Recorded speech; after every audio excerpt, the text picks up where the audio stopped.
Muy buenos días. Empezamos el pleno de hoy, 5 de diciembre del año 2025, cuando son las 9:04. Y en este pleno tenemos dos ausencias y tendremos más durante el pleno. Tenemos las ausencias recurrentes del exalcalde de Ourense, Paco Rodríguez, que nunca viene a los plenos, un síntoma de desprecio absoluto. Tenemos también una ausencia de un concejal de Democracia Orensana, de Ignacio González. A las 10:10 se van a sautar 3 concejales para asistir al minuto de silencio en la subvención de gobierno por las víctimas de violencia de género. Serán un representante del PP, un representante del PSOE y un representante de Democracia Orensana. Serán esos 3 representantes. Del BNG creo que no va ninguno. Y después también se tiene que ausentar el teniente alcalde a partir de las 10:30. Vale, esas son las ausencias previstas. 2 que hay ahora y alguna más que va a haber intermitente y, bueno, miramos si definitivo o no. Y vamos ya entonces primeramente con el acta, que tenemos 3 actas para aprobar. Son del 27 de octubre, 7 de noviembre y 19 de noviembre. Si votamos todos igual, pues votamos una sola vez. Se ratifica votos a favor de las actas correctamente. Unanimidad de los presentes, por las 3. Posta en coñecemento das resolucións ditadas dende a data de resolución do último pleno en esencial dos seguintes decretos. Decreto número 09075 sobre a delegación da Presidencia do Concello Municipal de Deportes Sociais en dona Tamara Silva Cid, concelleira delegada en materia de asuntos sociais da área de política social. Punto número 3, posta en coñecemento do escrito de Concello de dona Olaya Meriño López, no que manifesta a súa intención de integrarse no Grupo Municipal Socialista. Punto número 4, posta en coñecemento do escrito presentado polo voceiro do Grupo Municipal Socialista, que comunica aos representantes e suplentes do grupo nas diferentes comisións os órganos do Concello de Ourense. E órganos do Concello de Ourense. E ahora vamos xa con temas resolutivos que serían, neste caso, 5. O punto número 5 todavía da zona de cuenta. Sí, posta en coñecemento de informe de tesorería sobre o medio de pago respecto ao mes de outubro do ano 2025. E ahora xa estamos no punto número 6. En este caso xa temos, como digo, son 4 puntos, e despois virán 4 mocións. E despois tamén habrá temas de urgencia. Vale? Entonces, no 6.1 é un expediente de reconocimiento extrajudicial de créditos 2P/2025. Entón, aquí, nada, simplemente por o Grupo de Goberno falará a nosa conselleira de Economía, Tamara Silva. Paco, les algo do informe antes, sí? O secretario dirá algo de... Ben, moi bo día a todas e a todos.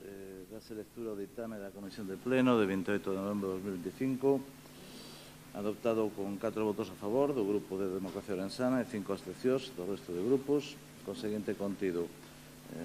Primeiro, aprobar a seguinte relación de facturas, aprobación de gasto, a súa disposición e o recoñecemento da obriga por un total de 77.791 euros con 90 céntimos, correspondentes a gastos realizados en exercicios anteriores que non puderon seguir a tramitación ordinaria para a súa aprobación nos respectivos exercicios e que non tiñan crédito para a súa aprobación a favor dos terceiros e con cargo aos créditos das aplicacións orzamentarias, retención de crédito reflectida na aplicación orzamentaria que en cada caso se indican, e sigue a relación destas facturas.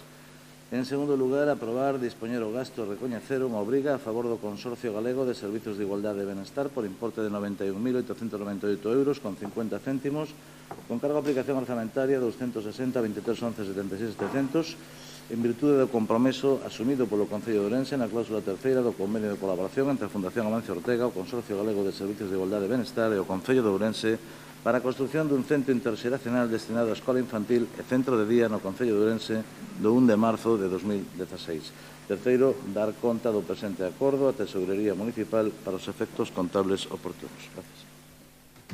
Moitas gracias. Ahora sí, Tamara, por favor, cando queiras. Bos días a todos, bos días, señor alcalde. Ben, o que traemos aquí é un recoñecemento extrajudicial de crédito de facturas que quedaron pendentes de finalizar a súa tramitación e, polo tanto, o seu pago de anos anteriores. Polo tanto, que no seu momento non se puderon finalizar a tramitación, que traemos aquí para poder aboalas.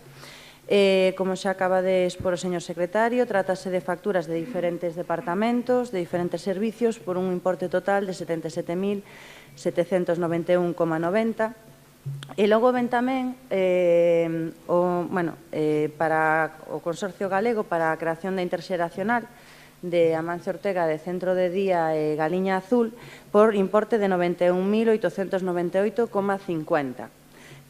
Este convenio foi firmado no ano 2016 entre o Consorcio Galego, a Fundación Amancio Ortega e o Concello de Ourense para a creación desta interxeracional e establecía unha cuantía que debía de aboar o Goberno municipal. Este ano, cando quixemos firmar a adenda do convenio de xantar na casa, o Consorcio requeriunos que faltaba isto por aboar, como digo, son de anos anteriores, nin sequera fixo constar o ano pasado cando firmamos o Consorcio, pero, bueno, sí que é certo que revisando todos os expedientes estaba aí, dentro do ano de 2016, entonces, por eso traemos aquí para poder realizar o pago no convenio que se estableceu no seu momento e o aporte municipal. E nada máis, esperamos contar co vosso apoio. Moitas grazas. Moi ben, gracias, Tamara. Turno da oposición, BNG, Ruth Reza, cando queiras. Bo día a todos e a todas. Moitas grazas. Pois é verdade que neste expediente veñen por unha parte 77.000 euros para cousas varias, entre as que están 50 euros para unha cafetería. Ao parecer non había crédito para pagarlle 50 euros a unha cafetería. E tamén está contratacións dos renos para que no ano 2025 chegara o Pai Natal a Ourense, como se o Pai Natal non tivera os seus propios renos máxicos, cos que xa chega a todas partes. E aínda nos poñen que son gastos inevitables, que foi inevitable efectuar estes gastos de contratar os renos, cando estes gastos está claro que son un auténtico capricho do actual grupo de goberno, que se empeña en que o Pai Natal veña nuns renos cántabros. Pero tú o teu fillo valo levar a Papá Noel, non? E o Pai Natal... Eu non teño ningún fillo, pero bueno. E o Pai Natal... teño unha filla. E o Pai Natal ten os seus propios renos máxicos, cos que vai a todas partes. Polo tanto, non necesita que ningún goberno irresponsable gaste os cartos nuns renos que nin siquiera son os auténticos de Papá Noel, nin siquiera son... Dío máis alto, para que se entenden todos os nenos, dío máis alto. Este feito non deixa de ser unha anécdota, non? O carón dos 91.000 euros que o goberno adebeda ao Consorcio Galego, non? Non deixa de ser, pois é unha anécdota. E a situación do Consorcio, pois, bueno, son 91.000 euros, tampouco é tanto. Tampouco debería ser tamén unha anécdota máis se non fora por todo o que agocha detrás, non? E a mostra de que tanto o Partido Popular como Democracia Ourensana son as dúas caras da mesma moeda e como sutilmente lle van poñendo un ou outro pedras no camiño malo, e que cando se poñen pedras no camiño, no medio, pois están os veciños e as veciñas de Ourense, non? Os que sufren esas pedras que se poñen entre eles. E, sobre todo, as persoas dependentes, neste caso do Consorcio. E esta débeda, é verdade que ven de lonxe, ven do goberno do Partido Popular do ano 2016, unha débeda que o goberno do Partido Popular foi incapaz de atender no ano 2016 e tamén o goberno de Democracia Ourensana foi incapaz de atender no ano 2020, chegou en outubro de 2020 o segundo requerimento e tamén no ano 2023. E o Consorcio da Xunta de Galicia, do Partido Popular, pois xa non sabía como facer para cobrar esta débeda e, según relatou a concelleira, bueno, e acaba de relatar, bueno, non nos relatou exactamente así, según relatou a concelleira, hai 15 días na Xunta de Área de decembro, pois o Consorcio da Xunta do Partido Popular decidiu poñer as persoas dependentes no medio para cobrar este recibo e dixolle, ou o Concello paga a débeda co Consorcio ou non asignamos a adenda para aumentar o número de prazas de xantar na casa e así poder atender as persoas dependentes que levan meses na listaxe da Garda. E así estaban as cousas hai 15 días. Eu non sei se a día, non sabemos, dende o BNG, se a día de hoxe siguen así. Nesa mesma xunta de área, o Bloque Nacionalista Galego amosou o seu malestar, pois entendíamos que o que estaba a facer este bloqueo por parte do Consorcio, por parte da Xunta do Partido Popular, era retrasar que as persoas dependentes recibiran un menú diariamente no seu fogar. E non entendíamos como o Partido Popular podía estar dicindo unha cousa e o contrario ao mesmo tempo, porque aquí nas xuntas de áreas reclamaba con celeridade a asinatura dunha adenda ou convenio para poder atender as persoas que están en listaxe da garda e o tempo está retrasando dende o consorcio a asinatura desa adenda. E que provoca? Pois que estas, o mellor, non sei canto, non sabemos dende o BNG canto vai a tardar, pero o mellor estas persoas, ou o mellor xa asinou, porque pasaron 15 días e descoñecémolo, non sei, o mellor a adenda xa está asinada, pois o mellor non poden recibir o menú no seu fogar diario, pois ata no 2026. Entonces, dende o BNG entendemos que esta situación de estarse mantendo, que o descoñecemos, é unha situación injusta para as persoas dependentes, que non teñen ningunha culpa que tanto o Goberno do Partido Popular como o Democracia Ourensana en dúas ocasións non atendese a este requerimento, non se pagara durante 9 anos esta débeda e gustaríanos saber se a adenda continúa sin ser asinada, porque non entendemos como a Xunta pode poñer no medio as persoas dependentes para asinar a adenda para atender a estas persoas que están así. Por lo tanto, simplemente saber si... Gracias. Entonces, aparte de hacer spoiler de Papá Noel, esperemos que en la cabalgata de Reyes no te pongas con una pancarta, os Reis non existen. Non é? Queremos os nosos, que veñan os nosos, estos son de Oriente, non vale. Bueno, vamos ya con el PSOE, por favor. María, cuando quieras. Bo día. Os reis existen, En primeiro lugar, mandarlle unha aperta a Nacho, que agardamos que se reincorpore ás sesións plenarias a maior brevidade. En segundo lugar, felicitar en xeral a xestión económica orzamentaria do Concello de Ourense e ao Departamento de Tesourería, e en particular a Concelleira de Facenda e o seu equipo, pola reducción do período medio de pago a proveedores que está en 40 días neste Concello. Dende o Partido Socialista levamos moito tempo sendo moi críticos coa tarefa do Goberno e que non paga as súas facturas, e penso que se fai un bo traballo dende a Concellería de Facenda. A pesar do cal, hoxe estamos aquí, en decembro, para aprobar un recoñecemento extrajudicial de créditos, que se ven o seu importe non é moi relevante.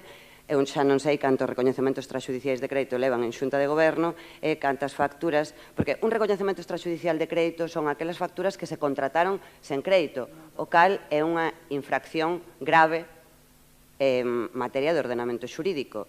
Eu lle teño recomendado moitas veces ao alcalde de Ourense que para estes expedientes, xa que el é Robin Hood en moitísimas ocasións, que neste caso inicie un expediente de responsabilidade contable. É dicir, quen neste Concello deu a orde de que se contrate, por exemplo, a animais vivos para traer a símbolos do Natal a este Concello sen que o ampare un contrato xurídico válido ou sen que exista crédito orzamentario neste Concello. E quen? Pois o alcalde de Ourense suele ser o responsable de todas as facturas que non se poden tramitar correctamente neste Concello, porque primeiro pensa e logo, primeiro fai e logo, se iso, pois xa lle damos unha voltiña. En este expediente hai dúas partes, tal e como explicou a concelleira do BNG. Dunha banda, o recoñecemento de facturas por un importe de 77.000 euros e doutra banda, o convenio coa Xunta de Galicia por o Centro Interxeracional. Isto tamén o fai o Goberno moitas veces. Empregan unha situación que ten incidencia na política social, no benestar social, e empregan as persoas como escudo para tapar a súa falta de planificación e xestión.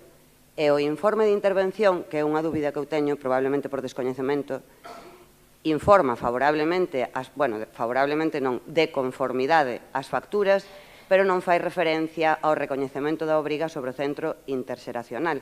A min gustaría preguntarlle ao Goberno se nos poden matizar por que se produce este feito, se cadra o mellor é consecuencia das novas bases de execución que eu non as teño todavía moi estudiadas, e tamén saber por que non se imputou esta factura, esta obriga no seu momento, por que leva 10 anos nun caixón e cal é o motivo, onde está a memoria económica que non consta neste expediente, de por que temos que recoñecer agora esta obriga. E o recoñecemento desta obriga polo Pleno do Concello se implica que vayamos a saldar as nosas débedas coa Administración Autonómica. E no caso de que teñamos unha débeda coa Administración Autonómica, por que non se soubo nos últimos 10 anos? Por que isto leva unha década nalgún lugar sen tramitar? Por que agora non está fiscalizado? Porque non está fiscalizado. Probablemente é porque non teña que estar fiscalizado. Pode ser, pero gustaríanos, se non lo poden explicar, entendo que polo meu descoñecemento persoal. O Concello de Ourense ten moitas eivas en planificación da xestión orzamentaria, porque primeiro se fan as cousas e despois vemos como as encaixamos. Eso xenera que a maquinaria deste Concello se ralentice e se agriete e xenera tensións absolutamente innecesarias como que nen sequera sexamos capaces de pagar bocadillos.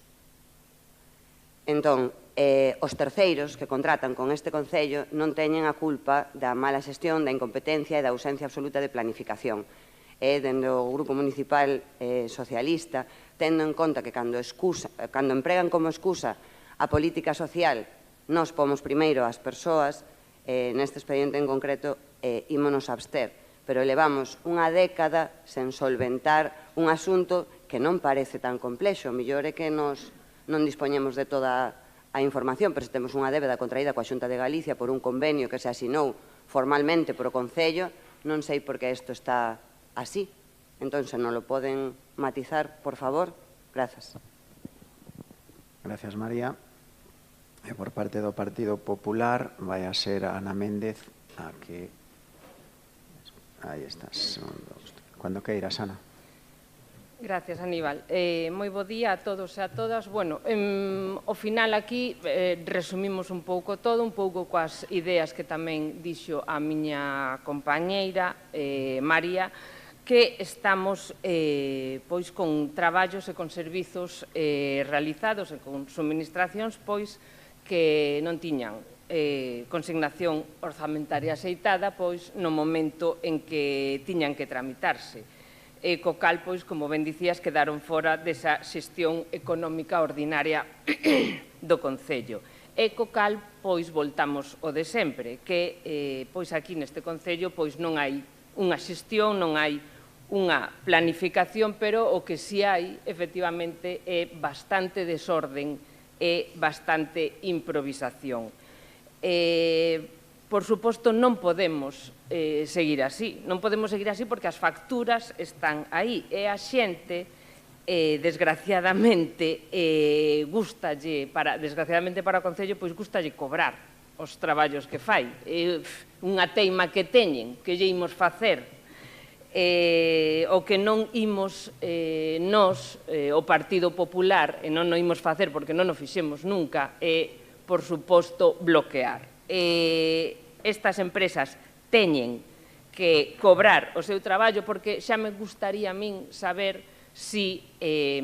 como eran as reaccións do señor alcalde se en algún momento na súa empresa lle deixaba de pagar alguén. Xa me gustaría saber a min como pois respondía. Nos tamén nos imos abster porque o que non imos permitir é que estas empresas por importes máis grandes ou por importes máis pequenos pois leven meses ou anos sin cobrar. E con respecto ao tema da débeda co Consorcio Galego, señora Reza, hai algo que non lle vou a consentir. Nunca.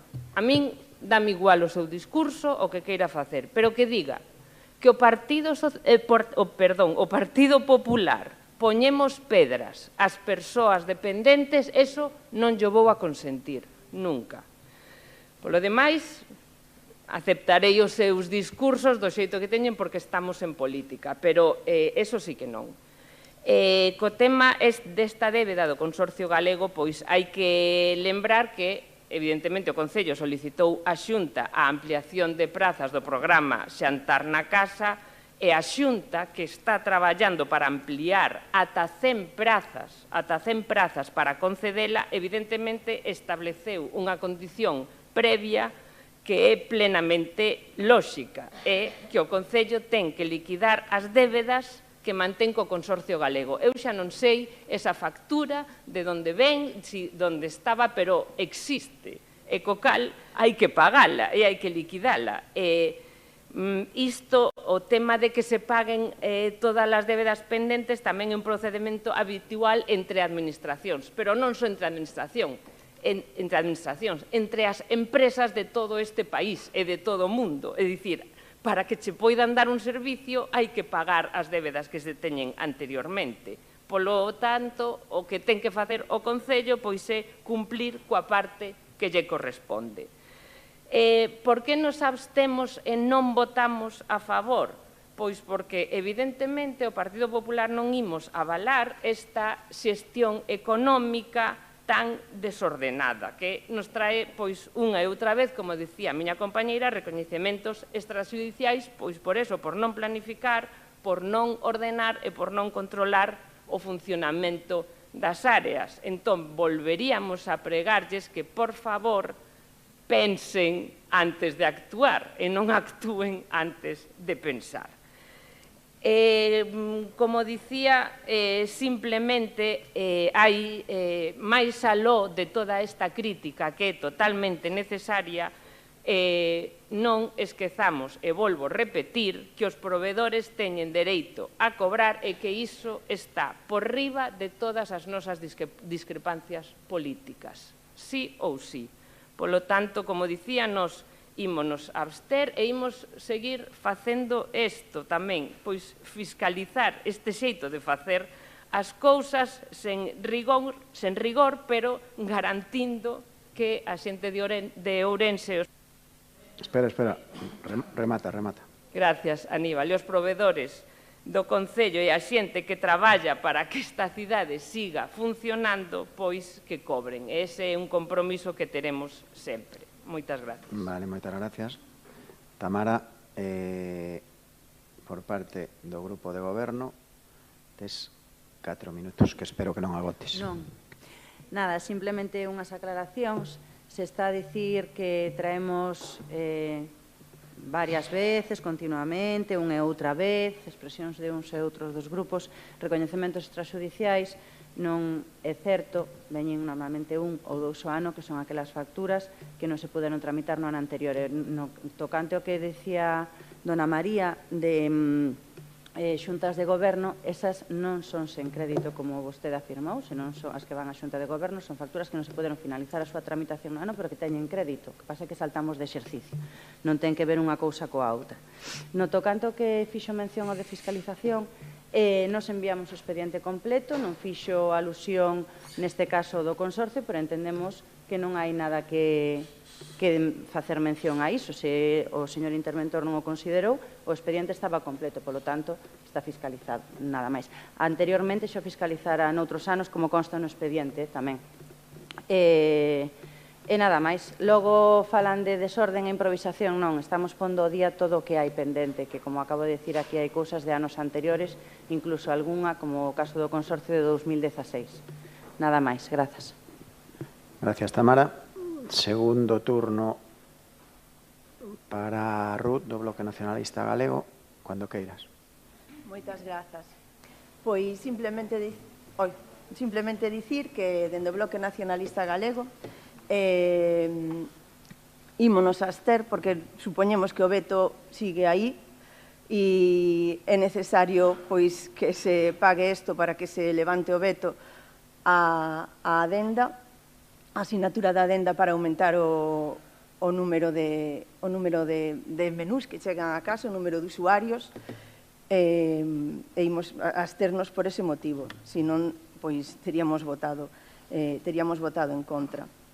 E despois decirlle á concelleira do Partido Popular que a débeda está claro de onde ven, unha débeda que ven do ano 2016 do goberno do Partido Popular, ponon varios sitios no informe e que non se atendeu ni durante o goberno do Partido Popular ni durante o goberno de Democracia Ourensana no ano 2020. E se non quere chamarlle poñer pedras, pois non lle chame poñer pedras, pero o Bloque Nacionalista Galego parecenos moi injusto que se coloque as persoas dependentes no medio, que non son responsables para nada de que en 9 anos nin o goberno do Partido Popular nin o goberno de Democracia Ourensana foran capaces de pagar esta débeda ao consorcio. Nada máis. Moitas grazas.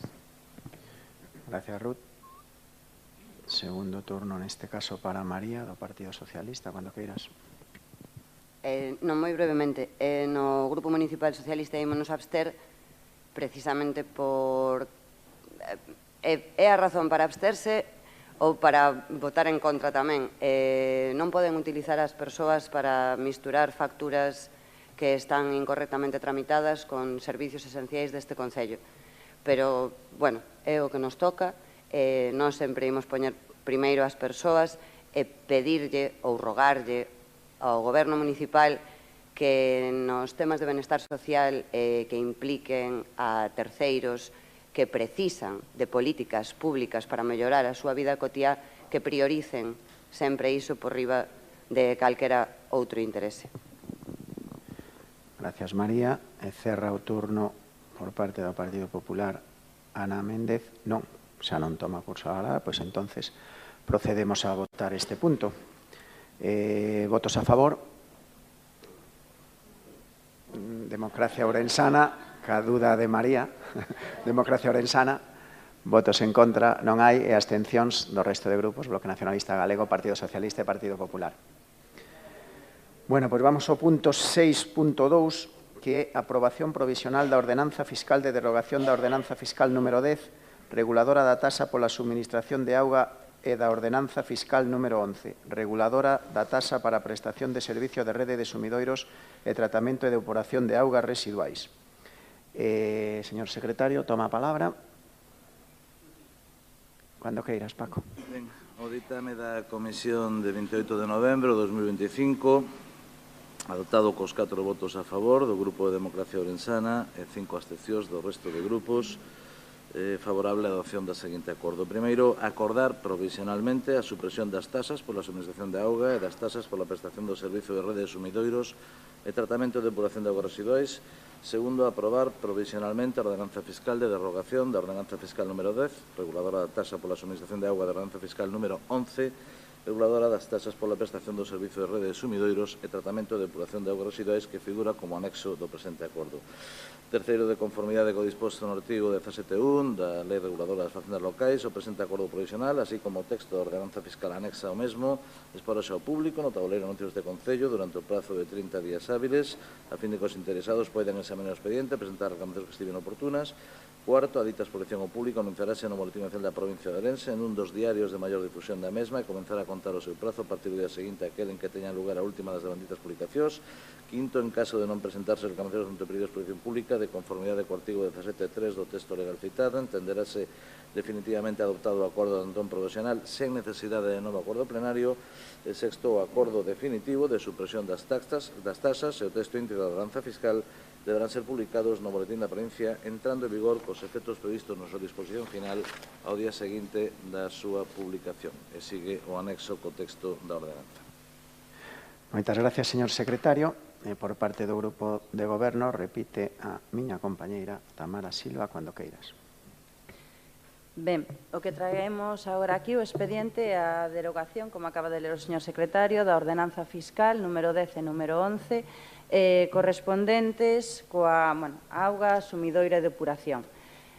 Como xa sabemos, xa se debativo aquí, xa se aprobou a nova ordenanza das tarifas da auga o 31 de outubro, e esta é simplemente un formalismo. A nova ordenanza desplaza esta ordenanza fiscal, pero non a deroga. Por lo tanto, para ser formalistas, e como xa se nomeou aquí no pleno neses debates, quixemos traela para derogara.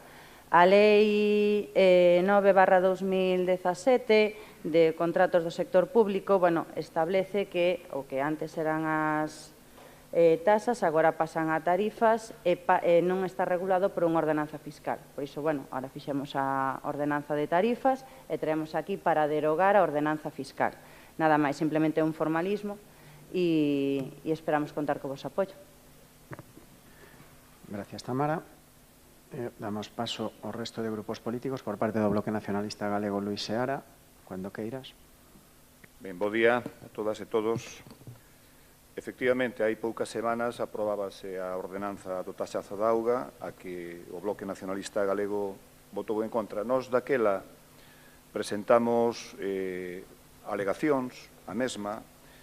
Unha delas era, precisamente, que antes da aprobación da ordenanza se derrogaran as antiguas ordenanzas a número 10 e a número 11 para evitar duplicidade e, por tanto, que iso pudera xerar problemas de interpretación e aplicación.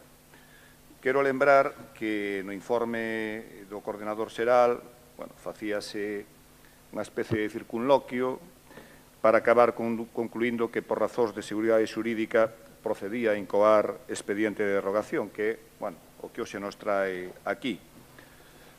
É unha cuestión formal, efectivamente, pero tamén isto leva implícito que entre en vigor unha ordenanza a que nós xa votamos en contra no seu día, por tanto, a pesar do formalismo, nós ímonos abster. Gracias, Luís. Por parte do Partido Socialista, María, cando queiras. Bo día. Estamos ante un trámite técnico, un trámite formal. É certo, as ordenanzas de C11 non cumpren coa actual lei de contratos do sector público e teñen que derrogarse única e exclusivamente porque aprobamos unha ordenanza de tarifas da auga. O trámite administrativo é axeitado e extemporáneo porque, según se indica dende o informe do TEA, debería de facerse ou con carácter previo á aprobación da ordenanza que xa entrou en vigor ou con carácter simultáneo. Polo tanto, o procedimento é o axeitado, a derrogación das taxas das ordenanzas que veñen hoxe a este pleno é necesaria e, dende un punto de vista formal, é necesario facelo. Ben, a derrogación destas ordenanzas consolida, de facto, a suba do recibo da auga. E dende o Grupo Municipal Socialista estamos en contra da ordenanza nova da tarifa da auga. Non porque se suba o recibo, senón porque nos sube a todos por igual. Entón, entre que esta Corporación Municipal aprobou a ordenanza da auga e este momento, cando entre en vigor expresamente esta derogación, hai un período de incerteza absoluto e dunha ausencia de prudencia xurídica bastante grave. Se ben isto é o que hai que facer, se cadra, habería que terlo analizado previamente. Habería que, primeiro, pensar e logo actuar. Entón, dende que nos aprobamos, dende que se aprobou, o Partido Socialista votou en contra de que se suba o recibo da auga a todos os ourensáns e as ourensás por igual, porque o problema é ese, que nos afecta a todos por igual, e agora hai un período extraordinariamente problemático, porque se algunha persoa nesta cidade xa recibiu o seu recibo novo da auga con cargo á ordenanza, sen derogar esta ordenanza, pode reclamar a diferencia. Pódense cobrar as novas taxas tendo en conta que isto está sen derogar. Ese agora se presentan no Concello de Ourense 100.000 reclamacións polo recibo da auga e temos que devolverlle entre 1 e 17 euros a todos os veciños de Ourense. Era necesario aplicar unha ordenanza de tarifas que non teña en conta unha implicación social de ningún tipo. Temos que pagar máis por un servizo que non vai a mellorar. Podemos obviar un informe do Tribunal Económico Administrativo e aprobar primeiro a ordenanza da auga e logo derogar esta cando todos os informes técnicos, incluso o que motiva a ordenanza, a aprobación do tarifazo da auga, indicaba que isto tería que facerse con carácter previo ou simultáneo. Entón, nós non podemos estar a favor deste procedimento. E, ademais, estar a favor deste procedimento implica consolidar a suba do recibo da auga. Por moito que sexa un formalismo e por moito que sexa obrigatorio derogar esas tasas porque non cumplen coa lei de contratos, implica, de facto, que consolidamos a suba do recibo da auga a todos os veciños e as veciñas. E, polo tanto, nós íbamos a votar en contra. Gracias, María. Por parte do Partido Popular, Javier, tes 5 minutos. No salgo de mi asombro, pero buenos días a todos. Me pongo las gafas para que me dé tiempo a pensar lo que acabo de escuchar.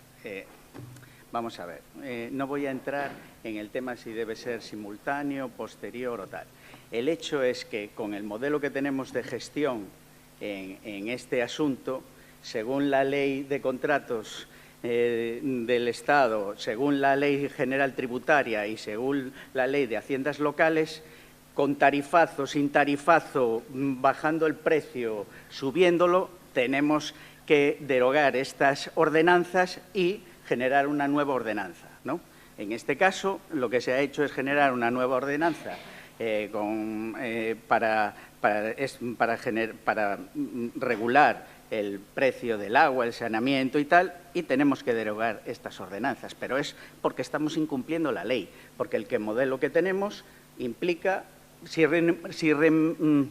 implica que tenemos que cambiar el tipo de ordenanza. Es que justificarse en la otra ordenanza ya la debatimos y ya la votamos todos en octubre. Aquí lo que estamos haciendo, como bien decía don Luis, le damos, diría, claridad, transparencia y coherencia jurídica a este ayuntamiento, ¿no? Pero bueno, el precio está claro cuál es. Es decir, no es el de estas tasas, es el de que se estableció en la otra ordenanza. Por eso nosotros, como ante todo estamos por la claridad, la transparencia y la coherencia jurídica, vamos a votar a favor de la derogación de estas y cualquier otra ordenanza que se salga del marco legal que nos hemos dado todos, ¿no? Y bueno, ya he salido de mi asombro, ¿eh? Muchas gracias. Gracias, Javier. No sé si hay un segundo turno. Tamara, ¿tú quieres decir algo? Espera un segundito. Ahí estamos. Ya no bajo los 5 minutos porque no los vais a consumir cuando quieras. Nada, simplemente, bueno, como acaba de decir o señor Novoa, non é debate nese sentido a ordenanza da auga que viñemos de aprobar hai un mes e pico. O que estamos aquí simplemente, tanto o señor Seara como o señor Nova dixeron, eu dixen na miña primeira intervención, esta ordenanza, actualmente a ordenanza fiscal número 10 e 11, non cumple coa lei según a lei de contratos, polo tanto é un formalismo derogala. A nova ordenanza aprobada desplaza a antiga, a nova xa está aprobada, non quere decir que con esta non se acaba de aprobar definitivamente ou non, como acaba de decir dona María, non é o caso. A nova ordenanza está aprobada, con todos os trámites feitos, non ten ningún tipo de problema. Simplemente, sí que é certo que fixeron constar que esta ordenanza non deroga a nova, non deroga a antigua, simplemente a desplaza e por formalismo queremos derogar a antigua ordenanza, nada máis. Gracias. Gracias, Tamara. Por parte do Bloque Nacionalista Galego non di, Partido Socialista. Espera un segundo, María. María, cando queiras. Por solventar os asombros, nada máis. Non, vostede e eu somos técnicos na vida, fora de aquí. Aquí facemos política. E dende un punto de vista político, nós decidimos que non se pode aplicar unha suba da tarifa da auga que afecte igual a todos os veciños e veciñas desta cidade. O cumprimento da legalidade normativa neste concello ten moitas eivas. Hai moitas situacións e circunstancias que deberían de mellorarse dende o punto de vista da coherencia normativa e da lógica xurídica e da prudencia. O principio da prudencia xurídica indica que isto teña que terse feito antes. A derogación expresa desta ordenanza é un formalismo, é certo, pero nós estamos aquí para facer política e dende un punto de vista político é fundamental que os veciños e as veciñas de Ourense sepan que con este formalismo creouse un período de carencia xurídica pola cal todo o mundo podería reclamar o seu recibo de auga. Eso ten un perigo implícito que implica unha mala xestión por parte do goberno municipal. Eso é o que temos que destacar hoxe aquí. Que o Concello de Ourense se adapte á normativa que está en vigor debería de ser unha obviedade, pero non falamos deso. Estamos a falar de que as decisións que se toman neste salón de plenos teñen implicacións políticas que afectan directamente a terceiros. E derogar esta ordenanza é o que hai que facer dende un punto de vista formal, pero debería de facerse con carácter previo á aprobación de novas tarifas e a aprobación desas novas tarifas debería de axustarse á protección das persoas, sobre todo das máis vulnerables da nosa cidade. O Grupo Municipal Socialista vai a votar en contra. Gracias, María. Non sei, Javier, sí. Cuando queiras. Sí, solo matizarle una cosa al Grupo Municipal Socialista. Yo comparto su opinión, es decir, a nosotros no nos gusta la nueva ordenanza. Hemos hecho enmiendas que no fueron aceptadas y no es el modelo, lo dijimos, que nosotros aplicaríamos.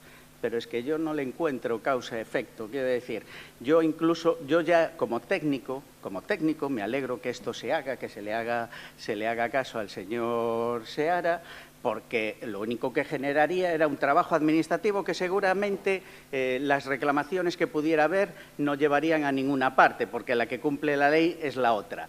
Pero los funcionarios se verían sometidos a una presión administrativa innecesaria. Desde ese punto de vista, esta seguridad jurídica, por el bien del ayuntamiento, para que los funcionarios que les pagamos para que hagan un trabajo productivo no se dedicaran a actividades improductivas.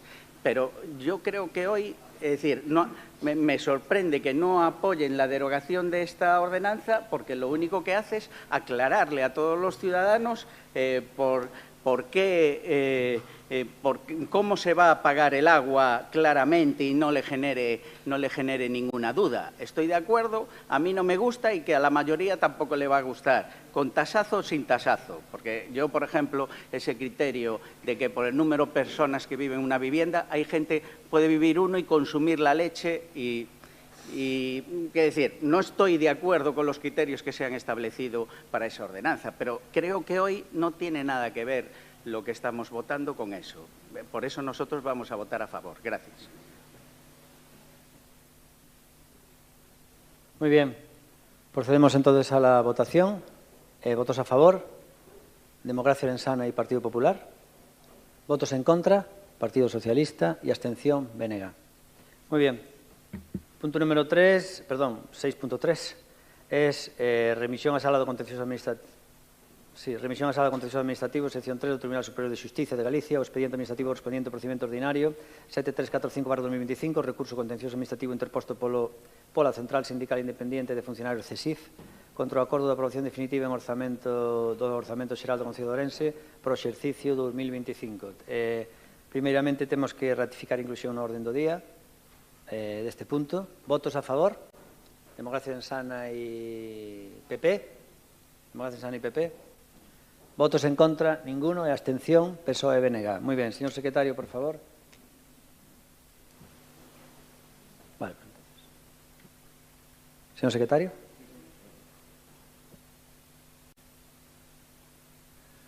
Gracias.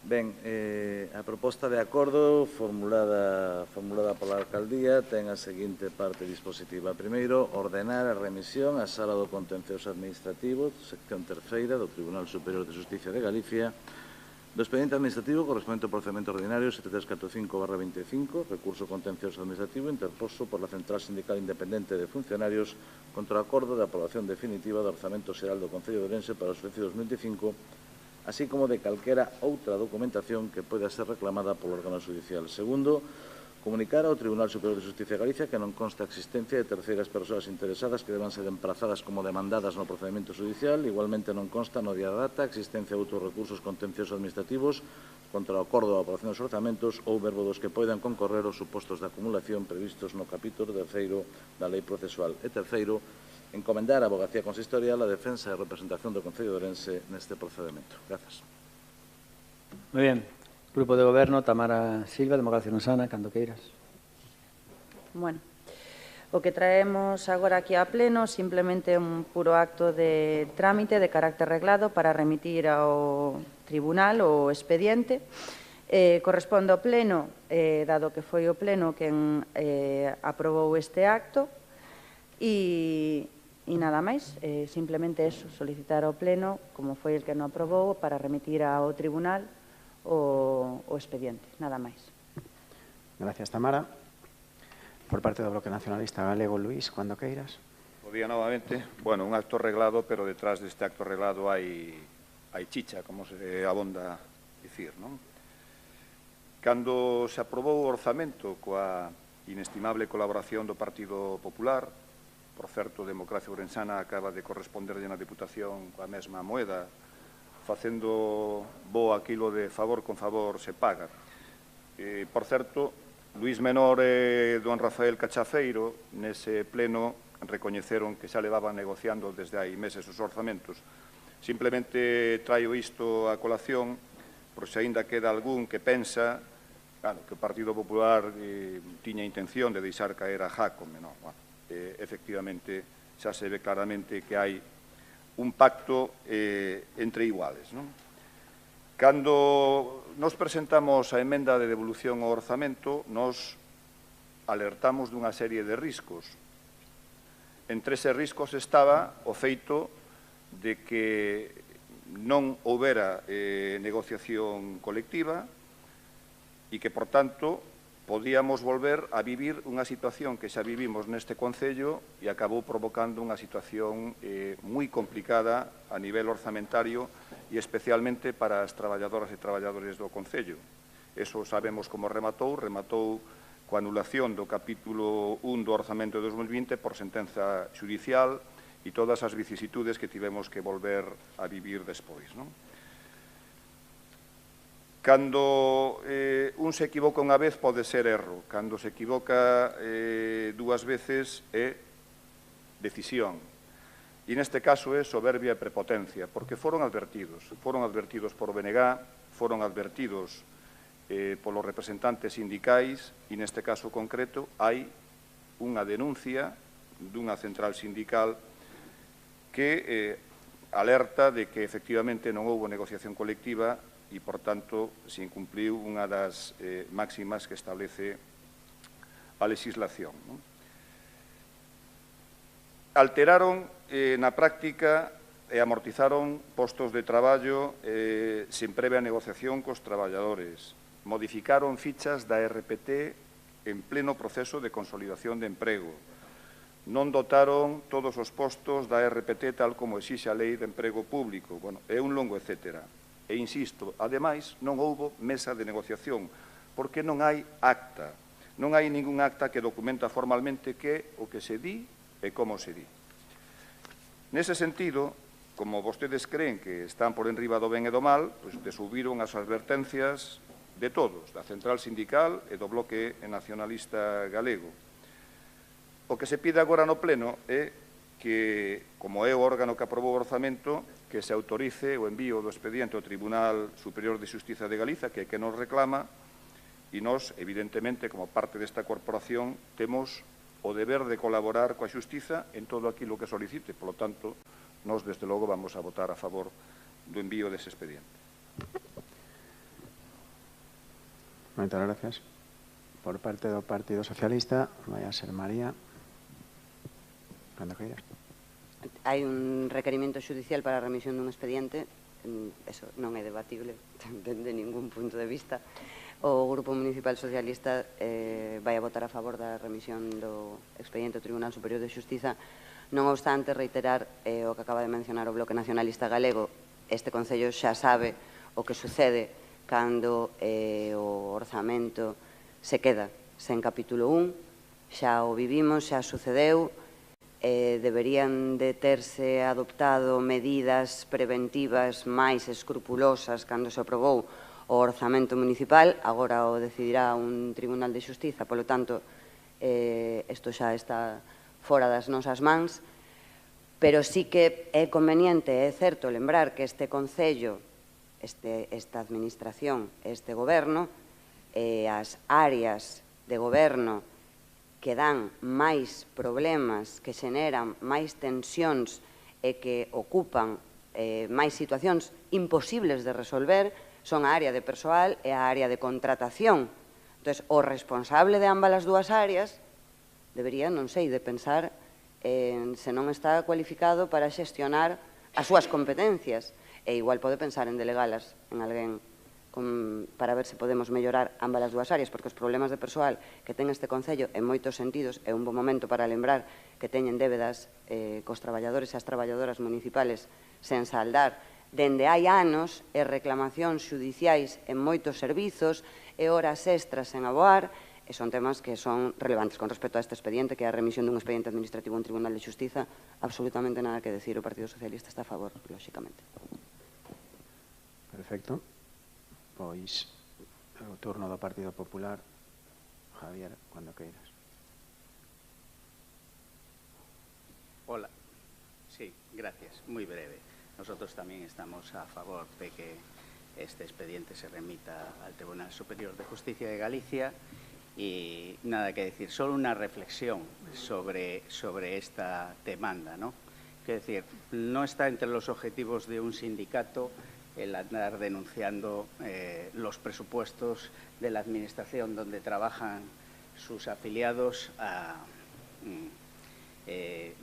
para tumbarlos. Eso debería hacer reflexionar al equipo de gobierno de cuál es el motivo táctico por el que un sindicato siempre está dispuesto a negociar. Cualquiera.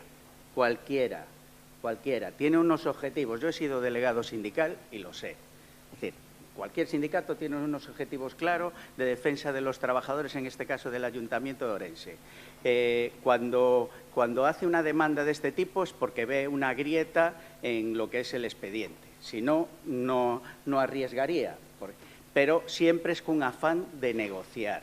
Y hay muchas cosas que negociar en el Ayuntamiento, hay muchas cosas que se han puesto encima de la mesa y que han generado incumplimientos por parte de la Administración. Os recuerdo que ya lleváis 6 años y medio gobernando en esta ciudad y que, igual que se presenta una demanda, se puede retirar. Lo que hay que llegar es a acuerdos, si las cosas son razonables. Quiero decir, es lo único que os tengo que manifestar. Siento mucho que se presente esta demanda, pero a veces lo entiendo. A veces la política de personal de este ayuntamiento lleva a que las centrales sindicales solo le quede una salida, irse a los tribunales, como decía María, en múltiples cosas. En este caso, el presupuesto del Ayuntamiento de Ourense. Pero creo que es un arma de negociación. Y así os lo pongo encima de la mesa, de que a negociar. El alcalde, que es el responsable personal, a negociar. Bueno, creo que es el señor Martínez Cachafeiro el que va a las mesas de negociación. Y él tiene talante negociador y además es trabajador de este ayuntamiento. Seguro que sabe mucho más que yo de lo que pasa y de lo que se puede negociar y no se puede negociar. Entonces, señor Cachafeiro, Martínez Cachafeiro, negocie, negocie. Nada más que decir. Vamos a votar a favor. El guante queda recogido por Rafa, por lo que veo. Segundo turno, Tamara Novas, Luis, María. Pues sometemos a votación el punto. Votos a favor. Por unanimidad. Nos pasamos al punto 6.4, convenio de colaboración entre o Concello de Ourense e a Asociación Protectora de Animais de Ourense, Progape, para a xestión do refuxio de animais abandonados e do servizo de recollida de animais abandonados, expediente 20.250. Bueno, o expediente non o vou a ler, que é un número demasiado longo. Temos que ratificar a inclusión no punto do orden do día, como fixemos anteriormente. Votos a favor desa inclusión. Partido Popular e Democracia Ourensana. Abstencións de Partido Socialista e Bloque Nacionalista Galego. Dou a palabra ao señor secretario, non sei se... Cuando queiras, Paco. Grazas, Aníbal.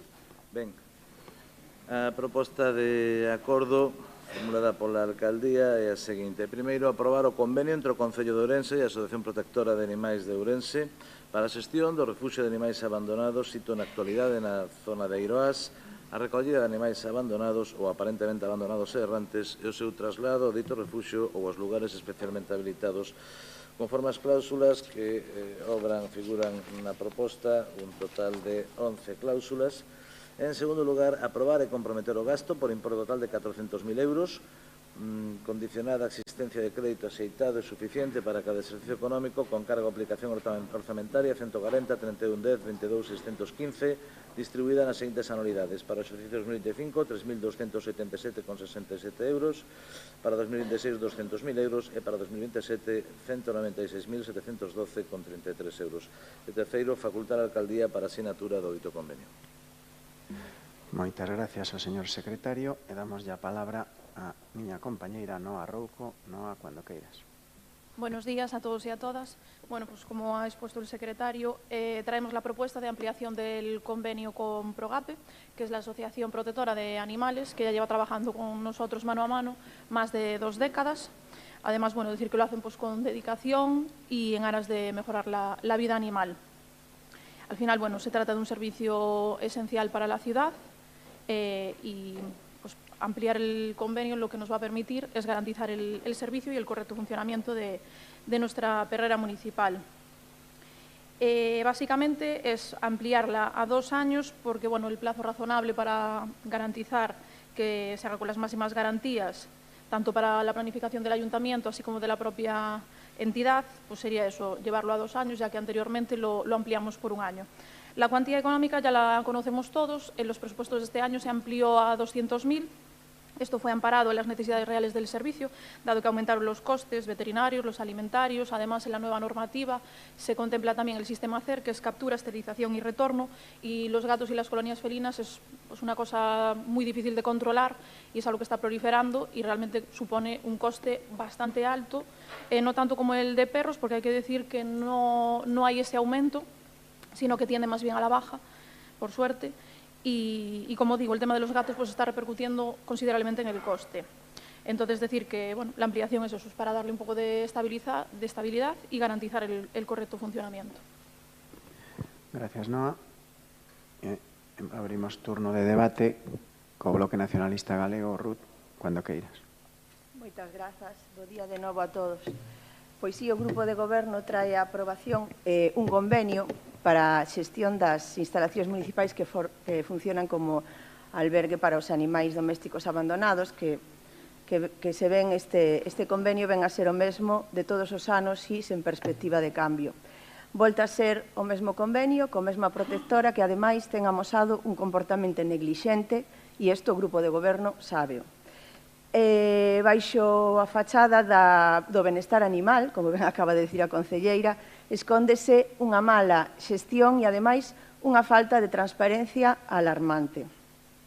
O obxectivo é bo, non? Pois cumplir coa Lei de Benestar Animal. E como fan? Pois vostedes deciden poñer o cuidado deste cumplimento a unha protectora que se encargará da xestión das instalacións municipais para a recollida de animais domésticos e tamén esta mesma protectora se encargará de colaborar cos programas do CER para controlar as colonias felinas mediante o método do CER. E este método é un método que se aplica con rigor, con control e con eficacia, pois este método reduce o número de individuos das poboacións felinas, pero en Ourense os datos e os feitos que veñen neste expediente demostran que non se está a aplicar ben, senón que se está a xestionar mal e, ademais, con opacidade, con falta de transparencia. No caso da aplicación do CER, na xestión das colonias felinas, hai, pois é, unha falta de control, ademais, unha falta de control e unha falta de eficacia que o convenio non vai solventar para nada. Levan traballando anos neste programa e nós, no BNG, preguntámoslle cal é a taxa de esterilización real? A taxa, non o número de esterilizacións, a taxa de esterilización real. Cantas colonias están controladas ao 100%? Que porcentaxe de poboación felina de cada colonia está controlada? Poden verificar esta información dentro do Grupo de Goberno? Non poden. E se vostedes non teñen os datos, significa que non hai control. Non hai control. E está demostrado e demóstrase no expediente. O número de individuos das colonias non diminúe, como debería facelo cando se aplica o CER correctamente. E máis, despois de anos de aplicación, pois, do CER, o número de gatos a esterilizar, segundo di a propia memoria, vai seguir subindo. Polo tanto, non o están aplicando de xeito eficaz, nin tampouco con control. Se imos ás colonias, pois a realidade é desoladora. Desde o Concello están permitindo que se lle entregue unha gaiola trampa a calquer persoa, sin formación previa, sin instruccións de uso. E isto é un perigo para os animais e tamén para as persoas. Hai non moitos anos morreu unha alimentadora no Barbaña. Eu non sei que están facendo. As casetas no caso dos gatos, para os gatos, non se reparan, deixanse caer, móvense sin criterio, deixando as colonias sin refuxo, obrigando a botar a comida en lugares que non son inadecuados, co que isto implica de insalubridade e atracción de outras pragas. Isto tampouco están facendo correctamente. E teñen o deber de facelo. Non deben seguir mirando para outro lado.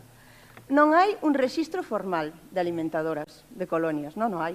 Tampouco hai formación para as persoas alimentadoras. Néganse dende hai anos a facerlle un carné ás alimentadoras de colonias. Néganse a formalas, a que teñan unha formación, a que saiban como teñen que actuar, a que estean protexidas. Sufren acoso estas persoas, nalgúns casos. De aí tamén se desentenden. E despois xa a opacidade económica que ven reflexada no expediente. E isto é un punto moi, moi grave, porque a asociación neste expediente presenta dúas contabilidades diferentes. Eu pregúntolle cal é a verdadeira, a que contabilidade lle facemos caso. Porque hai dúas versións. Eu creo que como concelleiros e como concelleiras e representantes da veciñanza non deberíamos avalar un convenio cunha entidade que non nos está ofrecendo transparencia clara, polo menos a que ven no expediente, que non hai transparencia, e son 800.000 euros en 4 anos. Eu non entendo como se pode avalar isto e traer con toda a cara este expediente aquí, con todo o que hai por detrás. É algo que non entendemos dende o Bloque Nacionalista Galego. Estamos a asinar un cheque en branco por un servizo que polos datos non está a dar os resultados esperados en control poboacional. Non nos está a dar e así se reflexan nos expediente. O número de animais tratados...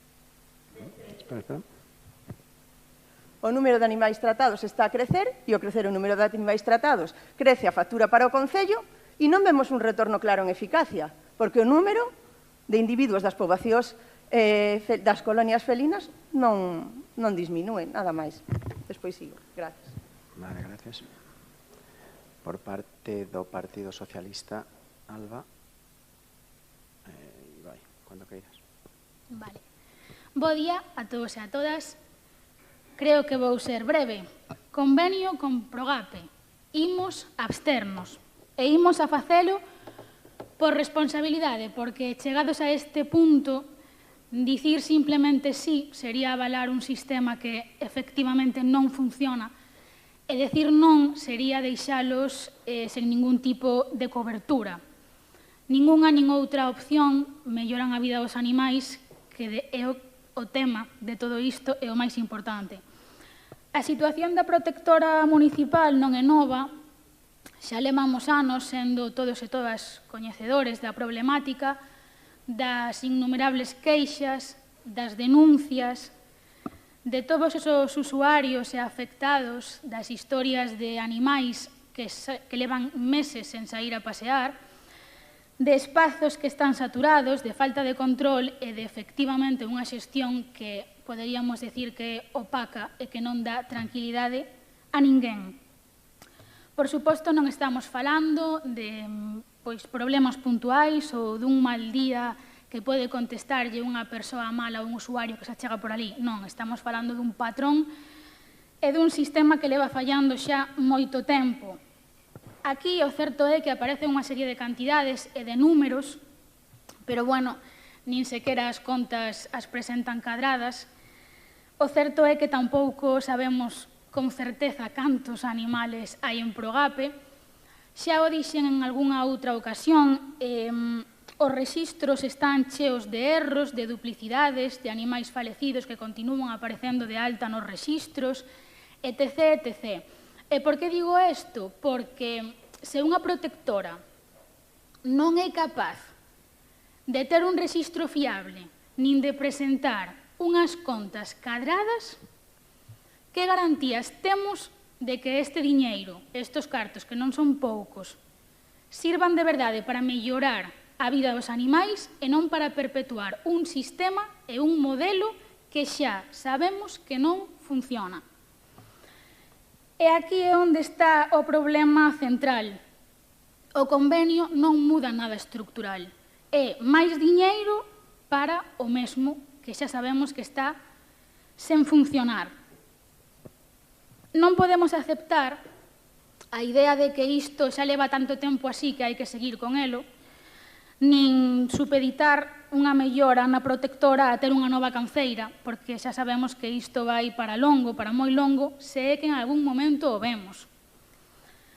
A miña opinión é a que é, creo que de sobra coñecida públicamente.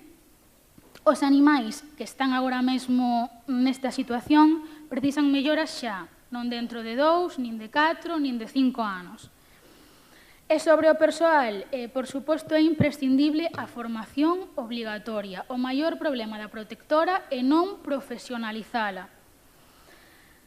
Nin a formación aparece no convenio, ningunha supervisión por parte do Concello, porque é moi laxo o que aparece neste Concello, neste convenio sobre isto.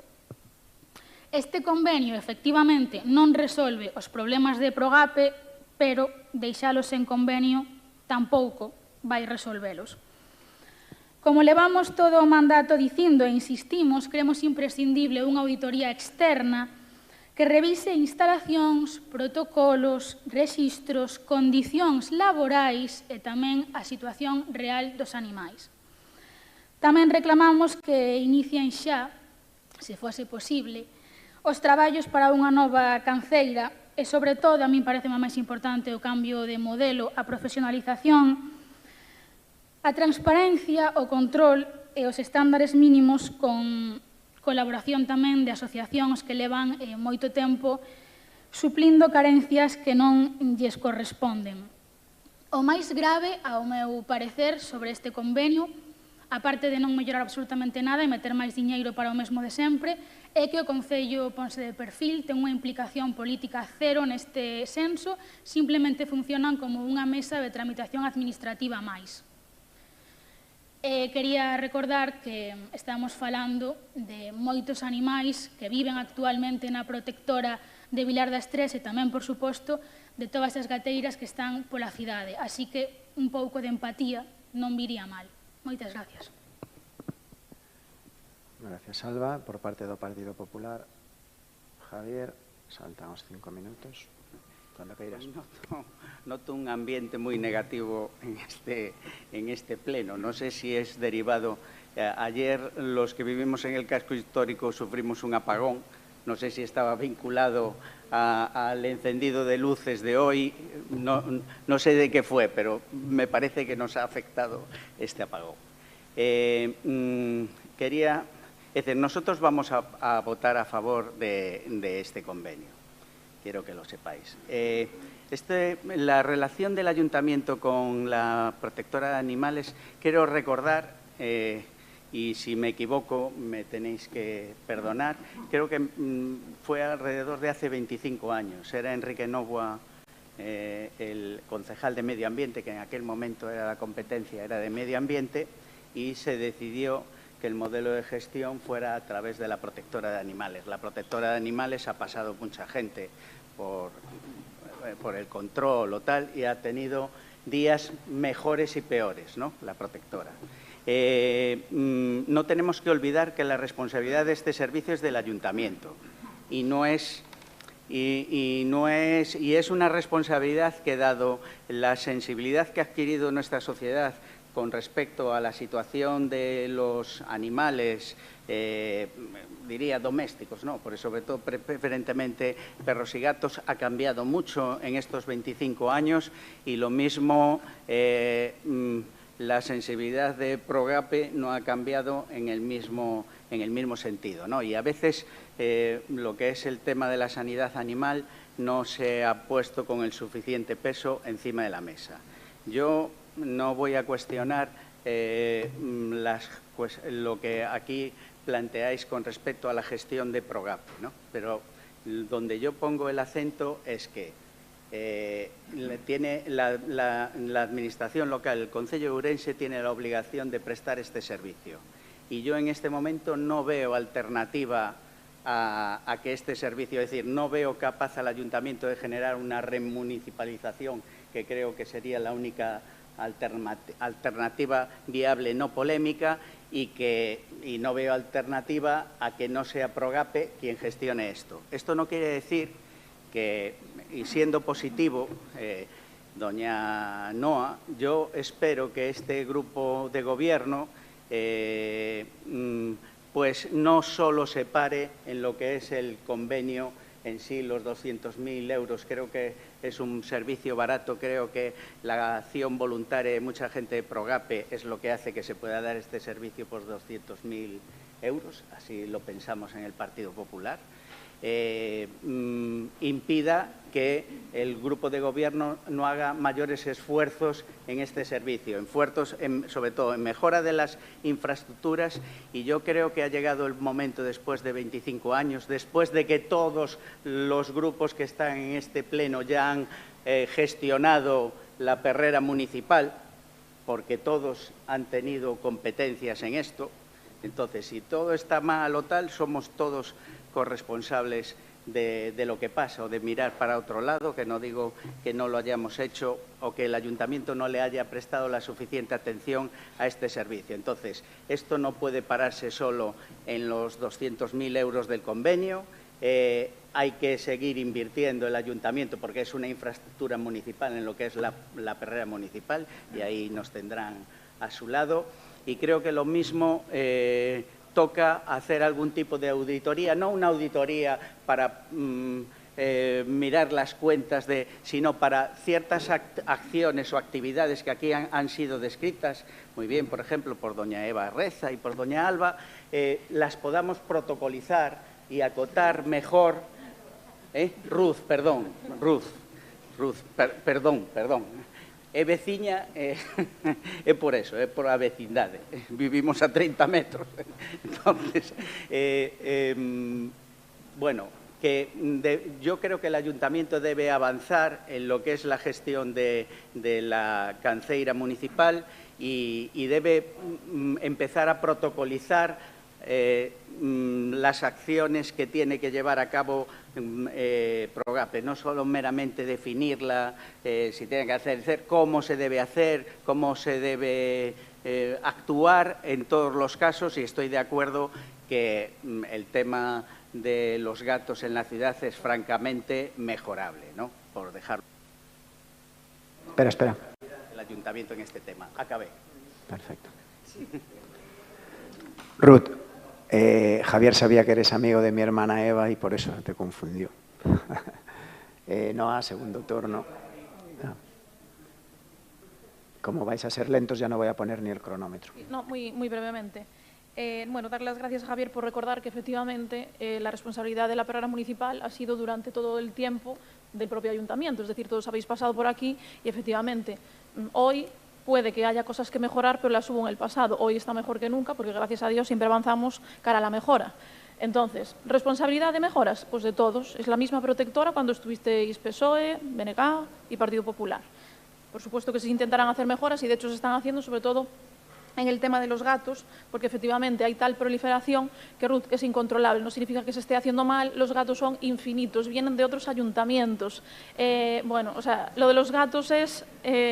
sí, es decir, pasan la línea entre San Cibrao y de repente te caen aquí. Entonces, también decir que el sistema CER se estaba haciendo en este ayuntamiento, cosa que no se hacía en los demás y no se hace desde antes de que estuviese en la Ley de Bienestar Animal. Y además, ¿te parece mucho dinero el que se le da a Progape? Porque Vigo hicieron... No, pues estás diciendo, ay, no sé dónde salen los cuartos. ¿Cómo? Pues ¿cómo? Pues te explicaste mal. Porque dices que no sabes si está justificado, pues claro que lo está. O sea, Vigo creo que licitó el año pasado por 3 millones.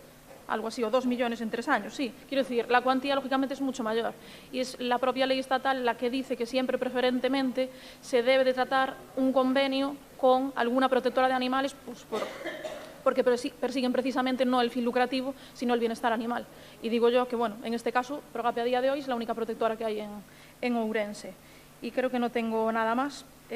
Bueno, que lógicamente eso hay que intentar mejorar día a día y sobre todo, como digo, el tema de los perros está disminuyendo, pero el de los gatos está aumentando. Entonces, en aras de eso, sí se va a hacer una mejora en la perrera municipal para que puedan albergar pues, esas jaulas de gatos que cada vez son más. Muchas gracias, Noa. La réplica por parte del Bloque Nacionalista Galego. Ruth, vou poñer o cronómetro, por si acaso. Moitas grazas. Polo que escoitamos aquí neste pleno, parece que o convenio con Progape é o mal menor, non? Eso dixo o Partido Socialista, dixo Democracia Ourensana e dixo o Partido Popular. Como non hai outra saída, pois vamos a escoller este mal menor. Para sair do paso, vamos a subcontratar a responsabilidade do Concello, a responsabilidade de cumplir a Lei de Benestar Animal e do Concello, pero vamos a subcontratar este servizo, vámoslo deixar en mans dunha protectora e aí xa son esas persoas os responsables e nós desentendémonos. Pois non debe ser así. Ademais, unha protectora que non amosa unhas contas claras. Polo tanto, póñense 800.000 euros, non cuestiono que sexan poucos ou moitos, nas mans dunha protectora que nos presenta unhas contas que non sabemos cales son. Aquí no expediente. Entonces, parece que se escolle esta opción e estáse perpetuando e vaise perpetuar este modelo porque non hai outra opción. É o mal menor. É un modelo opaco, é un modelo que non é eficaz porque con tantos anos de aplicación do CER noutros concellos teñense disminuído o número de individuos das colonias. Non sei como é o caso de aquí que cada vez hai máis. Entonces, nos outros concellos como fan? Non sei. A min iso non nos vale de excusa. E, ademais, que é económicamente cuestionable, porque as contas aquí non están nada claras. Polo tanto, o obxectivo deste convenio está claro que para o grupo do goberno é sair do paso. Entonces, entendo que perpetúen este modelo, porque o que queren é sair do paso. Pero se realmente o obxectivo é o benestar animal, se o obxectivo é a saúde pública, se o obxectivo é a biodiversidade, que se ve moi afectada polas colonias non controladas, hai que dar un cambio de rumbo. E dende o Bloque Nacionalista Galego non imos comulgar con este convenio. Non é o axeitado e leva anos aprobándose este convenio unha e outra vez, repetidamente. Amén. Non? Den un cambio de rumbo. Se realmente lles interesa o benestar animal. Se aquí vimos a sair do paso, porque hai que cumplir a lei de benestar animal, iso é outra cousa. Vimos a fachada. Se vimos a fachada, entendo a decisión deste convenio. Se non, non o entendo. Moitas grazas. Alba, espera un segundiño. Cando queiras. Vale. Non sei se o Partido Popular, señor concelleiro, non sei, Rodríguez Novoa, non sei se o Partido Popular é o máis axeitado para falar de apagóns e falta de luces. Invito ao concelleiro do Partido Popular a buscar noticias en internet sobre Progape e que comprobe se son malos días ou efectivamente un patrón. E os patróns só se rompen cambiando o modelo e non repetindo. máis diñeiro, ok, pero máis diñeiro sen mudar o que está mal non é axudarlles, é condenalos a seguir igual. A mellor forma de apoiar a Progape creo que é pedirlles aquilo que lles falta. Máis recursos, por suposto, pero tamén estándares, transparencia, supervisión por parte do Concello e, por suposto, profesionalización. O convenio cambia as cantidades, pero isto non nos chega. Sen cambios estructurais continuaremos igual. E a min dame exactamente igual quen gobernou antes, quen xestionou antes, eu non estaba aquí, estou aquí agora e dame moita rabia e moito coraxe o que está acontecendo na protectora municipal de Ourense. E mentres eu estea aquí sentada, vouno repetir as veces que faga falta. Isto vai realmente, como di a compañeira do Bloque Nacionalista, de mellorar a vida dos animais. Pero os animais que viven actualmente aquí, por suposto, os que, desgraciadamente, virán nun futuro. E nós non creemos que non apoiamos, simplemente nos abstemos, que non bloquear este convenio non ten ningún tipo de axuda nin de mellora para os animais que están aquí hoxe. Por suposto, de cara ao futuro, gustaríanos cambiar tamén este modelo. Se a outra opción, que non sei cal é a que eles defenden, supoño que será unha remunicipalización, se non me fío eu do Progape para isto, pouco me fío deste goberno municipal. Moitas gracias. Javier, espera un segundinho. Cuando queiras. Doña Alba, no sé dónde está la discrepancia en las consultas a Internet, porque no ha dicho nada que yo no haya dicho. Quiero decir, ustedes se abstienen, facilitan Progape porque saben que no hay una alternativa viable mejor a corto plazo. Yo creo que en lo que les doy la razón, y lo voy a definir de otra manera, en lo que yo he visto como ciudadano, que ha sido la evolución de Progape en estos 25 años, es que a veces se han tomado decisiones por motivos emocionales, no racionales o de profesionalidad, en lo que es, como usted bien decía, la salud animal, el bienestar animal o tal. Es decir, se han tomado decisiones más, no voy a decir ideológico, pero con un componente emocional por parte de las personas que deciden en Progape, y el ayuntamiento no ha actuado en aquello que tiene que actuar, que es acotar esa actuación, porque quienes somos responsables somos nosotros, el Ayuntamiento de Ourense me refiero, no Progape. Lo que sí estoy seguro que con los profesionales que hoy se necesitan para llevar a cabo algunas de las acciones, veterinarios o tal, 200.000 euros es muy barato. Y que es gracias a la voluntariedad de mucha gente que o forma parte de Progape o que colabora con ellos, que se puede hacer esto por este precio. También lo digo porque lo mismo cuando toque renovar el convenio, pues lo mismo el que tiene que hacer un planteamiento más ambicioso es el ayuntamiento y no al revés, no Progape, ¿no? Que hay una tendencia siempre a terminar con la edad en ser más conservadores, quiero decir, hasta a usted le pasará. Entonces, reitero, el ayuntamiento tiene que seguir haciendo inversiones en la perrera municipal independientemente de este convenio.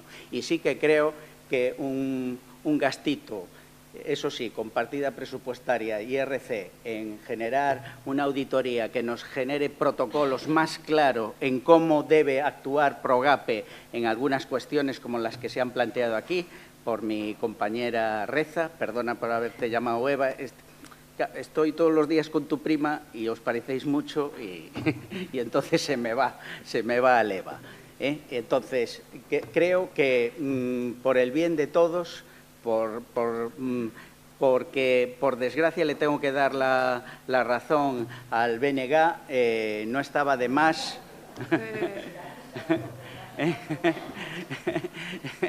e incluso al PSOE, ¿no? Aunque unos se abstengan o no.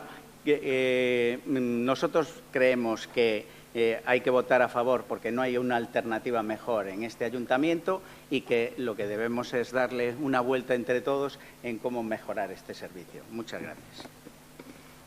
Bueno, pues una vez cerrado el debate, sometemos a votación este punto. Votos a favor, Democracia Orensana y Partido Popular, abstenciones de Partido Socialista y votos en contra de Bloque Nacionalista Galego. Pues damos por cerrada la parte resolutiva del Pleno y nos vamos ya a las mociones. Y la primera que tenemos es la 6.5, moción do Grupo Municipal Socialista para a defensa da liberdade de prensa, do dereito á información e do respecto institucional aos profesionais da comunicación no Concello de Ourense, que vai a defender por parte do Partido Socialista a súa portavoz, Natalia Beneite. Cuando queiras, Natalia, espera que poño o crono. Espera un segundito. Un minuto más. Cuando queiras.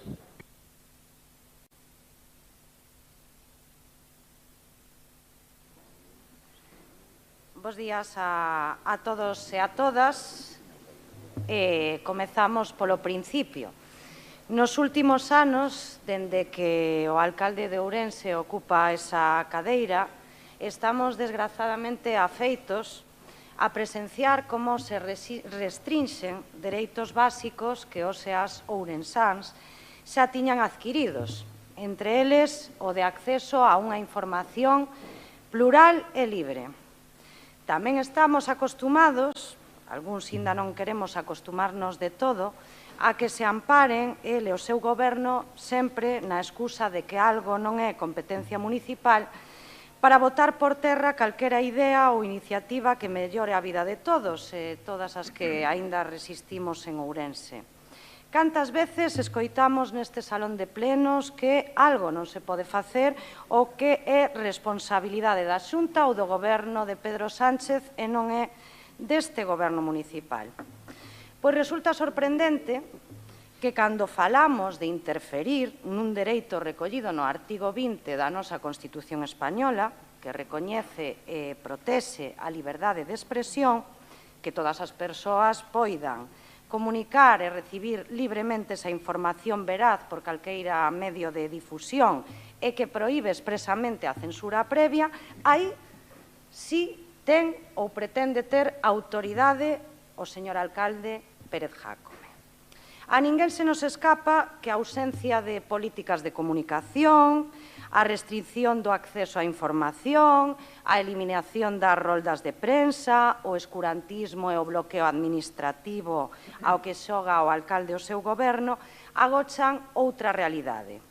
Esa realidade é un intento de control dos vectores mediáticos deste concello nuns tempos no que a polarización ben é certo que campa as súas anchas.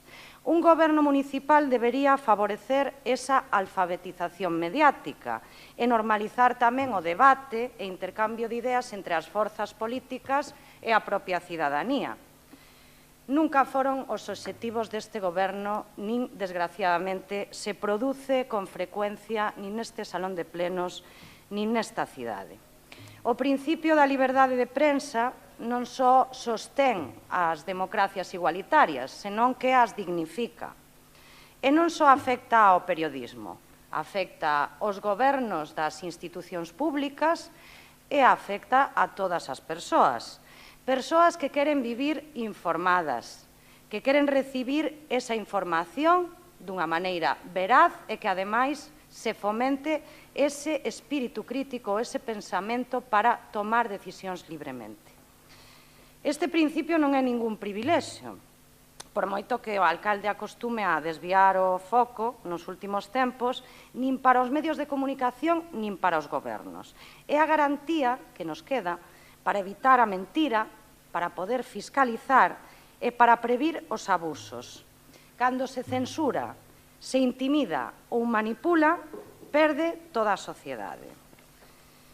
Agradeceríamos, xa fai tempo, que este alcalde, este goberno, deixaran de distraer a atención dos e das ourensáns, escribindo nas redes sociais, ataques continuos contra as informacións que se publican, mentres cunha man se erixen en adalid da liberdade e coa outra censuran o labor que os propios xornalistas ou fotoxornalistas poden ou non realizar durante os plenos que son de acceso público. Traemos esta iniciativa hoxe porque a política e o xornalismo nacen por vocación e comparten moitísimas similitudes coas que nós, persoalmente e dende o Partido Socialista, non podemos sentirnos máis identificados.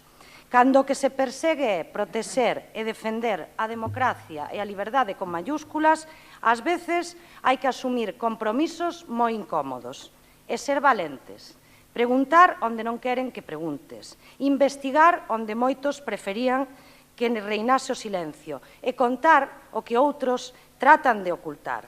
Defender a liberdade de prensa é defender a quen se dedica a buscar respostas, explicar feitos aínda nas circunstancias máis difíciles.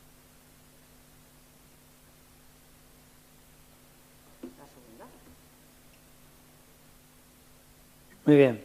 BNG, señor Seara, cuando quiera. Pois, grazas de novo.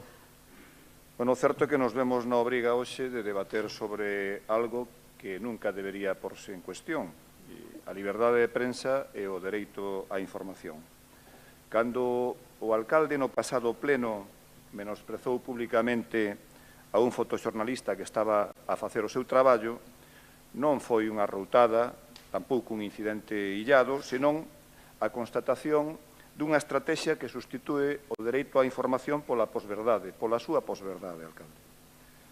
A comunicación institucional xa hai anos que se converteu nunha sorte de relato único contado a través da televisión do alcalde, nun evidente, como mínimo, conflito de intereses no que se mestura a función pública do rexedor co negocio privado da súa empresa audiovisual. Cando se restrinxe o acceso ás fontes de información, cando se usa a televisión do alcalde como altofalante oficial do Concello, o que se está a atacar non é a un xornalista ou a un medio de comunicación en particular. Estás a atacar un dereito. Estás a atacar o dereito da cidadanía a coñecer, a contrastar a información e, por tanto, a decidir en consecuencia. E esta moción fala da liberdade de prensa, do dereito á información, dos cimentos sobre os que se construa a democracia. En este Concello, eses cimentos están a ser socavados desde hai xa moito tempo. E todo isto non é casual, resposta a unha lógica perversa propia dos reximes totalitarios. Cando se impide o dereito á información, imponse o silencio, e cando se impón o silencio, só fala o poder. E nós non imos aceitar e normalizar que a información pública se converta en patrimonio privado. Nós negámonos a que en Ourense só poidan falar os altofalantes do poder. E non estamos aquí só para denunciar un feito concreto. Estamos aquí para denunciar un xeito de gobernar baseado na ameaza e no control. Un sistema que perverte a comunicación pública e que insulta e descualifica aos notarios da realidade. A nosa obriga, alcalde, é exixir que a información volte a ser un dereito, que se reabran as canles de información plural, que se recupere o respecto institucional aos medios e que entenda dunha vez por todas que a súa voz é importante, pero non é a única. A liberdade de expresión, como dixo a compañeira que me precedeu, non é un privilexio, é o aire que respira a democracia. E en Ourense, desde hai xa moitos anos, este aire está tan viciado que se volveu irrespirable. E teño que dicilo, nada do que fai este alcalde sería posible se non tivera colaboradores necesarios. E vostede non se esqueza, alcalde, só é un instrumento ao servizo do Partido Popular na medida en que sexa funcional aos seus intereses. Sen o seu apoio, a súa deriva totalitaria atoparía límites que hoxe non atopa, e o dano que está a infringir a tantas persoas sería inexistente. A pregunta non é só que fai Gonzalo Pérez Jácome, senón por que o Partido Popular lle permite facelo. A resposta coido que é moi sinxela, porque lle interesa máis conservar o poder que a saúde democrática do Concello. A continuación es el Partido Popular, que va a hablar el señor Araujo. Muy bien, cuando quiera. Gracias, señor alcalde. Bo día para todos. Eu tamén coincido con doña Natalia, con don Luís, que nunca me imaginei que teríamos que debatir sobre esta cuestión no pleno. Bueno, nunca me imaginei. A día de hoxe sí, onte tamén, antes de onte, que dicir, levamos tempo que si nos podríamos imaginar que esta circunstancia se podría dar, porque se viviron moitos episodios xa no Concello de Ourense que levaban a pensar que esta circunstancia se podía dar. Por suposto, nin o Bloque Nacionalista Galego, nin o Partido Socialista, nin o Partido Popular tivo nunca ningún problema en relación con esta cuestión. Este é un mandato constitucional, afortunadamente vivimos en democracia, e xa os pais da Constitución o consideraron como un dereito fundamental a liberdade de prensa, non?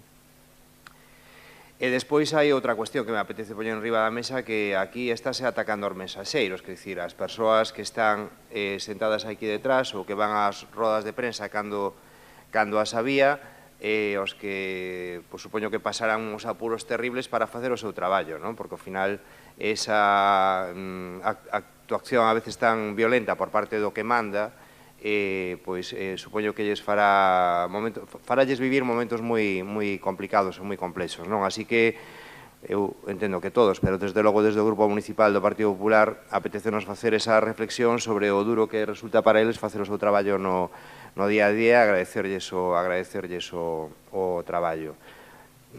Pero xa que se diu esta circunstancia, eu invito a que fagamos unha reflexión. Claro, aquí hai intereses, non? Os grupos teñen intereses, os medios de comunicación teñen intereses, e casualmente o alcalde ten un medio de comunicación. Entonces, isto coloca a realidade na que o alcalde manexa o seu medio de comunicación. E me gustaría facer un par de reflexións que máis poden rebatir ou dar máis razón para a segunda intervención. Unha delas é que Democracia Ourenseana ten unha estrategia de comunicación, nos guste ou non. Eles claramente pactaron ou planificaron unha estrategia de comunicación. E esa estrategia de comunicación pasa, evidentemente, pola voz do alcalde, pola súa televisión e por despreciar o resto dos medios de comunicación. Esta é a realidade que non é unha de antes donte, xa levamos vivindo desde fai moito tempo. Tamén é certo que cada vez que o alcalde tose ou cada vez que o alcalde insulta ou agrede ou utiliza algún lenguaxe pouco adecuado cando sae, por exemplo, de facer unha declaración judicial, eso se convirte nunha noticia a nivel nacional. É dicir, eu penso que aquí tamén deberían os medios de comunicación facer unha reflexión sobre a repercusión e a cobertura que lle están dando desde diferentes medios e programas de televisión a cando o alcalde tose, pois isto todo se amplifica, non?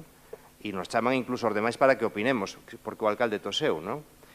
E el, podrémoslo clasificar de moitas cousas, pero desde logo de tonto non. E el sabe que isto funciona, e como sabe que funciona, pois o sigue aplicando como é normal. Porque despois ten outra fortaleza, desde o meu punto de vista, que el non ten medo, bueno, non sei se terá medo, pero desde logo é atrevido, o sea, bótase para adiante, que dicir, non achanta ante determinadas situacións. A mí isto recórdame a cando un policía local se acercaba, isto contou un amigo, pero eu dicía, non se pode facer, e o amigo decía, mira, vouche contar unha anécdota. Acercouse un policía local a un señor que estaba na rúa mexando, e díxolle, oiga, que isto non se pode hacer, e o que estaba mexando díxolle, sí que se pode hacer porque lo estoy haciendo. E isto é un pouco o que aplica no día a día o señor alcalde na súa forma de proceder cos medios de comunicación. Entonces, aquí hai, neste tema concreto, hai dúas formas de velo. Hai 17 concelleiros deste concello que o vemos de unha forma diferente. Ademais, eu despois contarei ao señor Seara na segunda intervención a miña opinión sobre o que dixo na última parte da súa, pero hai 17 concelleiros que vemos este tema dunha forma diferente, hai un concelleiro que o ve de outra forma diferente, hai 9 concelleiros que por diferentes razóns o siguen, non? Entonces, os 17 concelleiros que estamos deste lado, que o vemos dunha forma diferente, podemos nos poñer de acordo para cambiar as cousas, se queremos.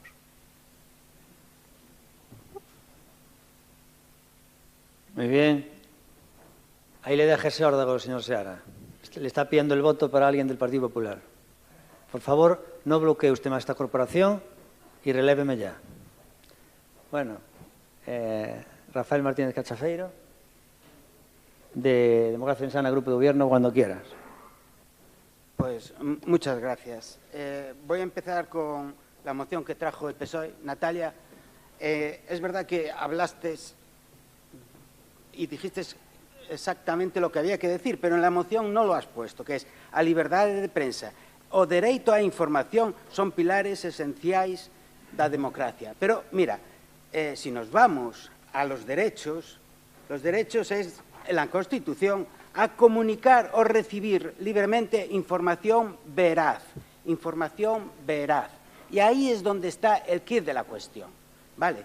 Los hechos. Pues el otro día, en un pleno extraordinario, había un paparazzi, y lo digo así, un paparazzi, que estaba con un teleobjetivo dirigiéndose única y exclusivamente al señor alcalde. Y lo sé porque lo estaba viendo aquí continuamente. ¿Por qué? Oye, yo lo siento por esa persona. Probablemente es un trabajador que tiene que cumplir con las normas que le manda un determinado editor, que probablemente es Óscar Outeiriño de la región, el cual, ese editor, agredió al alcalde, y cuando agredió al alcalde vosotros no hicisteis absolutamente ninguna queja, ni nada. Es decir, aquí en Orense un editor de un periódico puede agredir al señor alcalde, y lo sé porque yo fui testigo de eso, y no pasa absolutamente nada porque vosotros os calláis mucho. Es más, no es la primera vez, es que hubo otra ocasión en donde yo iba con él y nos amenazó. Y nos amenazó. A mí casi me mete el paraguas en un ojo. Por cierto, también lo condenaron. A las 2 agresiones ha sido condenado, pero ahí os calláis. Parece que los periodistas tienen derecho de pernada y pueden hacer lo que les da la gana. No, los periodistas son personas como nosotros. Y los hay buenos y los hay muy malos. ¿Vale? Eso para empezar. Entonces, tienen derecho, tenemos todos derecho a la información veraz. Os vuelvo a recalcar que yo tengo a la región, al Bryce, a todos estos denunciados, la justicia es muy lenta y no sé cómo va a acabar, pero las cuestiones son así. Sigamos con vuestra moción, que es un poco... Yo al principio pensé que la habéis hecho... Bueno. Y lo llamé paparazzi, es verdad, porque aquí ponéis que lo han insultado llamándole paparazzi. Digo yo, ¿paparazzi? Mira, me voy a la Real Academia Española, no sé si le hacéis caso a la Real Academia Española, pero lo pone muy claro. Paparazzi, nombre masculino y femenino, fotógrafo de prensa que se dedica a hacer fotos a los famosos sin su permiso.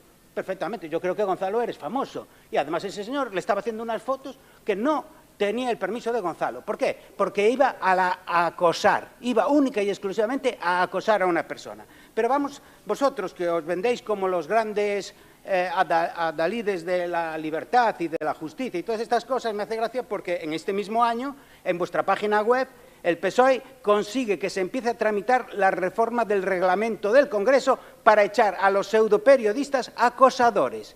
¿Y quiénes son los pseudoperiodistas acosadores? Pues muy fácil, los que os critican, los que no están con vosotros, a los que no les pagáis lo suficiente y entonces os critican.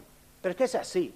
Yo, claro, que a mí me gustaría que hubiera una prensa libre, pero hoy, desgraciadamente, prácticamente la prensa libre no existe. Me gustaría que lo existiera. Yo ahora tengo que leerme todos los periódicos y hacer una media. Tengo que leerme El País, tengo que leerme El Mundo, tengo que leerme el ABC, todos, para saber más o menos de qué va la realidad, cosa que es difícil de conseguir. Pero sigamos. ¿Cómo funciona el Congreso? Ya que venís aquí a quejaros de nuestra maldad a la hora de tratar con la prensa, vamos a ver cómo funciona en el Congreso, por ejemplo, de los diputados. Ahora te dicen, adiós, gracias, esto lo está diciendo un periodista. Después de haberte dado solo unos segundos para hacer las fotos, esos segundos los políticos están sonriendo y posando, así que las imágenes están mucho más controladas. Ahora tienes que ser un aprietabotones. Y continúa. Desde hace mucho tiempo todo está muy controlado. Y eso tiene que ver con que los gabinetes de comunicación de los partidos quieren dominarlo todo, especialmente la imagen de sus líderes. Sois manipuladores de los medios de comunicación. Y en el Senado, pues en el Senado aún casi peor. El Senado negociará con los fotógrafos dónde pueden trabajar. El Senado protege la intimidad de los escaños frente a los fotógrafos. El vicepresidente del Senado ha defendido la obligación de la Cámara de vigilar, cuidar y proteger los derechos constitucionales y ha recalcado que los senadores deben tener también libertad en el desarrollo de su trabajo y no pueden estar pendientes de si se les mira o no se les mira. Vale, es muy incómodo que un periodista con un teleobjetivo que prácticamente están totalmente prohibidos en todas las cámaras de todos los países europeos, el teleobjetivo, que esté continuamente enfocando a ti solo. No creo que a vosotros os hiciera mucha gracia. Y si os hace gracia, a mí no me importa venir aquí con un teleobjetivo y empezaros a hacer fotos determinadas, porque es lo único. ¿Habéis visto alguna vez una foto buena del señor Gonzalo? No. Los medios de comunicación van única y exclusivamente al acoso... Matando. Hostia, qué rápido. Vale. Sí. con respecto a la nueva, el PSOE ha propuesto y tramitado una reforma del reglamento del Congreso que permite sancionar a los periodistas acreditados que acosan o obstaculizan la labor parlamentaria. Entre ellos está, por supuesto, el PSOE, está Sumar, está ERC, está Junts, está EH Bildu, está el PNV y está el Bloque Nacionalista Gallego. Y en contra está el PP y UPN y Vox. Gracias. Bueno, pues yo les emplazo, por favor, a que contesten a mi compañero Rafael Martínez Cachafeiro sobre lo que acabo de exponer. ¿Cómo ustedes critican algo que PSOE y PP han implantado en el Parlamento español y en el Senado de España? Por favor, díganmelo. Es decir, limitar el tiempo a los fotógrafos en las sesiones plenarias que tienen allí, tanto en el Parlamento y en el Senado. O sea, que resulta que si el PSOE y el PP lo hacen en el Parlamento español y en el Senado, ustedes critican ferozmente que nosotros queramos hacer algo similar en Orense. Por favor, explíquenlo porque son sus partidos, PP y PSOE. Natalia, por favor, empezamos el turno de quien defiende esta moción que la expone, que es precisamente el PSOE. Cuando quieras. Ben, grazas pola súa aportación, señor Martínez Cachafeiro. Isto é un exemplo máis da estrategia de comunicación deste goberno, non? Desviar o foco, falar de Pedro Sánchez, do goberno, para non falar do realmente importante, do que se dá aquí, non? Hai unha cousa que se llevo a responder. Todos e todas os que estamos aquí somos persoas públicas, non? E tamén nos enfoca a Cámara de Aurea Televisión e tamén lle dio ao alcalde como enfocarnos, verdade? Salgamos ben ou mal. Equivócome, señor Cachafeiro. Aurea Televisión é prensa libre, señor Cachafeiro. Non se pode ser xuiz e parte. Non se pode ser xuiz e parte. E non pode falar de merda, continúe vostede. Onde está Aurea Televisión? Pódeme non interrumpir, señor alcalde. Gracias. Ben, os debates e as preguntas son da cidadanía. Non son aquí nin dos grupos políticos nin de outros factores externos. Esas preguntas, esas explicacións son un dereito que vostedes se pasan polo forro. É un deber para todos nós achegar esas respostas. Cando o alcalde anuncia que elimina roldas de prensa, restrinxe o tempo para que se tomen fotografías nos plenos, ou que diga ou faga certas cousas, só se pode chamar dunha maneira, autobombo e propaganda propia. É así, e vostedes sábeno perfectamente. Nós o que pedimos nesta iniciativa, desgraciadamente, que temos que traer a este pleno porque é unha obviedade e cumprir coa legalidade, nin máis nin menos, o certo é que é increíble que teñamos que chegar a este punto.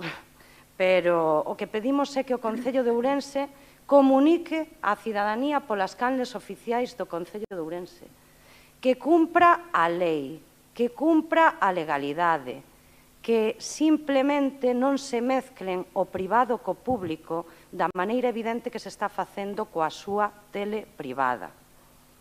Parece mentira, pero é así. E tamén pedimos respecto aos profesionais dos medios de comunicación, cos que convivimos todos e todas, nos saquen ben ou nos saquen mal nas fotos. Igual que convivimos con vostede e coa súa televisión, que a pesar de que non é prensa libre, tamén é un medio privado que hai que respectar, porque tamén está na Constitución. E hoxe, o que dende o Grupo Municipal Socialista pretendemos é que esta defensa da liberdade de prensa pois que tamén dignifique un pouco a política neste salón de plenos, porque ao final os destinatarios de todo isto son os veciños e veciñas. O seu manual de manipulación, señor alcalde, xa o coñecemos todos e todas. E, desgraciadamente, podes enganar a xente durante un tempo. Ahora, eternamente, pensamos que non. E remato, trasladando aos xornalistas e fotoxornalistas que hoxe están aquí e os que non están tamén o noso agradecemento persoal e dende o Partido Socialista pola súa resiliencia e resistencia, porque en momentos a verdade que máis individualistas sexan capaz de apelar ao compañeirismo, á defensa dos dereitos e alzar a voz, que non é fácil nos tempos que corren. Sempre van a contar con noso apoio e acompañamento porque somos compañeiros de traballo, compañeiros e compañeiras de traballo. Un traballo digno, libre e en igualdade. Acabó el tiempo. Muy bien.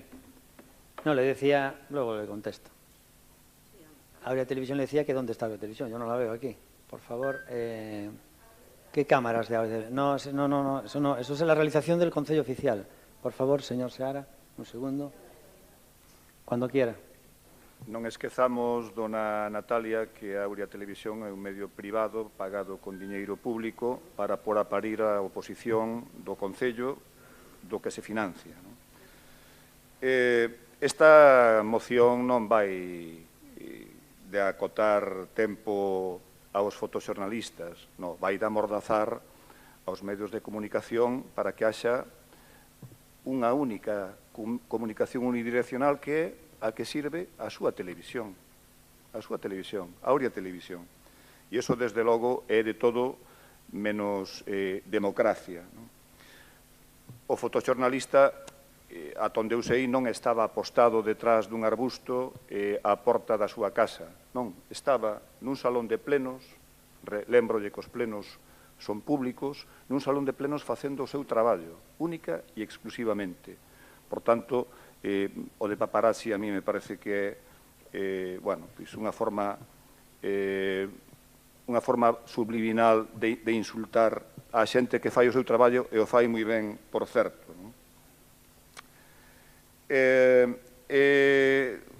Nós tampouco nos temos queixado, temos sufrido aquí durante moito tempo situacións que eran de verdadeiro acoso. Vostede tiña aquí un asesor que se sentaba aquí detrás e andaba coa cámara intentando captar os mellores momentos dos membros da oposición. E non dixemos nada, non somos persoas públicas, vostede é unha persoa pública, vostede ten privilexios, pero o feito de ser persoa pública tamén significa que estea exposto. Non? E exposto ao escrutinio público, como estamos todas e todos. Como estamos todas e todos. O feito de ser concelleiros e concelleiras danos unha serie de prerrogativas, pero tamén nos obriga a non facer según que cousas para que os notarios da realidade pois non o digan. Non? Se non fora por os medios de comunicación, pois hai moitas cousas que non saberíamos, alcalde. Fíxese se son importantes. Non saberíamos, por exemplo, que vostede é a persoa que aparecía falando naqueles famosos audios, non? Por certo, polos que foi xulgado por presunta corrupción, non? Tampouco saberíamos que vostede é un acosador laboral. Bueno, pois é gracias aos medios de comunicación o que temos esa información que podemos contrastar, porque estou absolutamente convencido de que esa información non aparecería en Aurea Televisión. Eu creo que hai algo que quedou claro ou que debe quedar claro neste debate é que hai dúas cuestións que desde o noso punto de vista son ineludibles. A primeira, que todas as comunicacións institucionais se realicen a través das canles oficiais con acceso libre e igualitario para todos os medios. E iso non está pasando. E o segundo é que cese inmediatamente calquera comportamento intimidatorio ou despectivo contra os profesionais da comunicación. Nós o que lle pedimos é que os deixe traballar. Sei que pedirlle isto a vostede é como pedirlle ao alacrán que iba no barco carrá que non a picara, non? Porque vai no seu ADN. En todo caso, nós, evidentemente, como non pode ser de outro xeito, imos votar a favor. A continuación es el Partido Popular, señor Araujo. Tiene su turno. Gracias, señor alcalde. Antes olvidame de facer outras reflexións. Unha ten que ver con que os plenos se ven máis que nunca. Isto somos todos conscientes, non? E hai algo que a xente ou a unha porcentaxe da poboación lle gusta é que haxa sangre aquí e que cando o alcalde nos agrede ou nos decimos algunha cuestión ou ao mellor que tamén se pode sentir agredido, pois a xente gustalle eso, gustalle esa, por exemplo, o don Rafa Cachafeiro, que así tan vehemente sí, nas súas intervencións, pois xenera ese tipo de espectáculo que gusta, non? Eu tamén tive os meus momentos, tamén, ás veces. Eu, por exemplo, don Rafael, tiven a amenaza do alcalde de que me iba a denunciar no mandato pasado en varias ocasións, non só nunha, porque detectei que aquí había un cámara de Aurea Televisión que estaba traballando e non estaba asegurado. Entón, o dixen públicamente. Entón, o alcalde me dixo: «Eso é mentira, te voy a denunciar». Nunca me chegou a denuncia. Hoxe os medios de comunicación están pasando por un momento complexo, non? A implantación das redes sociais, das novas formas de proceder, pois fan, e vamos vendo que todas as plantillas de calquera medio de comunicación da cidade, de calquer outro lugar, van mermando no seu persoal tamén. Supoño que lles resultará moitísimo máis difícil quitar adiante todos os días a información. Se ti tes unha televisión como Aurea Televisión, na que o teu traballador está pagado por o Concello, supoño que será moito máis fácil rentabilizar a produción dos teus, do que ofreces á cidadanía, non? Estos son reflexións que quedan aí, vale? Ahora olvídome de Democracia Orensana e diríxome ao Partido Socialista e BNG. Porque, como lles decía antes, somos 17 contra 1. Vale, porque os 9 restantes caerían polo seu propio peso. Entonces, non é por despreciálo, simplemente porque sabemos que Democracia Orensana no seu proceder ten unha voz única e os demais o siguen. E lles funciona. E lles está funcionando. Entonces, o que deberíamos pensar é se queremos cambiar as cousas. E desde o Partido Popular temos dito en moitas ocasións que queremos cambiar as cousas. Moitísimas veces. Vostedes empeñanse en colocarnos a nos como os malos e vostedes como os vos. No caso do Bloque, ademais, lles vai de maravilla, porque o Bloque sempre está de perfil. Nunca se moja. Sempre está de perfil. Sempre se coloca no punto no que non lle chove nin por un lado, nin lle chove polo outro, nin por arriba, nin por abaixo. Teñen unha capacidade pasmosa para non mollarse. E lles vai de maravilla. Pero eu digolle ao Bloque, e tamén eu teño que dicir ao Partido Socialista, que últimamente nos dicen, nos cuentan, e se perciben en el ambiente, que están vostedes moi acaramelados con Democracia Orensana. Se percibe. Entonces, nese contexto digolles, vostedes queren cambiar as cousas, cambiémolas. Aquí hai un partido, que é o Partido Popular, que defende os seus intereses territoriales, que son que conseguiu nunha institución como a Deputación de Ourense 12 diputados. Vostedes todos xuntos suman 13, non? É así o reparto, non? Si, é así o reparto, é verdad? Eso sabe, non, é unha tontería lo que estoy reflexionando. Digo que, por que tontean con ese tema? Por que pretenden retirar o Partido Popular do goberno provincial, vostedes, señores do Partido Socialista, que o Bloque xa está ali naquel lado coa curva da tella para que non lle caiga nada, por que pretenden xogar con eso? Por que pretenden eso? Por que non son máis claros que a cidadanía? E, ademais, daríame un segundo, alcalde. Sí. Ademais, os veciños saben que vostedes andan xogando en eso, porque senón, e digo yo totalmente en serio, e o teño dito en máis ocasións, se vostedes non xogaran a eso, as cousas estaríase cambiando ahora mesmo. Aquí, en calquer outro lugar onde aparezca un modo de proceder co que todos estamos de acordo en que non é o adecuado, xa por non decir unha barbaridade. Gracias. Sí, hola, sí. Vale, Rafael Martínez Cachafeiro, cuando quieras. Muchas gracias. Le voy a contestar lo más rápidamente posible al señor Araujo. Mire, señor Araujo, es lo mismo que digo yo en la Diputación, que siempre, pero yo me conformo con el cariño del Bloque. Yo a los que más quiero es a los del Bloque, que ellos son 4 y nosotros somos 10. Y si ellos quisieran, la Diputación también cambiaba de presidente. Pero le digo una cosa, como hable con Luis Menor, ¿cómo se nota que usted ya está acabado? Porque esto que acaba de decir a Luis Menor no le va a hacer ninguna gracia. Entonces, pero bueno, la política, ya sabe, es algo muy breve y hay que disfrutarla. Bien, a la cuestión. Mira, Natalia, es verdad, cuando Aurea Televisión empezó, fue la primera vez que se empezaron a echar todos los plenos completos, es decir, ahí no se hace ningún tipo de corte ni nada, son completos. Y fíjese, yo probablemente, que a mí sí que me gusta manipular, sí que manipularía, pero al señor Gonzalo no le gusta nada. Y no, esto va en serio, es decir, cuando el que habla lo enfoca. Yo cuando empezamos a hacer los programas, yo los hacía por hobby, porque venía por aquí, y yo lo que hacía era, me gustaba más lo que estaban haciendo los demás cuando uno hablaba, porque por norma general no hacéis ni puto caso al que habla, y entonces me gustaba más lo que estabais haciendo, unos mirando las cosas y cosas así, no pintabais la mona. Pero Gonzalo no, es al que habla como se hace en las demás televisiones. Pero mire, le voy a decir cuánta libertad de prensa tienen ustedes. Y esta anécdota me encanta, que es de David Alandete, que fue, el periodista asegura que cuando estuvo en El País, su periódico, porque prácticamente lo paga el PSOE, Pedro Sánchez, que era solamente el secretario general, lo llegó a llamar para cambiar titulares, es decir, que antes de publicar le manda la información al PSOE para que éste decida. Y le dice, el entonces líder del Partido Socialista te llama para cambiar titulares porque le conviene. Me llamó Pedro Sánchez, de un número desconocido y de muy malos modos me pide el cambio del titular. Y yo le digo, mira, perdona, pero es que no puedo cambiar el titular, que además es cierto. Y le contesta Pedro Sánchez, el libertador, es que no ayudas a la causa, tío.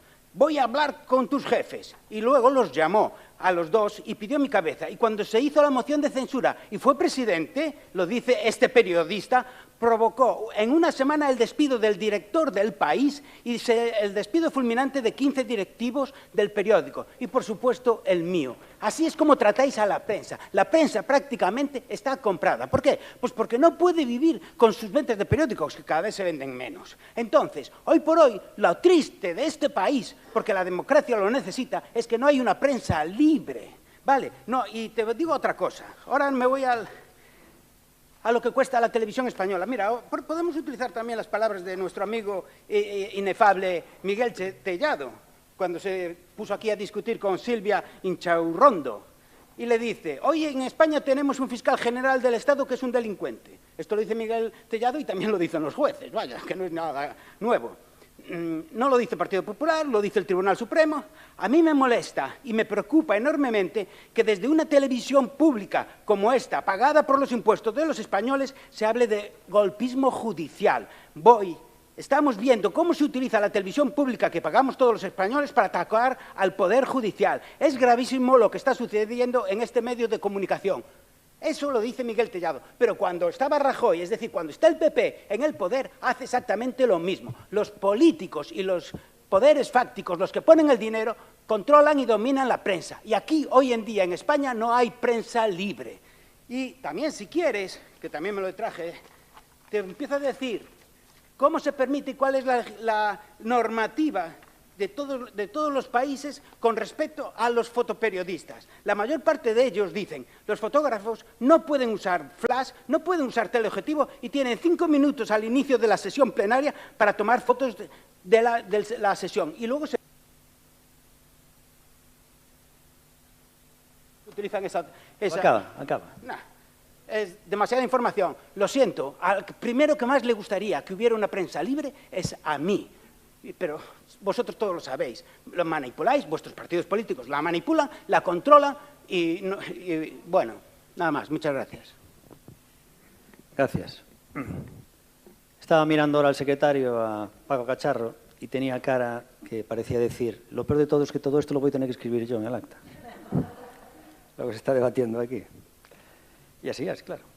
Bueno, pues nada, simplemente comentarles sobre las mentiras que han dicho, y esas mentiras que han dicho ustedes vienen a ser un ejemplo de las mentiras que dice la prensa todos los días y ustedes le avalan, ¿no? Me llama la atención el BNG, por ejemplo, que defiende la imparcialidad de los medios de comunicación cuando todos los días están diciendo que la televisión de Galicia está manipulada.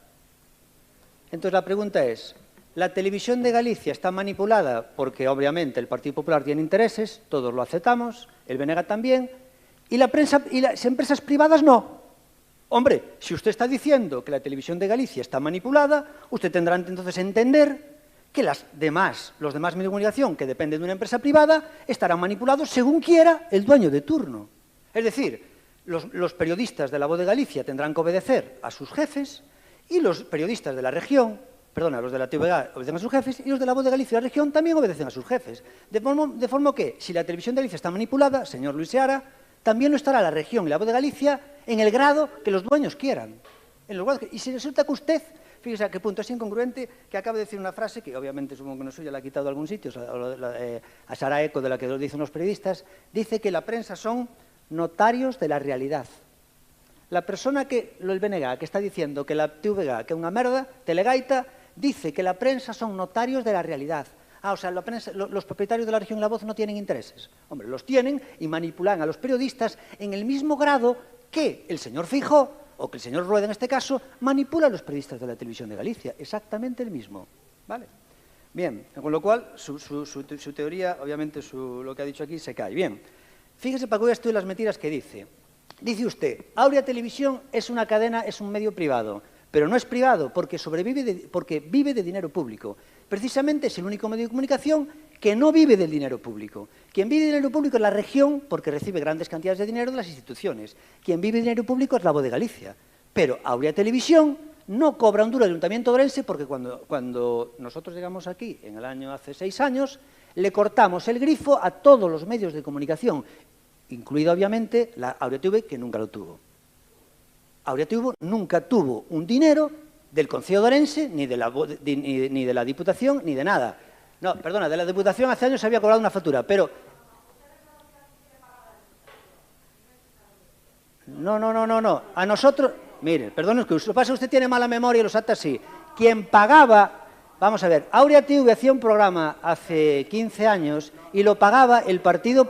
Escucha, Natalia, lo pagaba el Partido Popular. Todos los meses pagaba 3.000 y pico euros. El Partido Popular, vale. Entonces, Aurea Televisión, pero eso fue hace 15 años, y pagaba el Partido Popular un programa que tenían alquilado. Entonces, Aurea Televisión es el único medio de comunicación de Galicia que no recibe dinero público.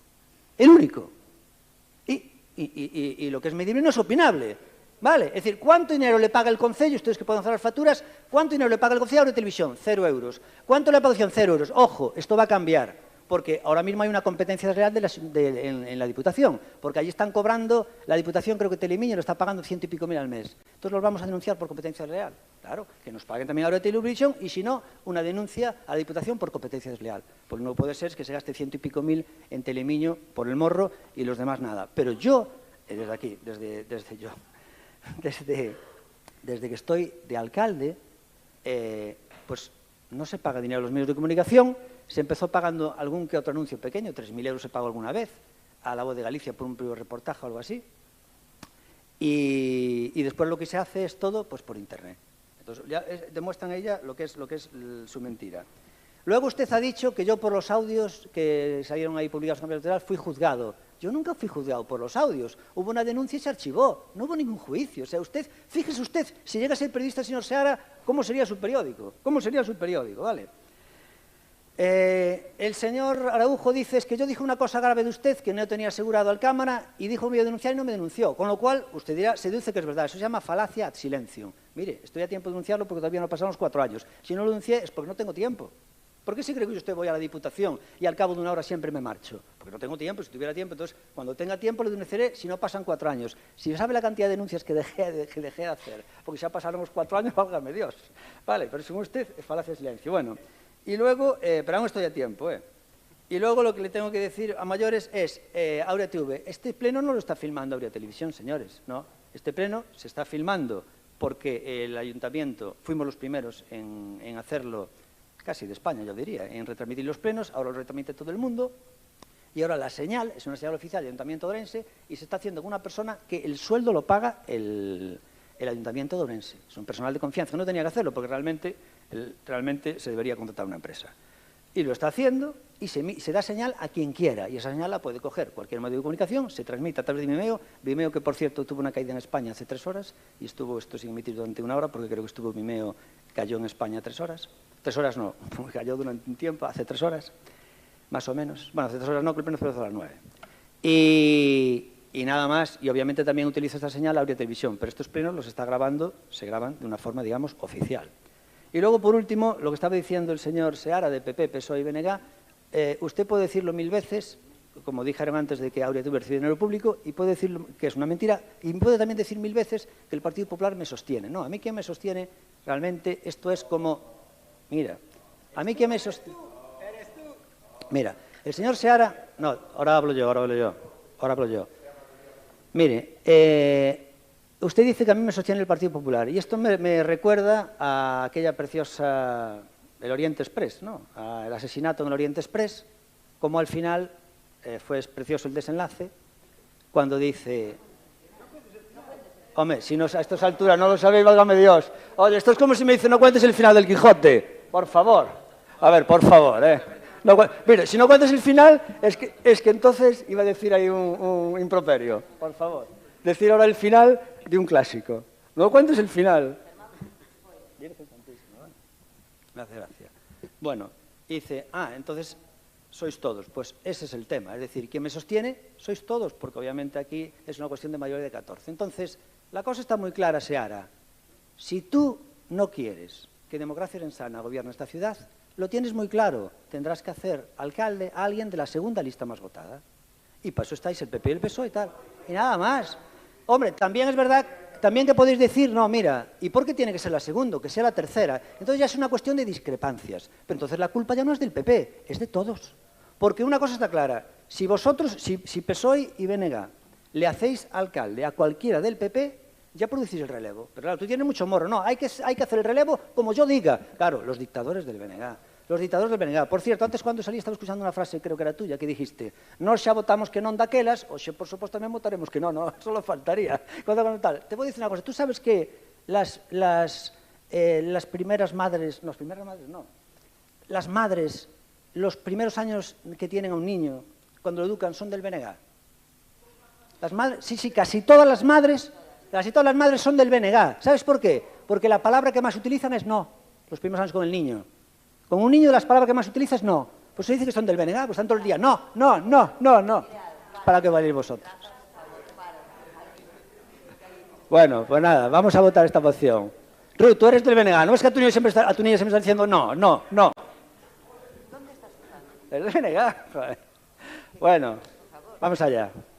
Votamos entonces esta moción. ¿Votos a favor? BNG, PP y PSOE votan a favor. ¿Votos en contra? Democracia Ourensana. Muy bien, pasamos a la segunda moción, que sería el punto 6.6. Es una moción del Partido Popular. Es una moción relativa a la celebración del Día Mundial de la Emigración, 18 de diciembre, en el Concello de Ourense. Va a defender esta moción, por favor, Ana Méndez, cuando quieras. Moi boas, de novo. Bueno, hoxe traemos unha moción a pleno, esta moción a pleno, creo que unha moción totalmente acaída e, ademais, unha moción constructiva, é unha moción para propoñer melloras. Xa esquezámonos un pouco de crispación e de diferenzas políticas, porque esta moción que traemos apela a algo que deberíamos estar todos moi preocupados, a algo que forma parte da nosa identidade colectiva como cidade, que é a historia de emigración e o orgullo de recoñecer a miles de ourensáns, ourensás que ao longo de décadas pois tiveron que marchar para construir o seu futuro lonxe da nosa terra. E a miles de homes e mulleres que hoxe, por a outra banda, chegan a Ourense doutros países na procura dunha vida mellor. No ano 2000, a Organización das Nacións Unidas, tendo en conta ese gran crecente número de migrantes no mundo, proclamou o 18 de decembro Día Internacional do Migrante. E con esta moción o que solicitamos, porque o consideramos, como dicía, oportuno e moi acaído, é que o Concello de Ourense celebre esta data de xeito institucional, promovendo actividades que poñan en valor a emigración ourensá e a integración das persoas que chegan á nosa cidade. Porén, como non queremos que este recoñecemento se limite a un único día de celebración ou a unha festa nun momento dado, que está moi ben, solicitamos tamén na moción que o Concello impulse, en colaboración coa Consellería de Educación, un programa anual de charlas e talleres nos centros educativos para que os nenos e as nenas de Ourense coñezan testemuños reais de migrantes ourensáns e tamén de persoas migrantes que hoxe viven connosco. Queremos transmitir valores fundamentais como a convivencia, como a diversidade, o respeto, o esforzo e a identidade. Estamos falando de memoria colectiva e de educación en valores, que é moi, moi importante. E tamén de recoñecer as persoas que fixeron grande esta cidade, esta provincia, dende fora, e as que seguen facendo grande hoxe Ourense dende dentro, porque Ourense non só é terra de migrantes, hoxe tamén pois é cidade de acollida, e isto é un fenómeno clave para entender o presente e o futuro do noso concello. Os datos témolos aí. O aumento da natalidade en Ourense nos últimos anos débese en gran medida pois ás familias estranxeiras que escollen vivir aquí.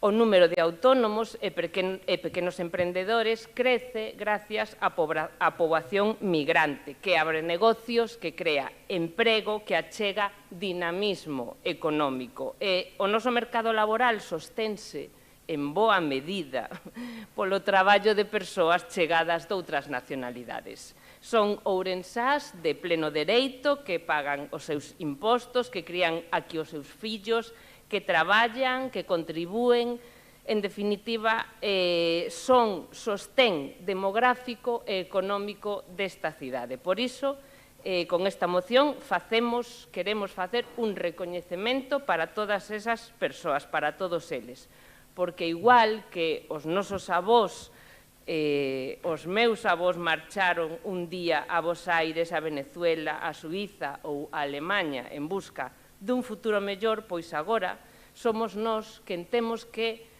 saber acoller, quen temos que integrar e respetar a quen chega buscando ese mesmo futuro. É importante que o fagamos pois con políticas públicas. O Concello ten que recoñecer esta realidade e educar as novas xeracións tamén nunha visión inclusiva, que é fundamental, unha visión aberta e orgullosa pois do que é unha sociedade construída entre todos. Gracias. A continuación, o BNG, señor Puga, cando queira. Moi bo día a todas e a todos. Pepe, que nos conocemos desde hai 30 e pico anos, quería, antes de referirme á moción, a ver se podía aclararme dúas cousas, e iso ten que ver co alcalde. En algún momento puiden entender eu de que estaba destentando os outros 9 de democracia ourensana para intentar pactar algo? Non sei, non. Vale, porque eu terei que ir a ver o vídeo, porque houve un momento que me pareceu dicindo que era só o problema dun, que os outros 9, bueno, vale. Despois, por outra cuestión, a ver, xa digo, conocémonos hai moitos anos, ti máis eu, ao menos de vista, eu estive sempre no mesmo sitio, no Bloque Nacionalista Galego, verdad? Ti deche algunhas voltas máis, entón, ao mellor, digo por a referencia que fixecho ao tema da Diputación, igual en ese mareo non te das conta dunha cousa. No pleno da Deputación da semana pasada, os orzamentos da Diputación saíron adiante non só por Democracia Ourensana, sino tamén por o Partido Socialista. Os únicos que votamos en contra fomos o Bloque Nacionalista Galego, igual que aquí. Bueno, aquí tamén votou o Partido Socialista en contra. Por lo tanto, cando tú dices que nós non sabemos o que queremos, sabémoslo moi ben. Nós o que estamos intentando construir unha alternativa no Concello á Democracia Ourensana e na Diputación ao Partido Popular. Iso é o que levamos intentando facer. Despois as urnas non lo irán dicindo, non? Bueno, entón, xa dito isto, e consumido este tempo, vamos facer un pouco algunha reflexión sobre a moción que presenta o Partido Popular, con moi boa vontade, por certo, tal e como acaba de explicar a súa portavoz, porque efectivamente aquí hai dúas situacións diferentes, o que aconteceu en esta provincia, o que aconteceu nesta cidade, o que aconteceu en Ourense, por ser durante séculos pois unha provincia onde marchou moita xente, por lo tanto, de moita emigración, pero ao mesmo tempo tamén con esa dicotomía máis recente na que esta cidade, esta provincia, pois é receptora de emigrantes, non? Entón son dúas situacións un pouco distintas, non? Porque se interpreto ben a moción do Partido Popular, a ver, eu non lle quito, por suposto, a boa intención da súa moción, pero pareceme así un tratamento sobre o tema da migración un pouco bucólico pastoril, non? A ver, di que o Concello de Ourense ao longo da súa historia viu como milleiros de ourensáns tiveron que emigrar tanto a outras partes de España como de estranxeiro en busca de oportunidades laborais e que esa realidade forma parte esencial da nosa identidade colectiva e merece ser recoñecida institucionalmente, etc. etc. A ver, a emigración, tanto no primeiro caso a que tuvemos que sufrir os ourensáns como a que están sufrindo a xente que se ven Ourense é un drama. Realmente a migración é un drama e ese drama que por referirnos ao século XX sufriu esta provincia de Ourense, a ver, se a xente no ano 1936 de Ourense tivo que emigrar non é por este relato bucólico pastoril, é porque había unha guerra e foron exiliados moitos deles, e represaliados e senón matábanos, vale? Por iso tuveron que emigrar. Despois, nos anos 60 e 70, por pobreza, é dicir, porque os votamos. Esa xente que se tuvo que marchar, que despois xerou riqueza, e aínda xera riqueza hoxe, non se marchou por boa vontade. E temos, supoño que na retina, moitos de nós, as imaxes dramáticas de familias rotas, porque os pais e as nais tiñan que marcharse e deixaban aquí aos nenos, e nós somos herdeiros desa xeneración. E moito máis recientemente, nos anos 2000, a xente de aquí, non hai datos oficiais da Xunta de Galicia, pero a inmensa maioría, xente moza, máis de 200.000 personas, estamos falando por unha aproximación, marchan buscar traballo. Marchan buscar traballo. Vale? Por tanto, iso é unha realidade que non podemos obviar por moito que queiramos edulcorala con esta moción. E despois hai esa outra parte da recepción de emigrantes, porque, efectivamente, todas esas persoas que migran e veñen aquí, benvidas sexan, son xente tamén que veñen por necesidades ou obrigadas a deixar a súa terra. Veñen porque están obrigadas a deixar a súa terra, a deixar os seus países. E esos son todo persoas.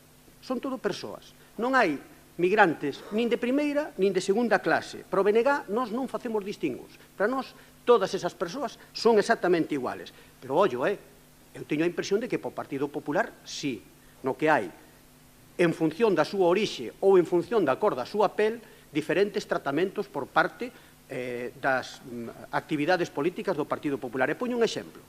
Cando foi o inicio da guerra de Ucrania, houve moitos alcaldes do Partido Popular que foron buscar a xente a Ucrania para evitar que estuveran e sufriran as consecuencias daquela guerra. Pero hai moitas máis guerras en África e de toda esa xente, dese outro cor da pel, o que fixo o Partido Popular é poñerlle concertinas para que non pasen, e poñer todas as trabas posibles para que non veñan para aquí. Seguiremos despois na segunda.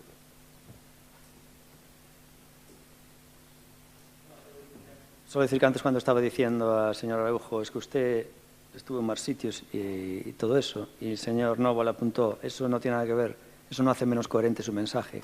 Quiere decir que eso es falacia ad hominem circunstancial. Bueno. ¿Puedo coincidir? Puede coincidir. Bueno, por favor, empezó. Un segundinho.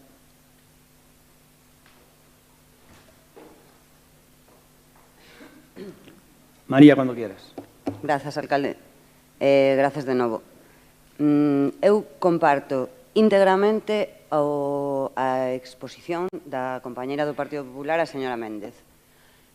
Pero, entón, penso que existe unha errata ou algún tipo de erro na redacción da moción, porque, segundo acaba de explicar, ben, penso, a voceira do Partido Popular, Ourense, con respecto á emigración, pon en valor a todas aquelas persoas, todos os ourensáns, todas as ourensáns, temos un familiar que emigrou nun momento, meu pai naceu en Venezuela por motivos da historia da nosa cidade.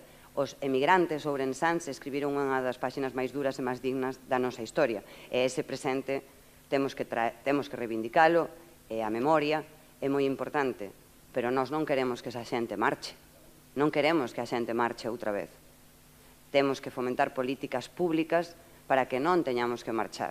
En este momento, nesta cidade, nesta provincia, hai máis de 20.000 persoas que son inmigrantes e hai máis de 14.000 na nosa cidade, de distintos países que sosteñen, como ben dixo a voceira do Partido Popular, sectores e literalmente os sosteñen, non solamente na cidade, senón tamén no mundo rural.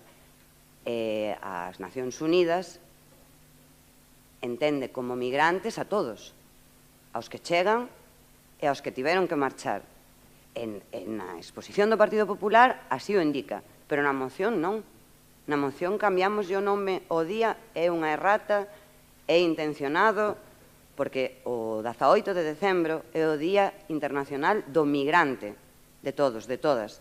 O futuro das cidades, o da nosa, sobre todo, construese con todos, coa lembranza, coa dignidade e coa memoria dos que tiveron que marchar buscando un futuro mellor e tamén dos que chegan á nosa cidade, e temos a obriga moral sempre, pero política no noso caso, de acollelos a todos e a todas, e de facilitarlles, porque todo o mundo que marcha, marcha por algo que non suele ser bo. Ás veces sí, porque é por oportunidades laborais millores, pero esa xente non é a que se cita aquí. Esa non é a que hai que reivindicar, porque cando tes cartos, entón xa non eres migrante en ningún sitio. É igual tamén a cor da túa pel. Somos máis clasistas que racistas, en todos, en moitos casos, cando tes cartos, pois así. Entón, a min personalmente, que eu sei da sensibilidade dos membros do Partido Popular deste Concello en distintas áreas, sobre todo nas sociais, chámame poderosamente a atención que a moción, que entendo que será unha errata, porque tampouco penso que este pleno teña competencias para cambiar un Día Internacional, porque é o Día Internacional do Migrante. Estamos todos de acordo en que o futuro se construe entre todos e todas, que temos que reivindicar o que fixeron, o que nos deixaron, o legado histórico dos que marcharon, pero o apoio á creación de políticas públicas, o apoio a gobernos que reivindican políticas públicas de acollemento á mobilidade e aos migrantes e aos inmigrantes é fundamental para pôr en valor. E foi exactamente o que dixo a voceira do Partido Popular na súa intervención. Os que marcharon deixanos un pasado e unha historia, e os que veñen sosteñen a nosa cidade. Temos un incremento de natalidade, temos chas as nosas escolas, temos cubertos os coidados, a hostelería, son emprendedores, xeran emprego, xeran riqueza, e temos que apostar por políticas públicas que xeren inclusión. Tamén di no último punto da moción naqueles centros educativos nos que haxa maiores índices de inmigración. Non, tamén nos maristas. En todos os sitios. Non deberíamos de ter estes debates. Hai debates que non deberían existir porque estamos todos de acordo. Estamos todos de acordo. Logo en Madrid, pois a veces divagan con asuntos que as persoas individuais non nos afectan directamente, porque somos acolledores, somos solidarios, e non somos racistas, nin clasistas. Entón, temos a obriga moral de apostar por políticas públicas que favorezan a integración, a inclusión, e é a nosa obriga que todos e todas sexamos parte da mesma cidade, independentemente do resto de condicionantes. Por lo tanto, entendo que se non hai un erro na moción que reivindica solamente a metade da migración, penso que deberían de reflexionalo. Nada, gracias, alcalde. Moi ben. A continuación, por Democracia Orensana, Noa Rouco, cando queiras. Buenos días nuevamente. Bueno, tal como dijo María, yo creo que efectivamente en este tema no debería haber debate. Considero que no lo hay. Estamos todos de acuerdo en que hay que hacer políticas para la integración y la inclusión y que Ourense efectivamente ha sido una tierra marcada por la emigración. Lo fue en su momento y al mismo tiempo es una ciudad que a día de hoy acoge con los brazos abiertos a diversas nacionalidades que deciden venir a hacer aquí su vida, pues también por un futuro mejor. De hecho, es que es una de las cosas más bonitas que tenemos, es que enriquezcan el tejido cultural que tenemos con esa fusión, ¿no?, de cada uno de su cultura. Decir que desde el Ayuntamiento ya tenemos un contacto directo con cada uno de estos colectivos, pero a lo largo de todo el año, no en un único día. Es pues ya pudisteis ver la foto que se colgó, no sé si fue ayer o hoy en nota de prensa, que mismamente este fin de semana hay en el campo de la feria una celebración que se llama Entre Hermanos.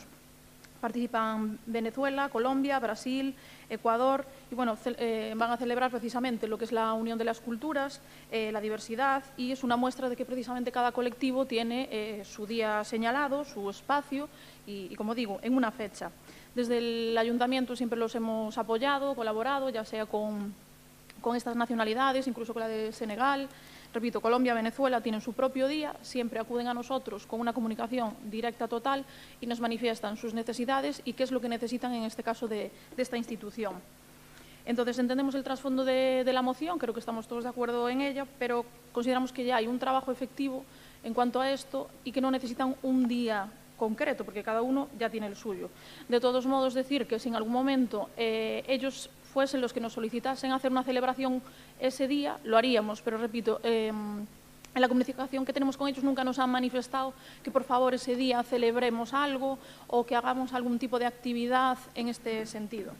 Estamos dispuestos a estudiar propuestas en el camino de la educación, ya que puede ser algo positivo. Recordar únicamente que las competencias en educación son de la Xunta de Galicia, pero estamos dispuestos a apoyar en este sentido y, como digo, con todo el respeto al Día de la Inmigración, considerar que no es necesario hacer actividades en ese día porque cada colectivo nos solicita ayuda para hacerlo cuando ellos consideran y cuando lo tienen que hacer y nosotros pues estaremos en ese sentido apoyando y celebramos la fusión cultural y cómo enriquece nuestra ciudad. Gracias. Bueno, pues nada, básicamente ratifico y comparto obviamente lo que ha dicho mi compañera y simplemente en lo que acaba de decir que este sábado hay una fiesta principalmente latina, es el domingo, perdón. Este domingo, día 7, hay una fiesta latina que es desde el 12 de la mañana hasta 12 de la noche más o menos, con comida, con venta de productos especialmente de Sudamérica y con actuaciones musicales.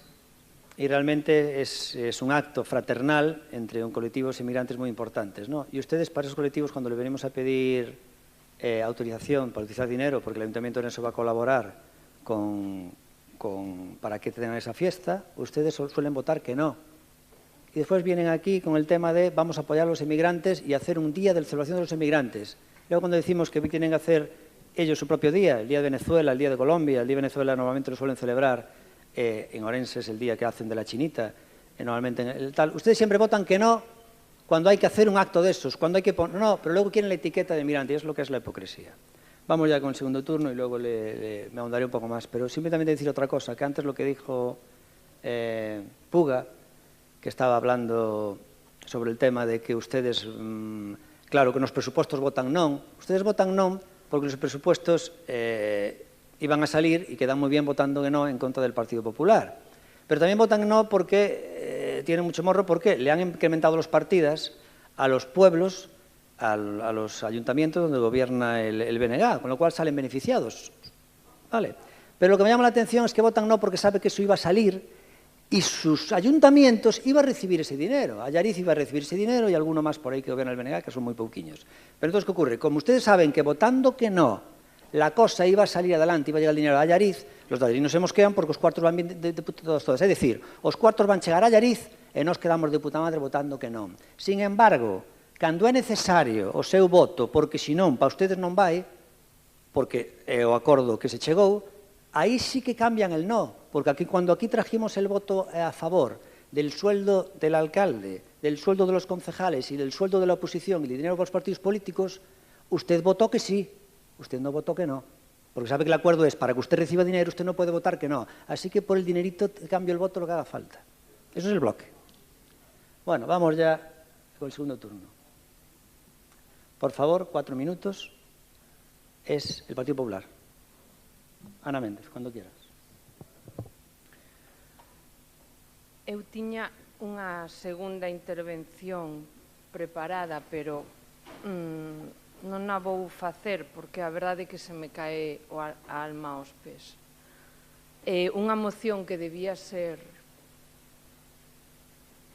constructiva, que debía ser apoyada por todos sin ningún tipo de fisuras, esváese nun discurso vomitivo do señor Puga o que non vou facer nin a máis mínima referencia, nunha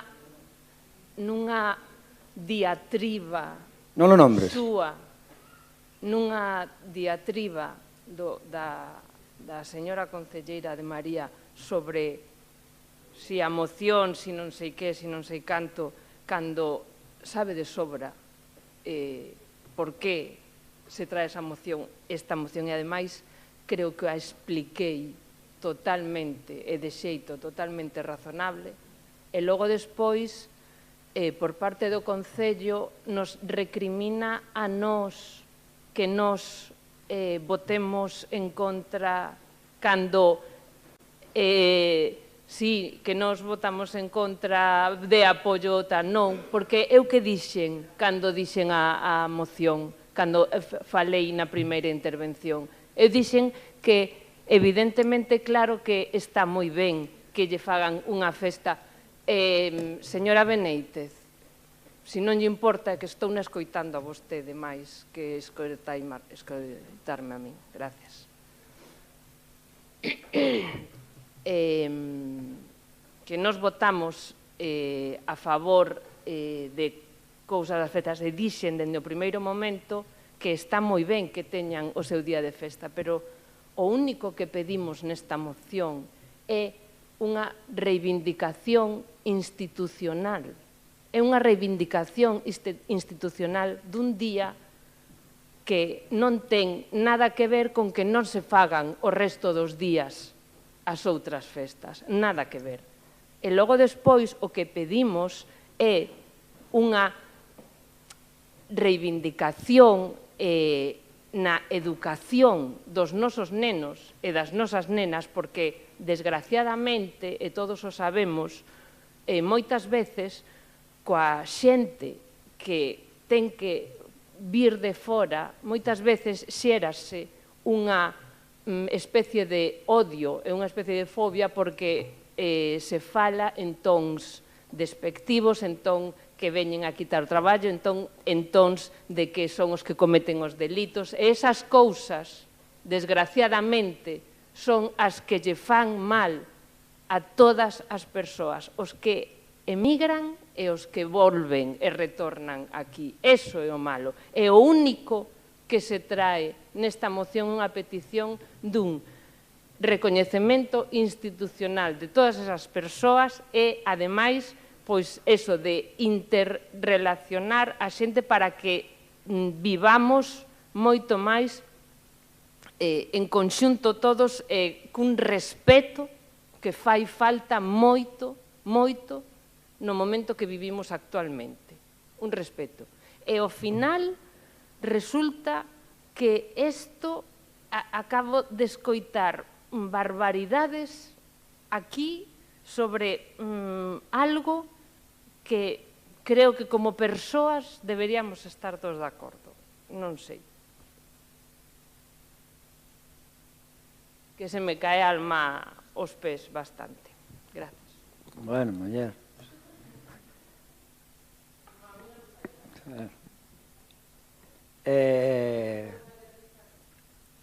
Por favor, señor Puga, cando queira. Bueno, pois eu sinto que non lles parezca correcto, pero xa dixen que no tono no que iba a moción que nos parecía que era interesante, pero o tema da migración, inmigración, como queiramos denominalo, por moito que queiramos darlle un tono, como eu dixen, bucólico pastoril, é un drama, é un auténtico drama, e iso hai que falalo, e iso hai que decilo, porque en realidad...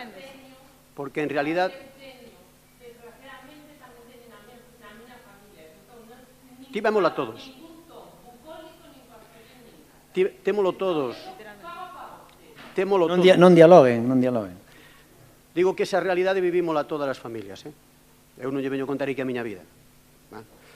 En todo caso, o que sí é necesario meditar e facer unha reflexión sobre este tema, máis alá do que eu interprete como bucólico pastoril ou non, en realidade a situación que estamos a vivir en Europa, que por suposto se traslada aquí, é unha situación na que Europa languidece.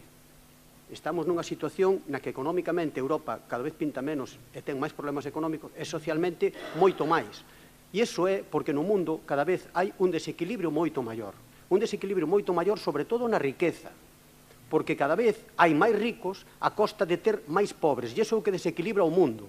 E a xente que ten que emigrar cara a un lado ou cara a outro, o que necesita, aparte de ser ben acollido a esas terras onde van, o que necesitan, fundamentalmente, que se xere riqueza nos seus países. Que se xenere riqueza nos seus países. Que non haxa dentro do mundo unha primeira marcha e unha segunda marcha. Que non haxa un imperialismo económico capitalista que o que está facendo é esquilmar 2/3 partes deste planeta a conta de eliminar os seus recursos e obligar a esas xentes a que teñan que abandonar os seus territorios de orixe. Iso é o que nos debería motivar, iso é o que deberíamos pensar e matizar e reflexionar seriamente. Un reequilibrio en todo o mundo que permita que a xente viva dignamente na terra que a viu nacer. Iso é o que deberíamos facer entre todas e todas. E o que temos que facer aquí, nestos momentos, non é solamente facer mocións.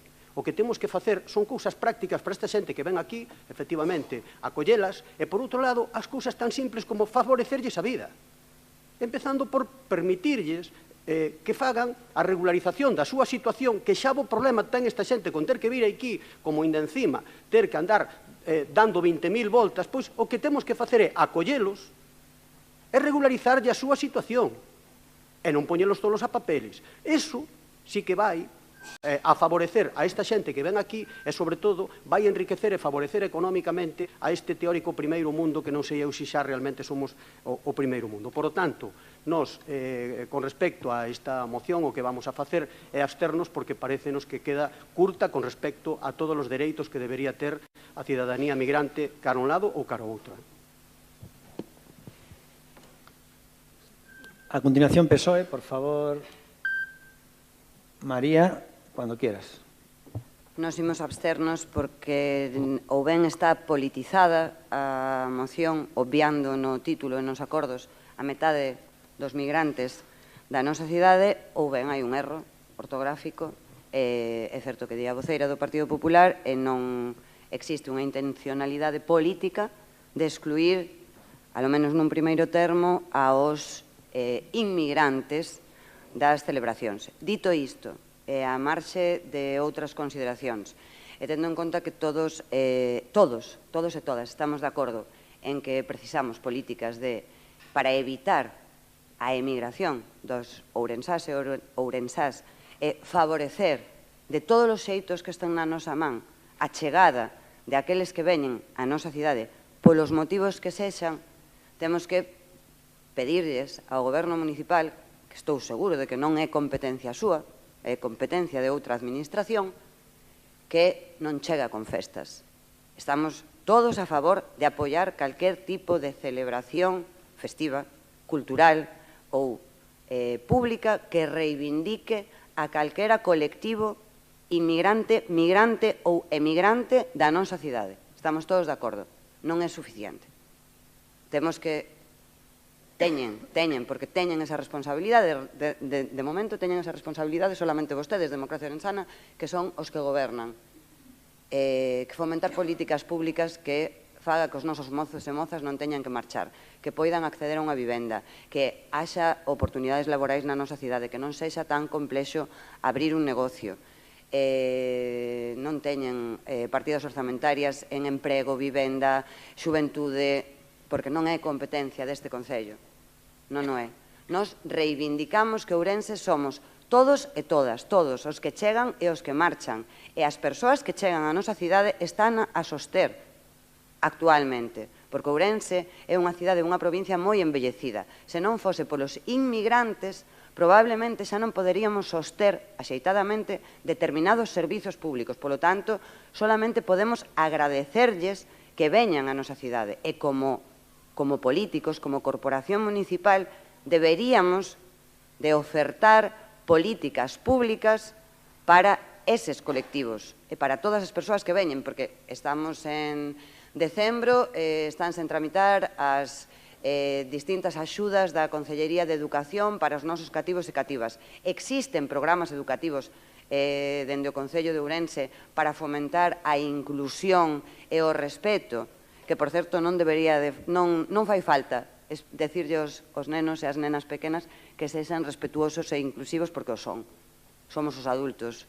Non sei que momento da nosa vida o perdemos.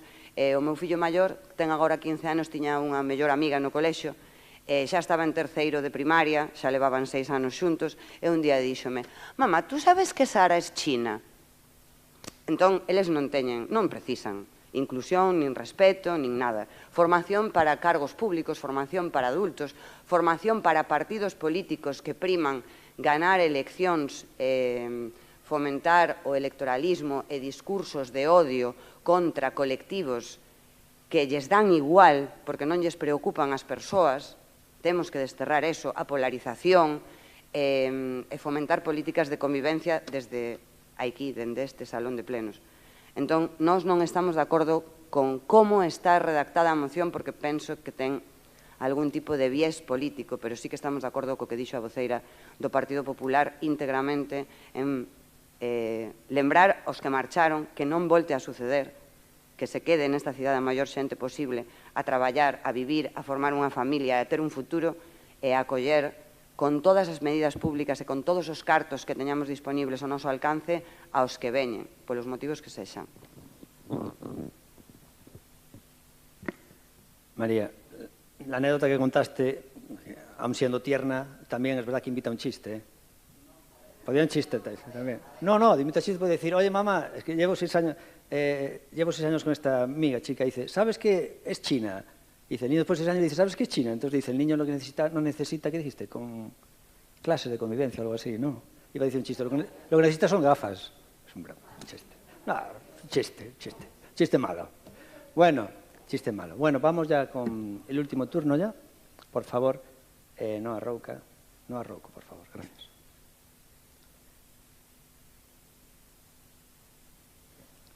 Reiterar que creo que estamos todos de acuerdo, por suerte, en este tema y que únicamente el tema de abstenerse viene de que, como he dicho, atendemos a las peticiones de la ciudadanía y, en este caso, a estos colectivos, que el momento en el que ellos nos lo trasladen, desde luego, pues lo valoraremos y haremos lo que sea pertinente, pero no atendemos directamente a las demandas que formula la oposición sin tener comunicación directa como tenemos nosotros con ellos. Bueno, voy a hablar yo. Gracias. Les aviso que voy a hablar yo. No, hablando de eso también, recuerdo que había un chiste de Lelutiers, que era una escena que estaba bastante... Bueno, hoy en día a lo mejor es un chiste que incluso políticamente, no sé si ya lo dirían, pero aquella se decía hace 30 años, que estaban debatiendo, entonces le llamaban a una chica que era negra, y decía, a ver, negra, y dice, no, llame negra, oye, esta no ve, negra, y dice, no le llame negra, por favor, no ve que es ciega y no sabe que es negra. Chiste de Lelutiers, no es mío el chiste.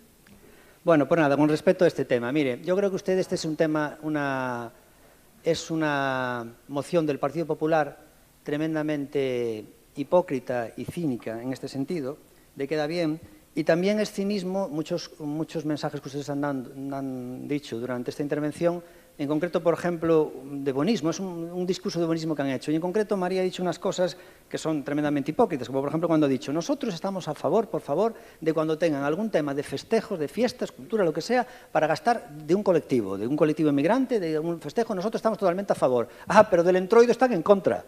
De gastar el dinero en el entroido, en el Halloween, están en contra. Si es para españoles, no. Entonces, si es para extranjeros, sí, lo que haga falta. Van a hacer una fiesta de Colombia, lo que quieran. Oiga, del entroido Galicia, no, eso es tirar los cuartos. No seas hipócrita, Tú estás en contra en todo aquello que crees que nos da votos. Y estás a favor en todo aquello que es buenismo, que crees que te da votos a ti. Esa es la realidad. Dijiste después otra tontería, pero el buenismo, este rollo que tal. Dices que si no hubiera emigrantes, Orense, es que por Dios, somos una población muy envejecida. Y si no hubiera emigrantes, no habría servicios públicos. No, perdona.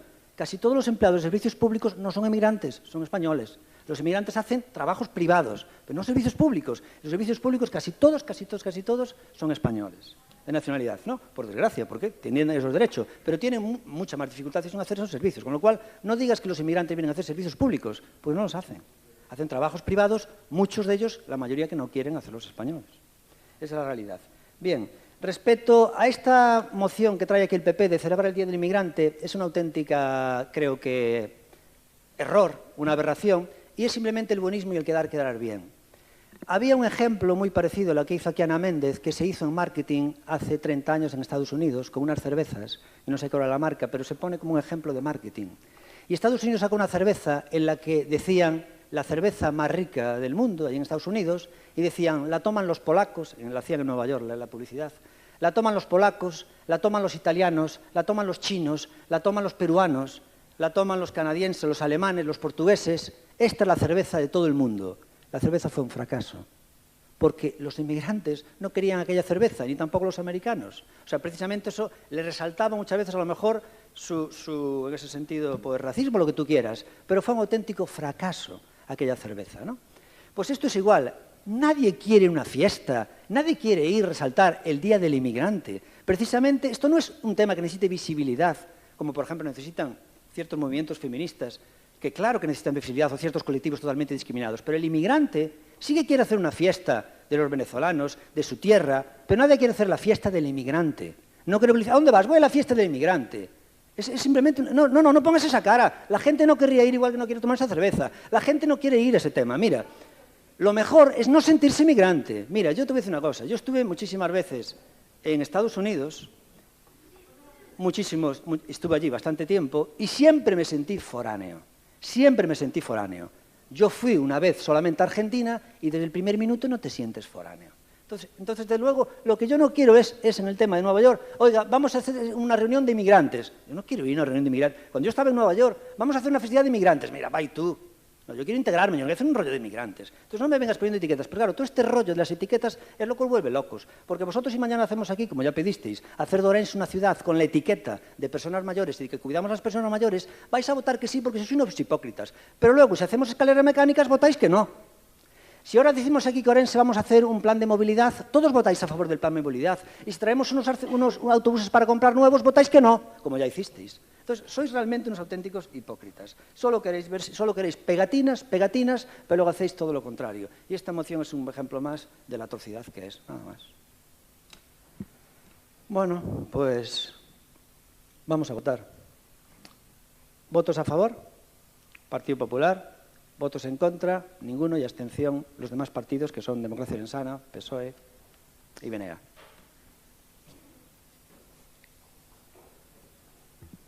6.7, punto del orden del día, moción del Grupo Municipal Socialista para a creación ou cuberta de parques infantís na cidade de Ourense. Partido Socialista, que non vai levar esta moción, por favor. Que na leva Natalia Benítez. Un segundiño, cando queiras. Grazas, alcalde. Ben, cambiamos de tercio un pouco con unha iniciativa. Nos consideramos que en positivo totalmente, que ademais non poderá decir neste caso, porque recentemente se aprobou unha partida económica co respaldo do Partido Socialista para a renovación e mellora de zonas verdes, co cal non somos sospeitosos de non apostar pola mellora destas zonas para as crianzas na nosa cidade e creemos que hai que dar un paso máis neste sentido. O seu Grupo Municipal Socialista trae unha iniciativa que, dado as circunstancias nas que vivimos en Ourense, creemos que é o momento xa de poñela en marcha, en este caso por parte do Goberno Municipal correspondente, que é o de Democracia Ourensana. Como todos sabedes, en Ourense está claro que hai que mellorar as zonas de xogos, parques infantís da cidade, non é nin a primeira nin a última vez que debatimos sobre isto, pero tamén creemos que hai que ser un pouquiño máis ambiciosos.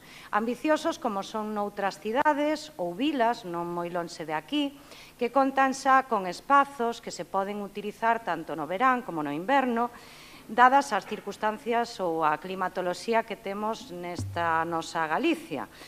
E onde podemos atopar estes espazos? Pois en cidades como Ferrol, noutras máis lonxanas como Irún, ou en vilas desta provincia como Allariz, Maside ou Tribes incluso. Por iso, parecenos sensato e parecenos positivo plantexar que en Ourense este goberno municipal aborde por fin a posibilidade de que as familias, os nenos e nenas desta cidade, cando chega o outono, o inverno e as circunstancias climatolóxicas non favorecen estar ao aire libre, que poidan contar con espazos cubertos para xogar e tamén, de algún xeito, outras persoas, porque isto sería un proxecto interxeracional. Ben, hai barrios que, como todos sabedes, teñen unha elevada densidade de poboación, como é o barrio da Ponte, como pode ser a Carballeira, Mariña Mansa, pero, ante todo isto, o que pedimos sempre debería contar con unha planificación por parte do Goberno, non? O que pedimos nesta moción é que o Goberno municipal planifique, que elabore un plan municipal no que se estudien esos parques xa existentes ou zonas de xogo que serían susceptibles de cubrición e que reúnen condicións axeitadas e tamén que se estuden posibles alternativas para a creación de novos parques cubertos na cidade. Pero xa sabemos que como o seu non é a planificación, pois teremos que reiterarlo un día sí e outro tamén. O que nos gustaría a nós e a moitos ourensás e ourensás é que xa no horizonte deste novo ano que vai entrar, no 2026, esteamos a falar dun proxecto xa polo menos real e viable, redactado e en contratación para o primeiro parque cuberto da cidade de Ourense. E, sobre todo, garantir e cumprir a normativa. Está claro que hai unha lei de accesibilidade e creemos que sería un paso máis dar esta oportunidade, esta alternativa á cidadanía coa creación ou cubrición de parques na nosa urbe, porque a lei de accesibilidade di que hai que facelo. Ademais de que sexan accesibles, temos que garantizar que todo o mundo os pode utilizar en calquera momento e tamén teñen que seguir a ser gratuitos. Ben, nos pedimos basicamente iso, un plan municipal, que nos, lóxicamente, respaldamos e avalamos, que se poña en marcha xa esa redacción e contratación dun primeiro parque cuberto na nosa cidade no ano 2026, que se garantan estas condicións de accesibilidade, seguridade e gratuidade e que, ademais, a poder ser, se favoreza a participación de todos neste proxecto, dos partidos políticos, das AMPAs, dos colectivos veciñais e de todos aqueles que nos creemos que podemos e debemos aportar algo en positivo a este proxecto. Logo, xa sería cun laude que este goberno municipal nesta temática de parques e zonas verdes nos dixera ou publicara periódicamente en que fase están esas obras ou que previsión teñen para facelo. Pero, bueno, a nosa obriga é traer propostas en positivo e respaldalas cando toque neste salón de plenos e apostar por modernizar a nosa cidade, que é o que pretendemos facer con esta iniciativa. Moitas grazas. A continuación, o BNG, por favor, Erea Blanco. Bo día. Bueno, eu creo que Ourense precisa parques cubertos, é unha realidade que todas coñecemos. Eu creo que o problema disto vai máis aló, que non só precisamos parques cubertos, senón tamén repensar o modelo de espazos de xogo e actividades que ofrecemos como cidade ás crianzas. Evidentemente, Ourense, como todas sabemos, é unha cidade cun microclima propio, e que este microclima precisamente deberá ser parte fundamental das análises que temos que facer para facer e construir a cidade que queremos, non? Esta cidade onde no Brau vai unha calor abafante e no outono e inverno chove bastante de seguido, pois debería indicarnos que evidentemente as crianzas non teñen espazos de xogo porque quedan prácticamente inutilizables durante unha boa parte do ano, non? Ourense é como é, xa sabemos todas, e iso implica tamén tomar decisións intelixentes. E sabemos que no Brau non se pode estar porque non hai unha soa sombra e que no outono e no inverno non se pode estar porque van estar mollados os xogos, pois o lóxico será poñerlle unha solución que, neste caso, sería cubrilos, non? E isto é planificación urbana, non require unha licenciatura en arquitectura. Quer dizer, é poñer as persoas, e neste caso as crianzas, no centro da vida e das cidades que aspiramos a construir. Entón, a conclusión é, as crianzas non poden ir ao Parque no Brau porque se desmayan. E no inverno non poden xogar nos columpios porque están mollados. Entón, Eu creo que isto que trae o PSOE, aínda que a súa proposta é un pouco máis ambiciosa, ten moita urxencia, non? E que deste pleno debería sair, pois que urxe xa, plan, se pode ser hoxe que non sexa mañán, pois polo menos a semicobertura ou a cobertura de algún dos parques, non? Eu, por exemplo, teño colegas que teñen que coller o coche para levarse para levar as crianzas a Allariz a xogar a parques cubertos. Quero dicir, e é surrealista que nós, que somos a primeira cidade deste cuarto de país, non teñamos nin eso que ofrecer, non? Un parque cuberto, que non é nada loco.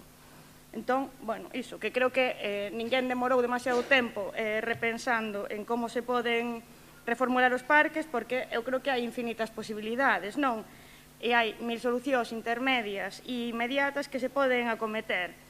Entón, bueno, non hai tanto, creo que se aprobaron cartos para a reforma de parques infantís, un montón de cartos, e nós non sabemos cal é a proposta exacta do grupo de goberno para os parques infantís. Pero, bueno, sí, minto, sí que sabemos, pechalos ás 10 da noite non vai a ser que moleste o ruído das crianzas xogando, non? Entón, bueno, nós iso, apostamos por atallar esta situación de raíz, facer coberturas parciais ou completas, estar en diálogo coa veciñanza, coas nais e coas pais, que eso está bastante ben explicitado na moción do Partido Socialista. Nos creemos que as obras e estas cousas teñen que ser con consenso da veciñanza e, sobre todo, das persoas que van ser usuarias para poder que sexan o máis acaídas posibles. E, bueno, desde o BNG imos seguir defendendo que Ourense ten que ser unha cidade en que as crianzas poidan xogar, correr e medrar sen ser percibidas como unha molestia, non? E sen limitar o lecer e coa seguridade de que os espazos públicos son de todas, pero tamén delas, non? Gracias. Me pregunto una cosa, ¿para qué quiere el BNG un techo sin nada debajo? Es algo que no lo entiendo. Es decir, es una pregunta irónica, ¿cómo tiene cojones el BNG de intervenir en su turno en esta moción cuando han votado en contra de hacer parques infantiles? Y ahora dicen que hay que hacer poner un techo y que hay que hacer uno cubierto. Por Dios, qué vergüenza, que la gente tiene que ir a Allariz o a Carballino. O sea, increíble. O sea, han votado en contra de la partida de parques infantiles, de no reformar los parques infantiles, y ahora dicen que qué vergüenza, que hay que hacer ya uno cubierto ya. De verdad, o sea, que el PSOE lo critique, vale, porque el PSOE votó a favor. Pero el BNG, increíble. Bueno, Partido Popular, por favor. Partido Popular, Pomar.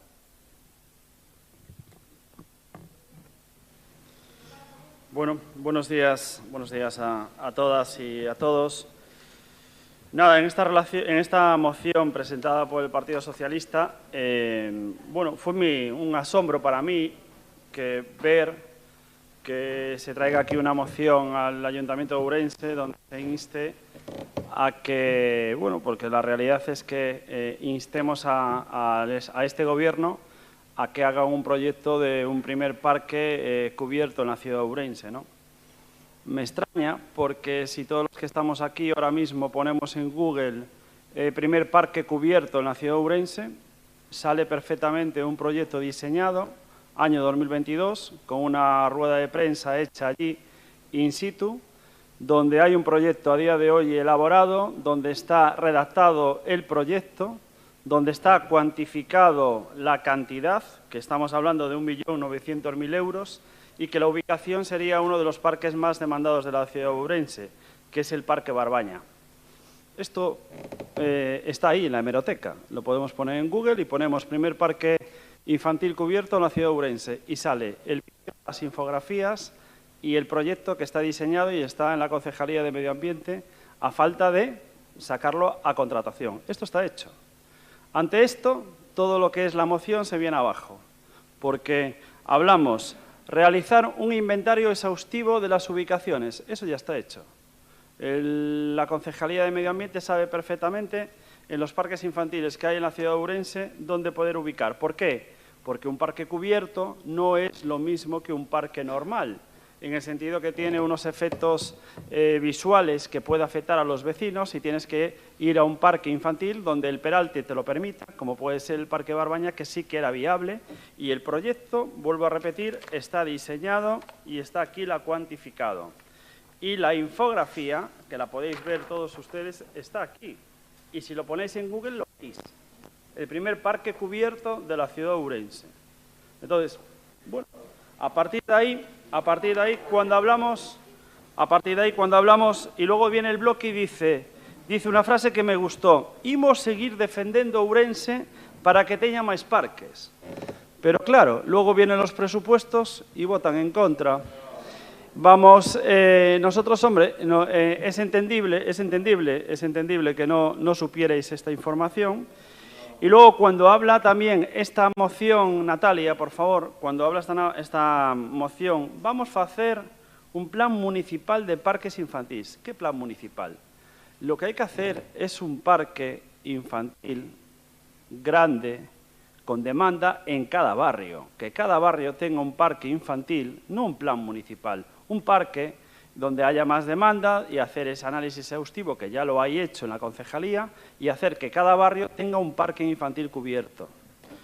Luego, hablamos en el tercer punto, dice que en un plazo máximo de un año se redacte un plan, un proyecto para hacer el primer parque cubierto de la ciudad. Ya está hecho. Y luego otro punto dice, vamos a garantizar la seguridad y la gratuidad de los parques. Por supuesto, todos los parques, cuando se hacen, todos tienen la accesibilidad, porque es una normativa obligatoria por ley, y todos son gratuitos. Entonces, yo no entiendo esta moción, a qué viene todo esto, y bueno, pues mira, yo creo que esta moción viene a justificar un poco el voto vuestro hace un mes en la modificación de crédito, donde se le aprobó la partida económica de 3,5 millones para parques infantiles, que me parece bien. Ahora, lo que no puede ser es que traigamos una moción aquí para hacer algo que ya está hecho. Nosotros, desde el Partido Popular, apostamos siempre por la mejora de todos los parques infantiles. Hicimos un plan de parques infantiles de 50 parques que se hicieron. Y yo me gustaría preguntarle a Fran, que seguro que es el que va a hablar ahora, en este periodo que llevan ellos, teniendo la competencia de medio ambiente, que me diga un parque que se haya inaugurado con fondos y con proyecto propio de ellos. Todo lo que se ha inaugurado hasta el día de hoy era el plan que había antes. Ahora, ¿se van a adjudicar nuevos? Sí, por supuesto, pero hasta ahora no se ha hecho nada nuevo. Y vuelvo a reiterar y repito, si queremos un primer parque infantil cubierto, está adaptado, está en un cajón, simplemente hay que adjudicarlo. Gracias.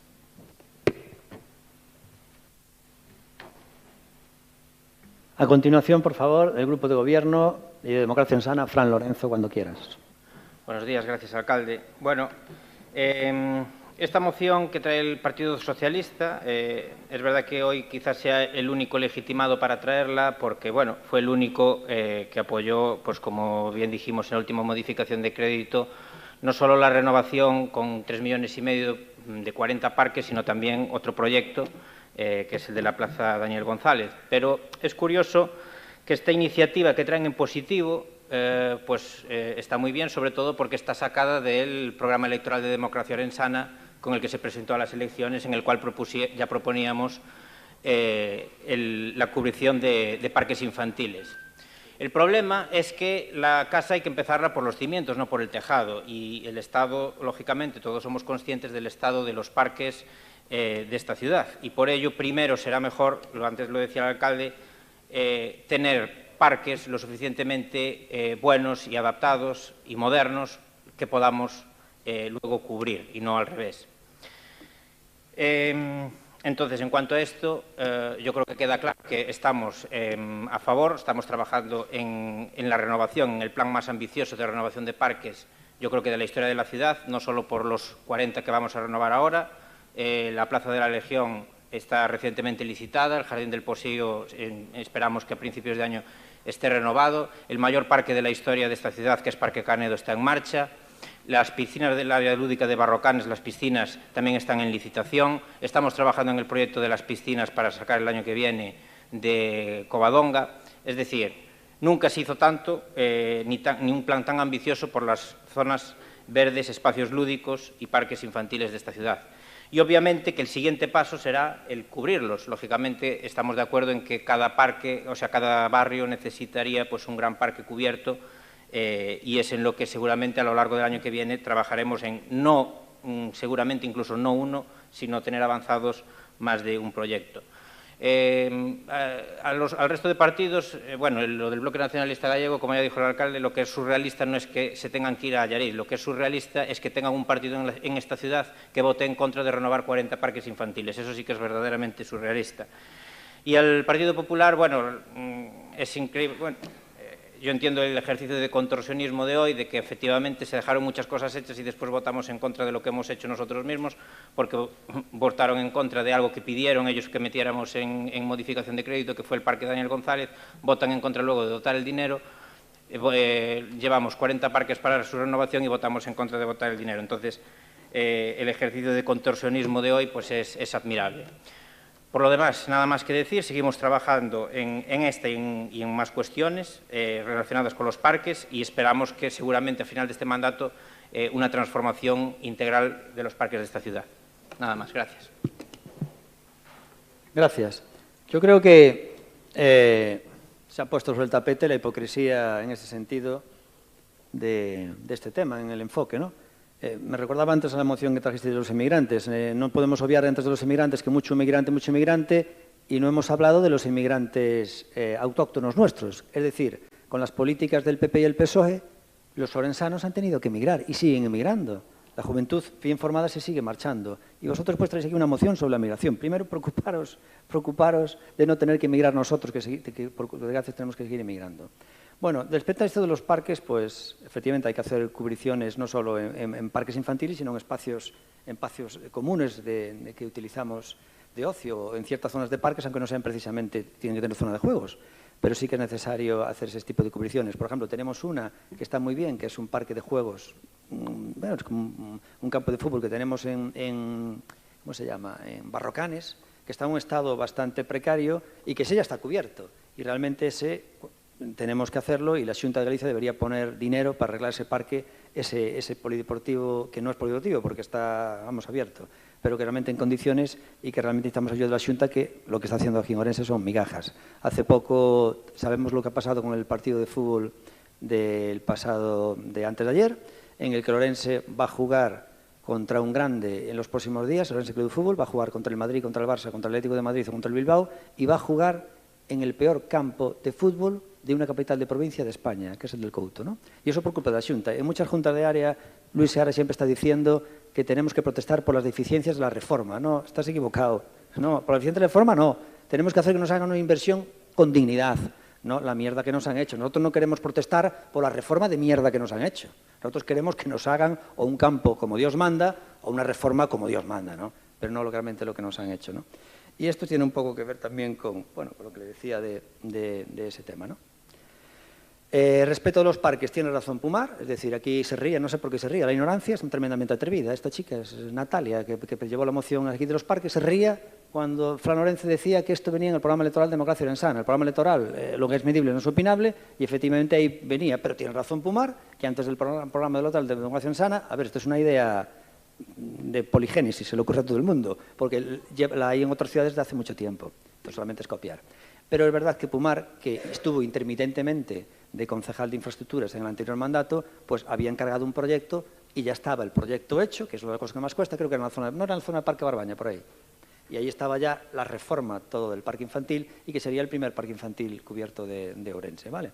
Bueno, pues hay tantas cosas que hacer que por H o por B todavía no se hizo y por supuesto tenemos que hacerlo, pero lo que llama también la atención es cuando tenemos aquí un dinero, una propuesta para hacer una reforma de parques infantiles, pues en este caso solamente el PSOE votó a favor. Y eso es lo que es tremendamente hipócrita, nada más. Vamos con lo que un poco decía mi compañero Fran. Vamos, por favor, con el segundo turno. Natalia, por favor, cuando quieras.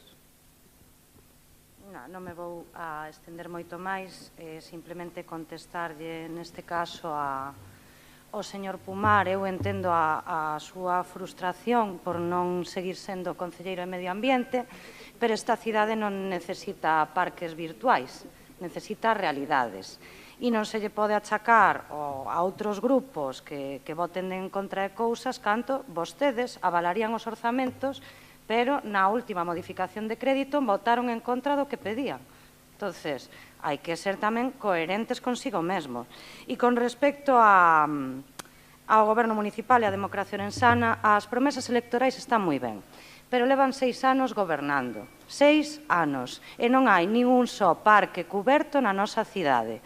A nos danos igual que foi primeiro, se o ovo ou a galiña, pero tampouco nos tomen por tontos. E xa sei que vostedes, entre uns e outros, neste caso entre o alcalde e o portavoz, neste caso do Partido Popular, non se pisan a mangueira, pero non nos traten de facer tontos os demais, non? Aquí esta proposta está en positivo, eu creo que está detallado na moción, señor Pumar, que as prioridades se establezan en función da demanda social de cada barrio, que os proxectos sexan viables técnica e económicamente, que haxa unha planificación. Si está nun caixón ou non está nun caixón, a verdade é que nos dá igual. O que pedimos é que salga do caixón e que o ano que ven se traiga unha proposta seria, se necesario, a este salón de plenos ou a unha xunta de área, a unha xunta de voceiros donde vostedes queiran, e que entre todos pois traballemos un pouco máis en planificar dunha maneira sostible e, digamos que, máis responsable medioambientalmente a nosa cidade. E, sobre todo, hai unha mención especial neste caso que, aparte de parques cubertos, necesitamos parques máis inclusivos na nosa cidade. Hai persoas que son nenos e nenas que, por desgracia, pois non contan, digamos que, con espazos de xogo adaptados ás súas necesidades, porque son nenos e nenas con necesidades especiais. E, polo tanto, en eso, en outras cousas, necesitan que os gobernos, en este caso, unha institución como o Concello de Ourense, que defenda que os espacios públicos sexan para todos e para todas, pense máis en eles. Non nos importa tanto o número de parques cubertos, senón que os podan disfrutar todos e todas. E pola miña parte nada máis, agardamos que isto saia adiante, que vexamos algunha realidade o ano que ven e que estas propostas, ao igual que outras, que non se convirtan en debates superfluos e que sexan realidades e que poidamos disfrutalas todos, que é o máis importante. A continuación, BNG, Erea Blanco. Sabe o que é hipócrita, alcalde? Que cando estaba na oposición queixábase un montón de que lle viñan os expedientes en lote e votaba en contra de todos, e agora fai o mesmo, porque este expediente que me está votando en cara, que o Bloque Nacionalista Galego votou en contra, primeiro o meu compañeiro Puga foi e levoullo a unha xunta de portavoces e dixolle, se me lo parte así, en 3 expedientes, incluindo este, imos votar a favor de isto e isto ímolo pensar. E dixeron, pero logo, como fixeron aí triqui-triqui cos outros, pois xa tiraron pa diante. E é así, entón, non nos veña a dicir que nós votamos... Sí, non era triqui-triqui... Non nos veña a dicir que nós votamos en contra, porque se tivese partido en lotes, que era o primeiro en defendelo cando estaba na oposición, teríamos votado a favor, evidentemente, porque nós non temos ningún problema en que se arranxen 40 parques, se tapen ou se faga o primeiro parque cuberto de Ourense, evidentemente. E xa o temos demostrado máis dunha vez. Entón, hipocresía xusta, despois, non sei que dicía o concelleiro de contorsionismo, eu son flexible, pero de momento non me contorsiono, solo intentamos ser flexibles en facer 3 lotes e non vos pareceu ben, entón, E a respecto do proxecto do Parque Canino, que está proxectado en Barrocasco, a Xunta de Galiza, pois dicir que a veciñanza de ali está bastante mosqueada, porque o parque Canino está proxectado no que é actualmente un parque infantil que disfrutan as veciñas, as persoas maiores e as crianzas, e ademais está lo dun cole, e vanse cargar ese parque que é dos poucos parques aos que se desprazan os pais e nais para poder disfrutar dos xogos, porque está bastante ben para montar o Parque Canino. Entón, o Partido Popular tampouco veña a dar leccións aquí de que son os que máis miran pola cidade e que non sei que hai os parques, cando, en canto ven facer unha obra a Xunta de Galiza, fai un desastre, un remendo terrible. Hola. Sí, pero logo te contesto, Erea. Así también contesto a Natalia, ¿sabes? Así también contesto a Natalia. Por favor, ahora el señor Kuman, un segundo.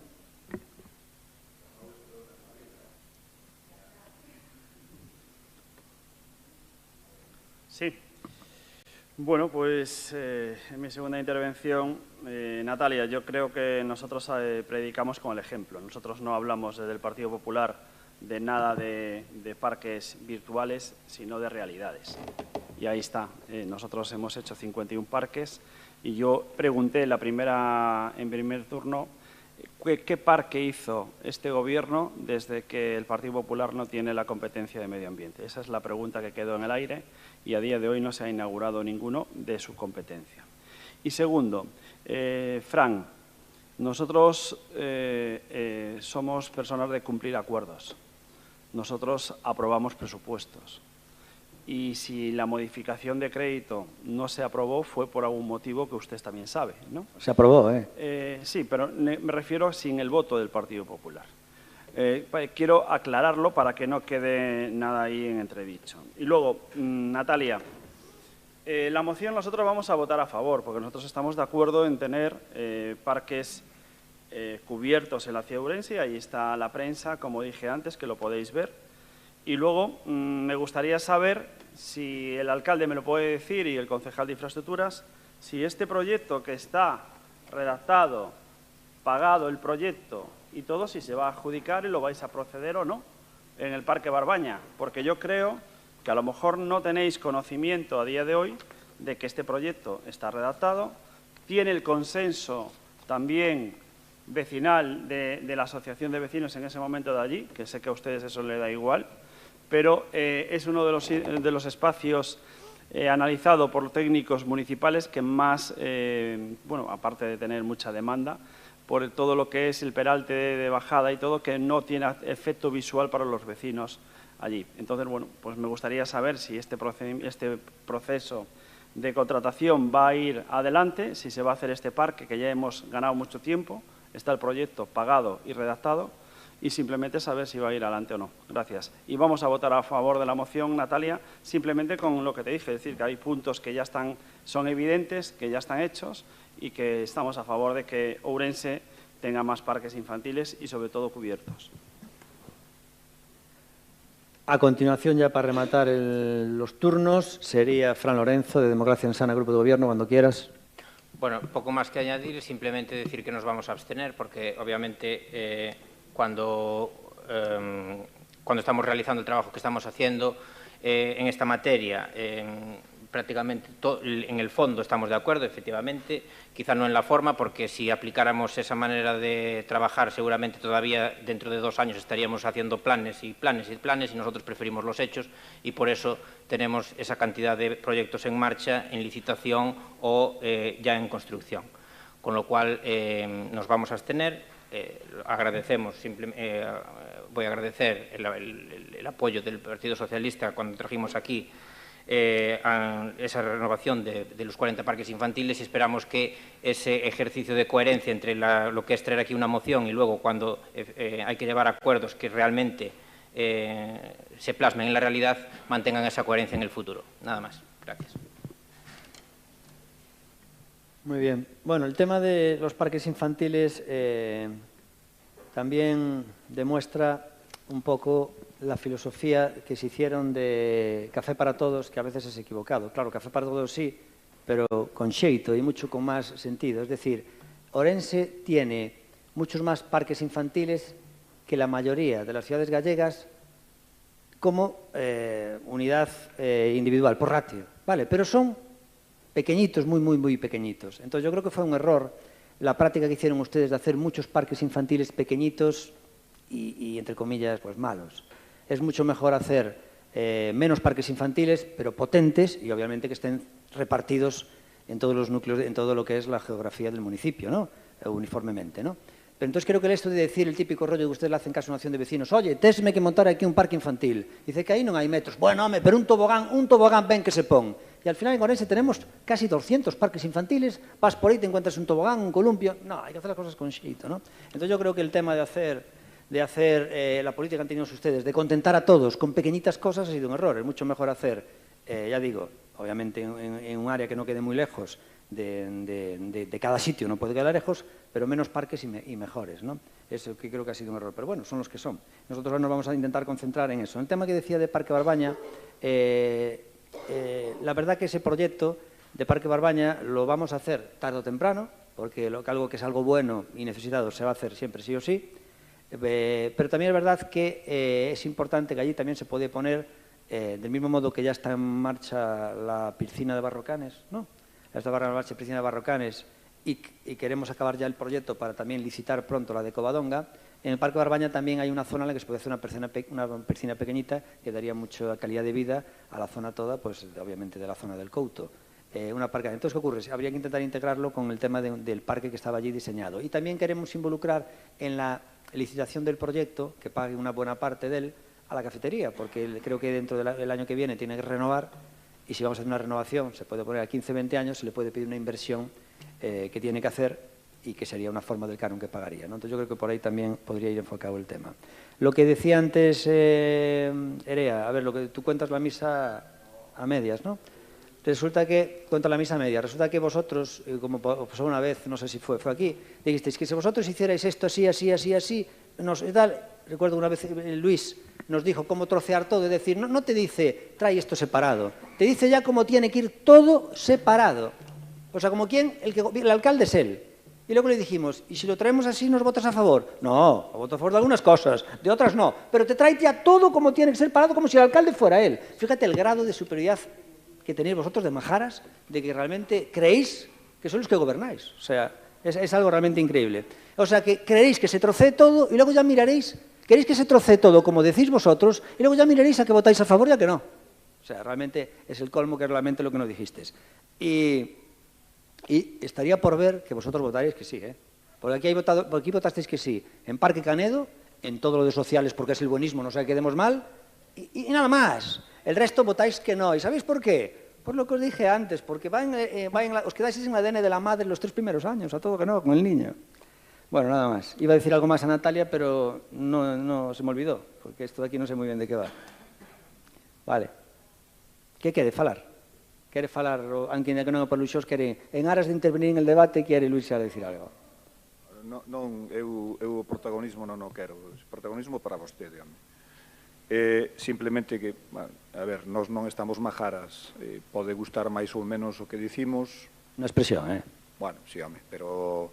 E de todos modos, sendo os do non, ali onde gobernamos, que ben lle vai a xente.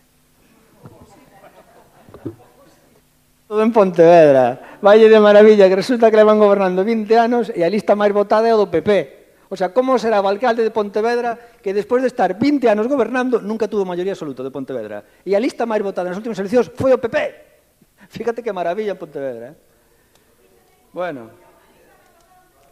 increíble, de verdad, increíble. O sea, a la persona que máis votan es al del PP y el otro lleva 20 años. Mira que no tuvo oportunidad de demostrar lo que es en 20 años, Bueno, pues nada, vamos a votar en esta moción, que como ha dicho Fran, al ser palmaria, nosotros nos abstenemos porque es una moción palmaria y que además ya está en marcha en muchos otros aspectos. Por favor, votos a favor. PSOE, PP y BNG, abstención, Democracia Orensana. Nos vamos con la última moción del pleno de hoy, aunque después tenemos asuntos de urgencia. En esta moción, por favor, sería la 6.8, moción do Grupo Municipal do Bloque Nacionalista Galego relativa ás consecuencias que está a ter a reapertura da discoteca Desorden e a adopción de medidas urxentes que palien as mesmas. Esta moción é do BNG. Entón vai ser o señor Seara cando queira.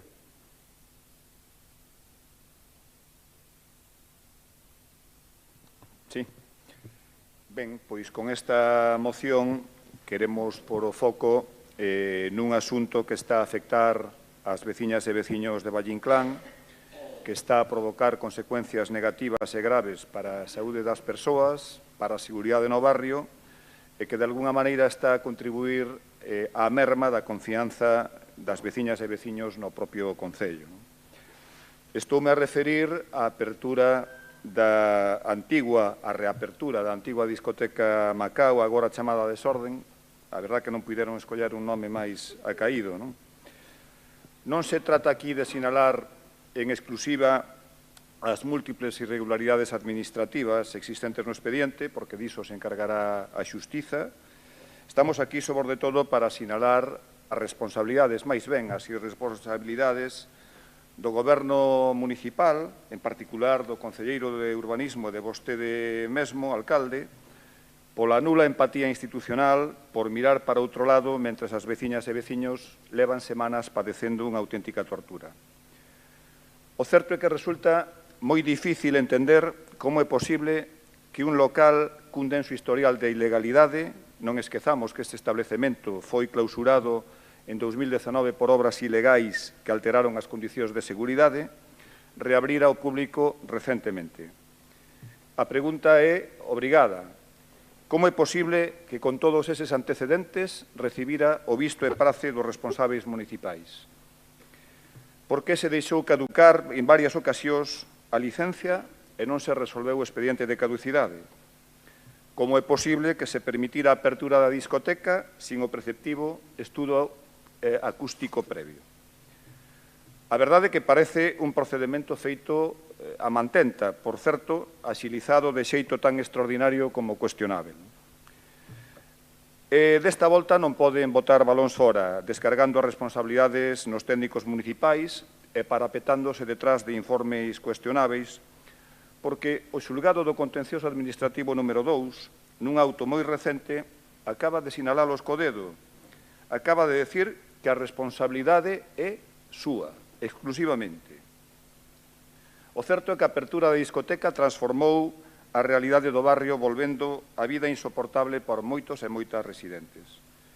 As veciñas e veciños non só teñen que sufrir os ruídos procedentes do interior e do exterior do local, este só é un exemplo,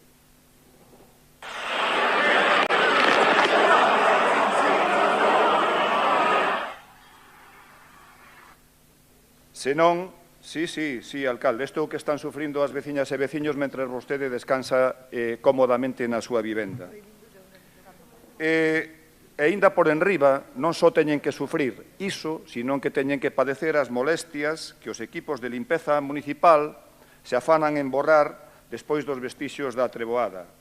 Voulle por aquí outro exemplo que este.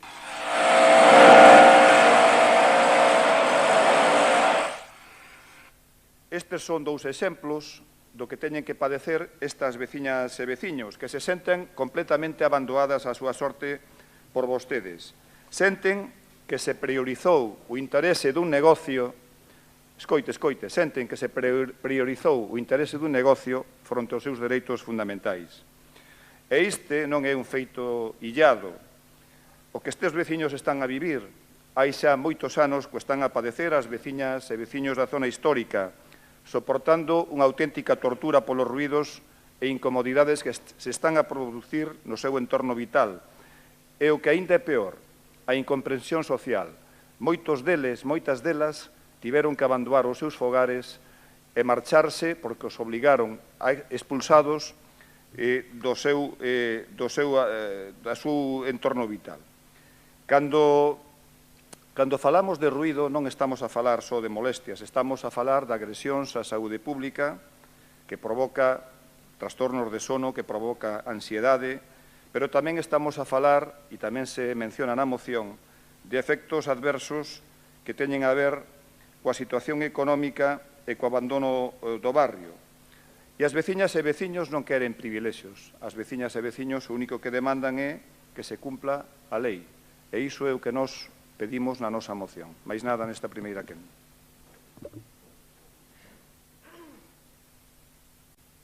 Simplemente decir, antes de meterse de fondo en el debate, que me llama la atención que saca usted ahí un audio de los ruidos de las maquinarias de limpieza y detrás de todo siempre está el voto hipócrita y el voto no del BNG, porque ahora no saca eso del ruido que hacen las máquinas de limpieza, cuando usted sabe que para aprobar una nueva concesión se necesita una ordenanza para que vaya equiparada a la concesión, y ustedes votaron que no de la nueva ordenanza de limpieza, ustedes votan que no de todo, y luego andan diciendo todo lo que está mal en Orense, pero si por usted fueran, no se haría absolutamente nada, porque ustedes votan que no. Entonces, ¿qué sacan aquí la limpieza si ustedes votan que no de que se cambie el servicio de limpieza?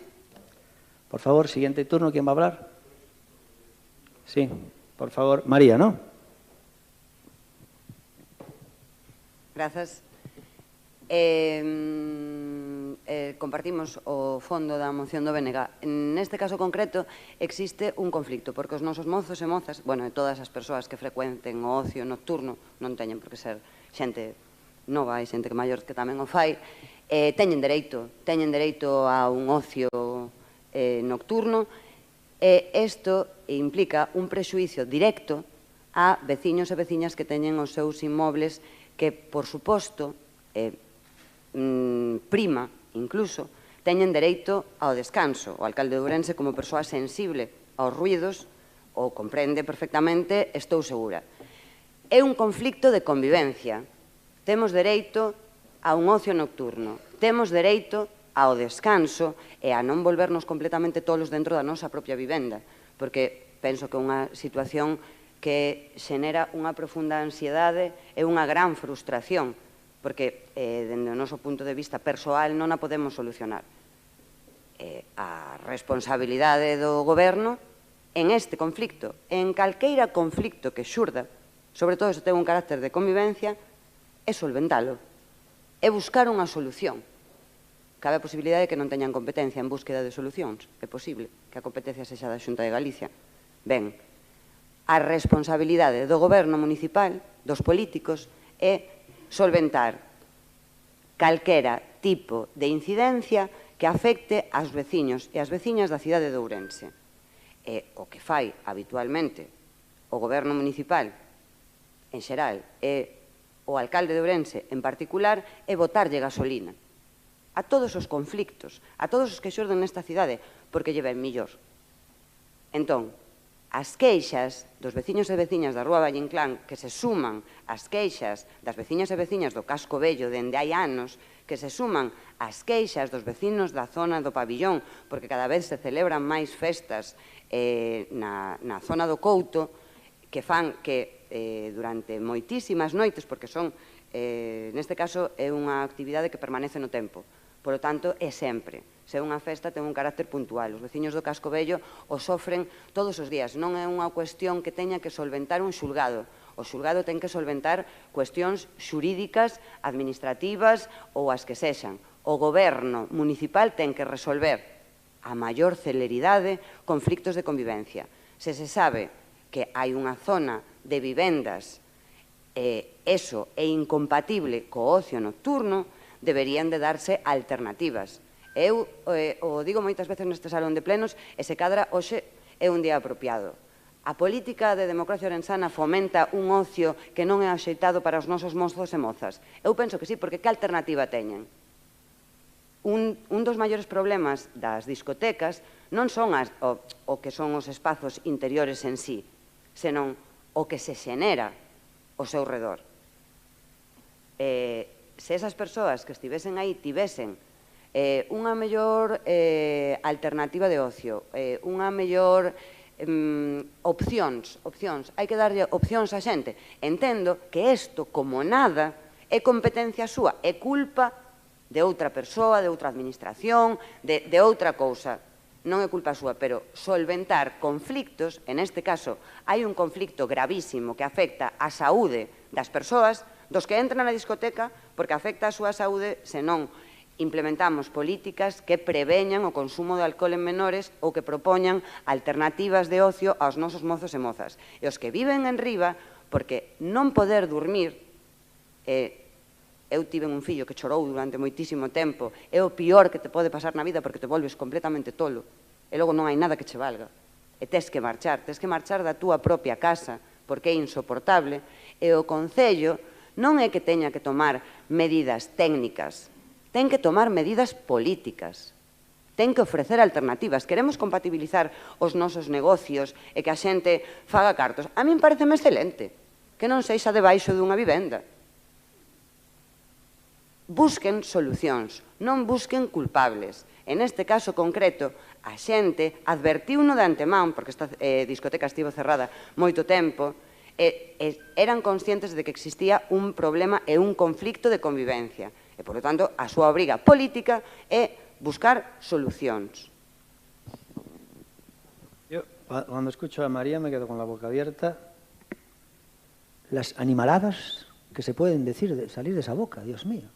O sea, estamos con un problema de una discoteca, de que es un problema claramente de licencia o no licencia, y donde realmente hay unos informes técnicos, y esta señora me dice que el Ayuntamiento de Ourense, que la Unión Onubense busque una solución al ocio de los jóvenes, que le cambiemos los hábitos de la noche a la mañana y que los jóvenes hagan deporte y vayan al campo agarrados de las manos y no salgan de noche a tomar un gin tonic. Y me dice, busque usted, señor Jácome, usted con el problema de la droga, busque soluciones, señor Jácome, usted es el culpable que la gente se drogue. Es el colmo. Este tío puede estar hablando 20, 30, 40 minutos y totalmente convencida. La que realmente es del partido político PSOE que gobierna España, que sí podría intentar, con lo difícil que es eso, que es dificilísimo de carallo, ya vemos lo que pasó en la ley seca y en miles de sitios, con lo difícil que es eso, quien tendría que hacerlo obviamente sería el gobierno de España. Y le dice al alcalde de una ciudad, oiga, cambie usted los hábitos de los jóvenes, que hay un conflicto en esa calle concreta. Es increíble la hipocresía. Yo nunca vi a nadie tan hipócrita y cínico en política como es María. Bueno, por favor, Partido Popular. Gracias, alcalde. Muy buenos días. Hoy debatimos una moción que pone de manifiesto un problema de gran gravedad en el cual todos deberíamos estar plenamente sensibilizados. Nos enfrentamos, y estoy de acuerdo, al desafío de conciliar dos intereses que en ocasiones pueden estar contrapuestos y pueden entrar en conflicto, que es el derecho al descanso de los vecinos y el derecho de la gente a divertirse. Y además no podemos olvidarnos de la hostelería responsable y que cumple con su derecho a ejercer su actividad y son uno de los motores más importantes de esta ciudad. Tal como refleja el bloque en su moción, la reapertura de la discoteca Desorden, antes Macao y en sus tiempos Diamond en la calle Valle Inclán, refleja ese grave problema que no podemos ignorar. Problema que llevan padeciendo años y años los vecinos del casco histórico en zonas del Couto y en otros barrios. El impacto sobre la convivencia y derechos de esos vecinos. Piden descanso, seguridad, calles limpias y un gobierno municipal que actúe con determinación. Determinación con la que actuó el Partido Popular en el año 2019 cuando tenía competencias delegadas en urbanismo. Clausuró el local, con gran revuelo, por cierto, y si no tiren de hemeroteca, porque las condiciones, ojo, afectaban a la seguridad de cientos de jóvenes y no tan jóvenes que iban a divertirse al local. Incoamos a la par dos expedientes, uno de reposición de la legalidad y uno de revocación de licencia. Y a partir de ahí, y con el cambio de gobierno, continuó el expediente administrativo. Lo que sucedió a partir de ese momento hasta llegar a la reciente licencia de reapertura es responsabilidad del actual gobierno municipal. Y el Partido Popular, por supuesto, nada tiene que decir en este expediente, porque son los tribunales los que tienen que decidir. Este procedimiento judicial que instaron los vecinos afectados sigue su curso y es verdad que a día de hoy hay un auto judicial que responsabiliza al actual gobierno municipal de las posibles consecuencias que deriven de la reapertura de un local con una licencia del año 1982, es decir, con las condiciones de hace 43 años. El bloque, a través del señor Seara, pone hoy voz a este grave problema y en el Partido Popular los secundamos. Pero también creemos que hacen falta planificación y herramientas de control. Por ello, presentamos una enmienda de adición que creemos que es razonable, viable y necesaria. Y les pido que la apoyen por responsabilidad con nuestros vecinos y vecinas. Esta enmienda no ataca al ocio, defiende su gestión pública y dice literalmente: instar al Gobierno municipal a elaborar en un plazo máximo de 6 meses un plan especial de control de locales de ocio, que incluya una programación periódica de inspecciones, la evaluación del cumplimiento de la normativa de ruidos, así como mecanismos de respuesta inmediata ante las denuncias de la ciudadanía. Porque, miren, para el Partido Popular las ordenanzas sin vigilancia efectiva son papel mojado. La legitimidad de la ordenanza municipal de ruidos no nace de su aprobación en el Pleno, nace de su aplicación en la calle. Un plan con temporalidad clara protege mejor que un expediente sin estrategia. Los barrios afectados por impacto acústico y actividades de ocio concentradas requieren estrategia preventiva y continuidad inspectora. Un plan especial que en 6 meses permita fijar objetivos, determinar zonas prioritarias, calendarizar inspecciones y crear un sistema de seguimiento estable. Para nosotros, la inspección periódica evita arbitrariedad. La inspección programada evita que solo se inspeccionen los locales con denuncias. La inspección programada permite que el control sea igual para todos. Y es competencia del Ayuntamiento. La Administración local tiene la potestad inspectora sobre licencias de actividad, el control acústico, gestión del espacio público y su limpieza, y tiene que garantizar una ágil respuesta ante las denuncias ciudadanas. Por lo tanto, creemos que nuestra enmienda de adición es una propuesta de sentido común. Que exista un plan en el que se inspeccione periódicamente, que evalúe el cumplimiento real de la normativa acústica y que la Administración responda de los vecinos. Perdón.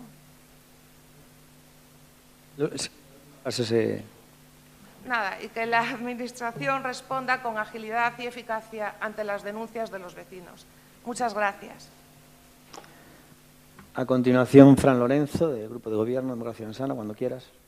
Gracias, alcalde. Buenos días de nuevo. Bueno, yo creo que las molestias que se derivan del ocio nocturno creo que atañen a todos los ayuntamientos de España, a todas las poblaciones de España, y no es algo que haya nacido ayer, sino que es algo que es recurrente y que no es un problema de hoy. Y los ayuntamientos tienen las herramientas que tienen, y lo dice el BNG en su moción, apliquen las medidas que estén en mano, las herramientas que estén en mano del ayuntamiento. Y es lo que ya estamos haciendo. Pero esto yo creo que aquí el relato del Bloque Nacionalista Gallego es tremendamente demagógico y cínico, porque esto es si vamos a tratar aquí el problema de convivencia, como dice María, que genera el ocio nocturno, digo yo que habrá que hacerlo globalmente, porque igual de derecho tienen a descansar los vecinos de Valle Inclán que los de Arturo Pérez Serantes o los del resto del casco antiguo. Las medidas que toma el ayuntamiento y que está tomando y lo hacemos de manera diligente son las que tenemos en nuestra mano, que son tanto inspecciones a los locales para que cumplan, mediciones, como el refuerzo que tiene que hacer de seguridad ciudadana y limpieza. Por eso, pues, lo que pide el Partido Popular en su moción, nos vamos a abstener porque en junio de este año, precisamente, nos coordinamos con Policía Local para pedir un plan de refuerzo de control de ocio nocturno por parte de la policía, control de horarios, control de licencias y control de ruidos. Además, también se ha dado orden a la concejalía para que todos los expedientes de disciplina que tengan que ver con ruidos tengan prioridad y se tramiten de la forma más diligente posible, y no hay más que ver en lo que hemos hecho en otros casos en los que ha habido incumplimientos, como otras discotecas que han sido tanto clausuradas como sancionadas con lo máximo que teníamos de manera normativa y reglada. Y eso es lo que está en nuestra mano, porque le quiero decir, por ejemplo, a Sonia Gando, que cuando ella mandó entonces precintar ese local, digo yo que se fiaría de lo que decía un informe técnico, no fue ella a medir. No fue usted a medir si eso eran obras ilegales o no. Digo yo que se fiaría de un informe técnico. Es lo mismo que hacemos nosotros. Hay un expediente administrativo con los suficientes informes técnicos de diferentes técnicos, tanto jurídicos como de diferentes servicios de esta casa, en el cual, entonces, nosotros, ¿qué nos están pidiendo? Que prevariquemos haciendo caso omiso a esos informes. Realmente, eso es lo que nos parece un sinsentido. Con lo cual, en este caso y en este expediente en concreto estamos en ello a causa de las denuncias de los vecinos. Hay un expediente de disciplina abierto, se ha ido a inspeccionar el local, se han descargado los datos de sus sonómetros que están ahora mismo evaluando los técnicos municipales, se ha pedido se ha concertado otro día para ir a hacer mediciones a los pisos. Y cualquier incumplimiento pues lo vamos a sancionar y vamos a ser lo más diligentes y ágiles posibles, pero realmente esto es la administración pública y tenemos los medios que tenemos. Esto me recuerda un paralelismo, pues, por ejemplo, con la ocupación. Es decir, echarle la culpa a la policía de que no pueda entrar a una casa y echar a unos ocupas. Bueno, pues las herramientas y la legislación es la que es y tienen que atenerse a ella, nos guste más o nos guste menos. Y si no, pues oiga, ustedes tienen representación a nivel tanto gallego como nacional y pues preocúpense de dotar a los ayuntamientos de herramientas para poder actuar de una manera más ágil y mejor. Con lo cual, es una moción en la que nos vamos a abstener. Creo que es un debate, se trae aquí una manera un poco torticera de tratar de mezclar un caso particular con lo que nos debería preocupar, que es un caso general, porque la preocupación nos deberían preocupar igual todos los vecinos y todos los problemas que el ocio nocturno pueda generar, y desde ahí este Gobierno pues, trabaja y trata de hacerlo pues, lo mejor posible para cumplir con esa convivencia y tratar de evitar este tipo de conflictos. Con lo cual, nada más. Gracias. Gracias. Bueno, antes me llama la atención que cuando decíamos lo del programa electoral que Natalia se reía, y a lo mejor se reía porque los del PSOE se ríen de los programas electorales porque están acostumbrados a no cumplirlo, ¿no? Y tiene también un poco que ver con lo que pasa con el tema de los técnicos y también ligado a lo que decía el BNG. Es decir, ustedes imagínense qué harían ustedes si teniendo todos los permisos a favor, con todos los avales técnicos, como tiene, nosotros se lo denegamos. ¿Quién debería usted yendo al juzgado denunciar a decir usted non é quen de tomar as decisións cando se está cumplindo con toda a normativa, ¿no? Y el tema es que me hace gracia cómo está realmente todo ligado, porque realmente el otro día venía aquí unas asociaciones de vecinos de los autobuses, que por cierto, cada uno, estuvieron aquí 6 asociaciones de vecinos, y cada uno pedía una cosa, y me llamaba la atención, porque utilizaban criterios distintos para distintas zonas, lo cual te dejaba boquiabierto. Decir, pero esto no puede ser. Entonces, los que te decían que el autobús tenía que ir por un centro de salud, desviarse al centro de salud, el otro decía que no quería desviarse del centro de salud. Te decían cosas totalmente distintas. Lo que uno decía que es fundamental la residencia, el otro decía que no, déjenme en la Alameda y ya iremos nosotros andando a la residencia. Algo curiosísimo. Bueno, pues con este tema tiene que ver también un poco con la hipocresía y por los criterios tan chocantes.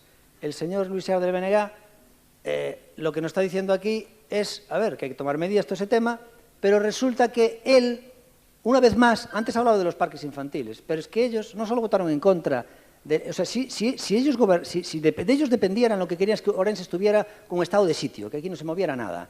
Es decir, ellos que votaron en contra de los parques infantiles y luego sacaron a lengua para hacer, que hay que tener valor, antes hablaron de la maquinaria y resulta que votaron en contra de que podamos renovar toda la maquinaria del concello, y resulta que en el tema de ruidos también votaron en contra de la ordenanza de ruidos, con la que poder realmente atajar situaciones como esta. Entonces, ¿ustedes qué quieren si votaron en contra de todo? O sea, el BNG que trae esta moción vota en contra de todo aquello que podía paliar este tema. O sea, tienen valor los tíos, ¿no? Y luego está el tema curioso, que me llama la atención, de los funcionarios. Alaban a los funcionarios, igual que a los medios de comunicación, pero en este caso cuestionan a los funcionarios que dieron aquí esta luz verde para esta discoteca. Que, por cierto, también el PSOE no es que los defienda mucho, tal, anduvo así diciendo, a ver, cambiando no sé qué, pero uno de los funcionarios son de su partido, ¿vale? Porque además son militantes de su partido. Y es lo que es importante saber. Aparte de que el jefe de urbanismo pues iba en la lista electoral también del PSOE, aparte. Eso también la gente no lo puede obviar. Bien, vamos con el segundo turno, 4 minutos. Por favor, señor Luis Seara, cuando quiera. Alcalde, ten tido días mellores. Algunhas cuestións que convén aclarar. Bueno, primeiro, ninguén cuestiona a hostelería nin as prácticas hosteleiras responsáveis, non? Aquí o que se cuestiona é como se pode reaperturar un establecemento no que, desde logo, hai moitas dúbidas a respecto da súa legalidade, e vou a ser suave, non?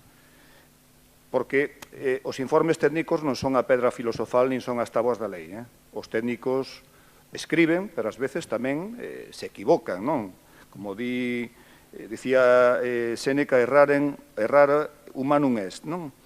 De feito, fíxese se equivoca que cando veu aquí o expediente do tanatorio, nos cuestionamos os informes técnicos, vostedes deronlle para diante e ao final a xustiza acaboulle dando a razón a persoa que presentou un recurso, non? Quero tamén deixar isto meridianamente claro, e xa determinará a xustiza si detrás deses informes hai algo máis, non? Nos, xa lle digo a concelleira do Partido Popular que imos aceptar a emenda porque nos parece que complementa a nosa moción. Falaba antes das concesións, da nova concesión, que nós votamos en contra da concesión. da ordenanza, votar a favor dunha ordenanza significa non estar de acordo de forma global co que se propón na ordenanza. E, por certo, a nova concesionaria que vai a facer despois? Soplan os traballadores ou utilizan sopladores como utiliza a actual empresa de recollida de residuos? É que é algo absolutamente inconcebible, non? Falaba tamén antes alguén de que hai que dar alternativas. Non se trata de cambiar hábitos, alcalde. Trátase de dar alternativas á xente moza e á xente non tan moza para que teñan, outras formas de disfrutar do ocio. E detrás de todo este debate, que nós, ademais, xa deixamos moi claro, por se alguén non leeu o acordo, é que se faga extensivo ao resto das zonas da cidade nas que existen locais de ocio nocturno, por tanto, nós non nos cinguimos exclusivamente o que está a acontecer na zona, no barrio, na rúa Valle Inclán, perdón.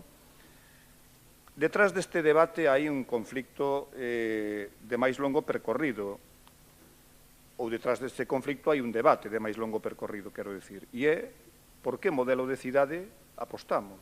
Está claro que Democracia Ourensana hai moito tempo que apostou por converter Ourense no Magaluf de Galiza. É unha opción.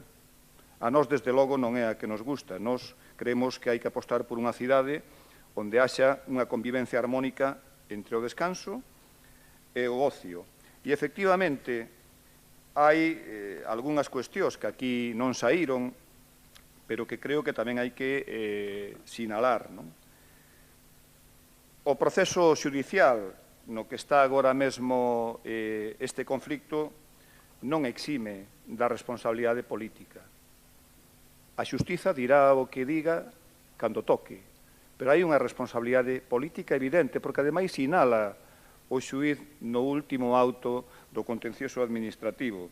A responsabilidade política é agora e é, ademais, indelegável. Vostedes o que teñen que facer é correxir todas estas cuestións para evitar que as persoas que viven en Valle Inclán sufran permanentemente a tortura que efectivamente xa están a sufrir os veciños e veciñas da zona histórica desde hai moitos anos. María, por favor. Todos e todas os técnicos e técnicas municipais do Concello de Ourense, todos, independentemente da súa ideoloxía política, poden contar co apoio do noso partido dende logo, coa aposta en valor do seu traballo, de todos os traballadores deste Concello, e tamén con o apoio a todas aquelas reivindicacións. Pero non hai nadie malo, son todos buenos. Mira, os técnicos municipais informan, eles informan, escriben en función dos seus coñecementos e das súas competencias o que consideran. O que dirixe, o que conduce esta administración eres ti. Eres o responsable de todas as decisións que se toman neste Concello, de todas. Cando salen ben, poucas veces. Estou desexando felicitar a este goberno por unha decisión política, Cando tes un cargo público, tes que tomar solucións políticas. Cando existe un conflicto, non lle podes botar gasolina, vaiche ben, dáseche ben, é onde te sabes mover na confrontación, no conflicto, no electoral, no foco. Si, eres un experto neso, funciona, vaiche ben e probablemente teña un resultado electoral axeitado. Pero esta cidade o paga. O paga cando non hai a quen acudir cando tes un problema. O concelleiro de Urbanismo fixo unha intervención, penso que sosegada e sensata. Dende a Concellería de Urbanismo pódense adoptar melloras para que o ocio nocturno sexa compatible co descanso dos veciños. O Servizo de Urbanismo do Concello de Ourense, como moitos outros servicios, precisaría de reforzos, porque se cadra temos un problema de persoal, pero como non somos quen de pagarlle íntegramente o persoal que temos, o mellor nesta corporación non nos podemos plantexar debates políticos serios e importantes para a nosa cidade, porque o esencial, o básico, non o temos feito. É unha cuestión estrictamente política.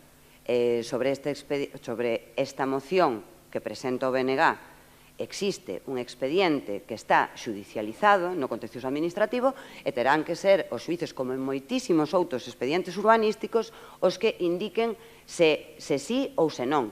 Eso non evita o problema que teñen todos os días, especialmente as fines de semana, os veciños e as veciñas, porque a xustiza é moi lenta. O é. Entón, cal é a solución política ante un conflicto que aporta o Concello de Ourense para que isto non vaya máis, para que isto non xenere alarma social? Non en Valle Inclán, pasa nos viños, pasa agora con Nadal. No Nadal, antes poñíanse destos cacharros, non sei como se chaman, seguro que Rafa sí, polas rúas con villancicos. A min gústame, pois unha gran fan do Nadal e dos villancicos, e o alcalde quitounos, porque lle molesta o ruido. Hai moitos conflictos que se teñen que solucionar de xeito político. Unha das maneiras, neste caso concreto, con respecto ao ocio nocturno e ao dereito ao descanso, é fomentar políticas públicas para os nosos mozos e mozas. Esa é unha responsabilidade política. Entón, aquí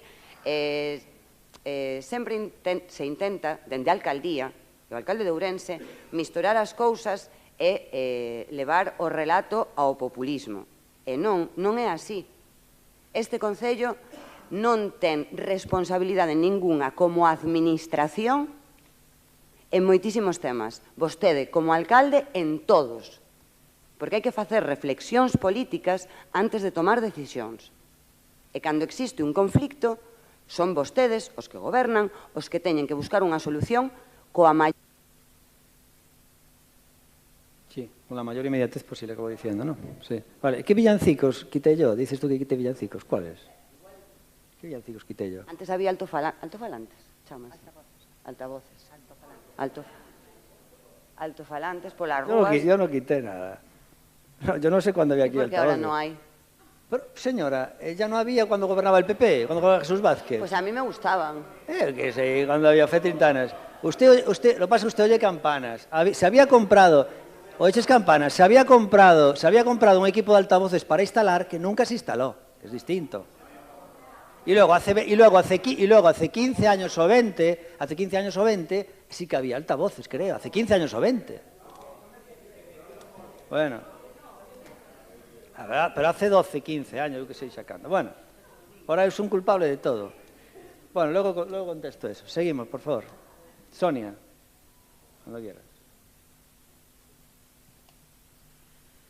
Bueno, pues muchas gracias, señores del bloque, porque en los tiempos que corren hoy en día, la verdad que el bloque acepte una enmienda de adición del Partido Popular me parece más que meritorio, porque el problema es tan grave que lo merece. En cuanto al señor Lorenzo, sí, yo clausuré esa discoteca en su momento en virtud, además, de informes técnicos y jurídicos. Los que están ahora ante el juicio son los informes técnicos y jurídicos para la reapertura de la licencia, o sea, para la reapertura del local, y yo lo respeto. Ya dije que el Partido Popular nada tenía que decir porque todo eso está judicializado. En cuanto a María, después de tu intervención, yo también creo mucho en la transversalidad y echo mucho de menos la comisión de botellón que dirigía mi compañera Eugenia Díaz Abella en el mandato anterior y de la que no tengo conocimiento, porque además ahí se demostraba que el 70 o el 80% del ruido es del exterior, pero porque la gente sin cívica tira papeles y basura al suelo y están con constantes peleas. Pero yo, el señor Seara le pedía al alcalde que fuera empático, pero yo quiero pedirle por favor que sea coherente y me voy a poner en su piel, porque mire, corría el 5 de febrero del año 2013 y Democracia Orensana presentaba en este Salón Noble una moción sobre ruidos en la que decía literal: el ruido es mucho más que una fuente de molestia o un ataque a la calidad de vida.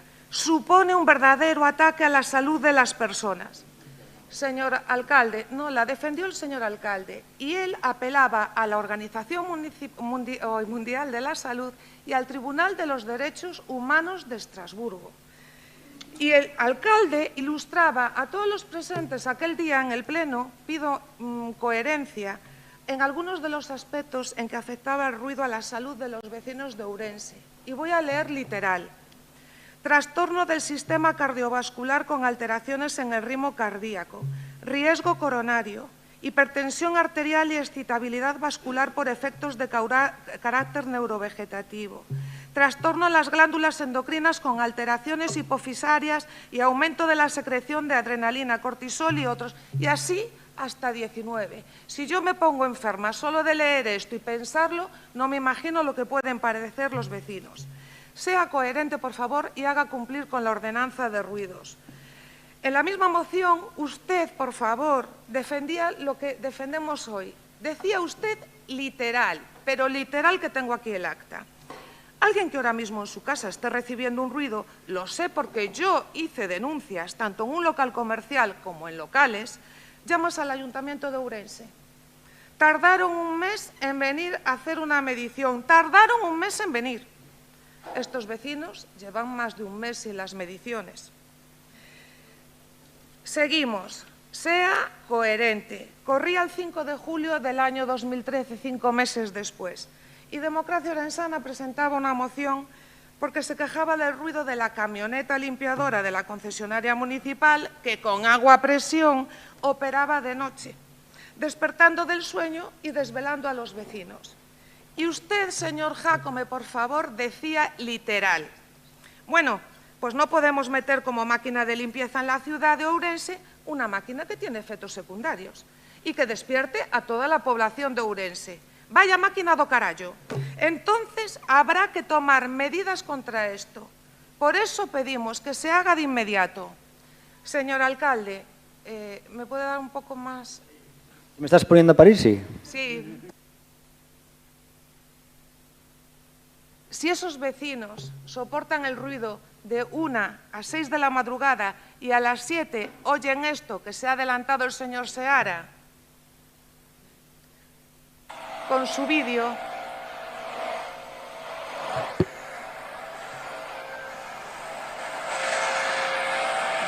esto es la sopladora, no es la máquina de agua a presión, la sopladora.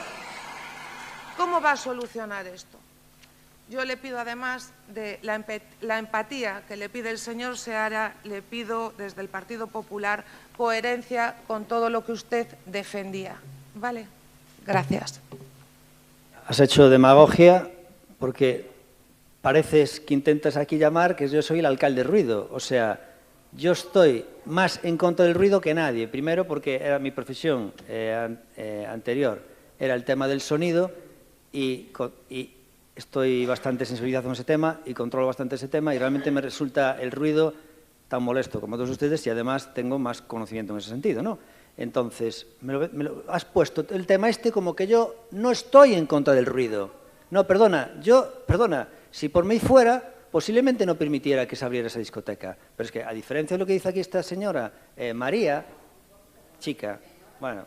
del PSOE, ha dicho antes, porque, señor alcalde, informes aquí hay muchos, informes técnicos hay muchos, pero al final, quien toma la decisión final es usted. Bueno, eso es una verdad a medias, señora, porque yo estoy obligado si me preceden una serie de parámetros. Entonces, es mentira que yo tenga libertad. Si aquí me viene un negocio, como me dijeron a mí del tanatorio, un negocio con todos los papeles en regla, yo estoy obligado a darle luz verde, porque si no me denuncia por prevaricación y dejo de ser alcalde, que es lo que quiere ser ella, claro. En el tema de la discoteca, si yo niego que abran la discoteca con todo a favor, si yo lo niego, me denuncia en el juzgado y automáticamente denuncia por prevaricación, inhabilitado y dejas de ser alcalde. Vale, entonces ella lo único que hace en ese sentido, pues obviamente, es decir la verdad, la misa, como dice, la misa a medias o como se diga. Dijo una cosa el señor Seara. Por cierto, se ha tenido que ausentar antes Alba del Partido Socialista, se tiene que ausentar también el Noelia del Partido Popular. Vale, son dos ausencias que me han advertido. Antes he dicho el señor Seara, oiga, mire, cuando fue del tema de tanatorio, nosotros ya vimos que aquello estaba mal y entonces nos abstuvimos, perdone. En el tema del tanatorio, si viene todo en regla, hay que votar a favor. Y en el caso de cuestionarlo, si lo tiene que tirar abajo alguien es la justicia. Pero yo, como alcalde, nuestro grupo de gobierno, tiene que hacer lo que digan los técnicos del Ayuntamiento de Ourense. Con lo cual, si los técnicos del Ayuntamiento de Ourense dicen que hay que ir por aquí, en ese sentido, nosotros en el tanatorio tenemos que hacer eso. Y luego la justicia lo chimpó, pero le voy a decir yo a los técnicos, no, ya verás cómo esto aquí se acaba mal. No, yo no puedo hacer eso en cada movimiento. Y luego otra cosa, señor Luis Seara de Benegá, si usted vota todo en contra, que no, hombre, alguna vez acertará, igual que un reloj parado. Entonces, si en este caso tuvo suerte, pues claro, normal, joder. Oiga, que esto está mal, coño, alguna vez acertará, carallo. Digo eu, ¿no? Vale, eso es como, yo siempre pongo este ejemplo, dice, yo no quiero cometer fallos. Un tío, un técnico aquí en el Ayuntamiento de Ourense, que hay muchos, que lo que hacen es frenar todo. Digo yo, mira, tú eres como el conductor de un rally. Lo metes en un rally y dice, no, yo no quiero tener accidentes, voy a 20 por hora. Bueno, entonces tú no puedes competir en rallies, chico. ¿Vale? Eso es seguro, no vas a tener ningún accidente. Pero, joder, a 20 por hora tú no puedes salir en los rallies. ¿Vale? Bueno, y nada más. Y respecto a lo que decías, antes que hablaba mi compañero Frank, respecto a lo que decías de la sopladora, decía, ¿usted cómo quiere solucionar las sopladoras? Coño, comprando máquinas más silenciosas. Y usted votó en contra de que nosotros podamos tener esas máquinas más silenciosas. Porque si usted vota en contra de la nueva ordenanza, nosotros no podemos sacar la concesión, que es la que va a hacer renovar los equipos. Usted impide todo. Y luego me está hablando también, lo que dijo el señor Seara, del tema del ocio, de que cambie el modelo. Y que le dé... Él dice, no, el problema es que la gente vaya a la discoteca y haga ruido, es porque hai que darle alternativas de ocio. Oye, dadeslle moito en Pontevedra. Ali os xóvenes non van aos PAS, van a recoller flores a 7 da tarde e logo falan delas ás 11 da noite. Que isto é un cachondeo. E me lo van a hacer los que hacen a festa do boi, que están en contra de que vengan os renos aquí, como antes hablaba Ruth, están en contra dos renos e fan a festa do boi.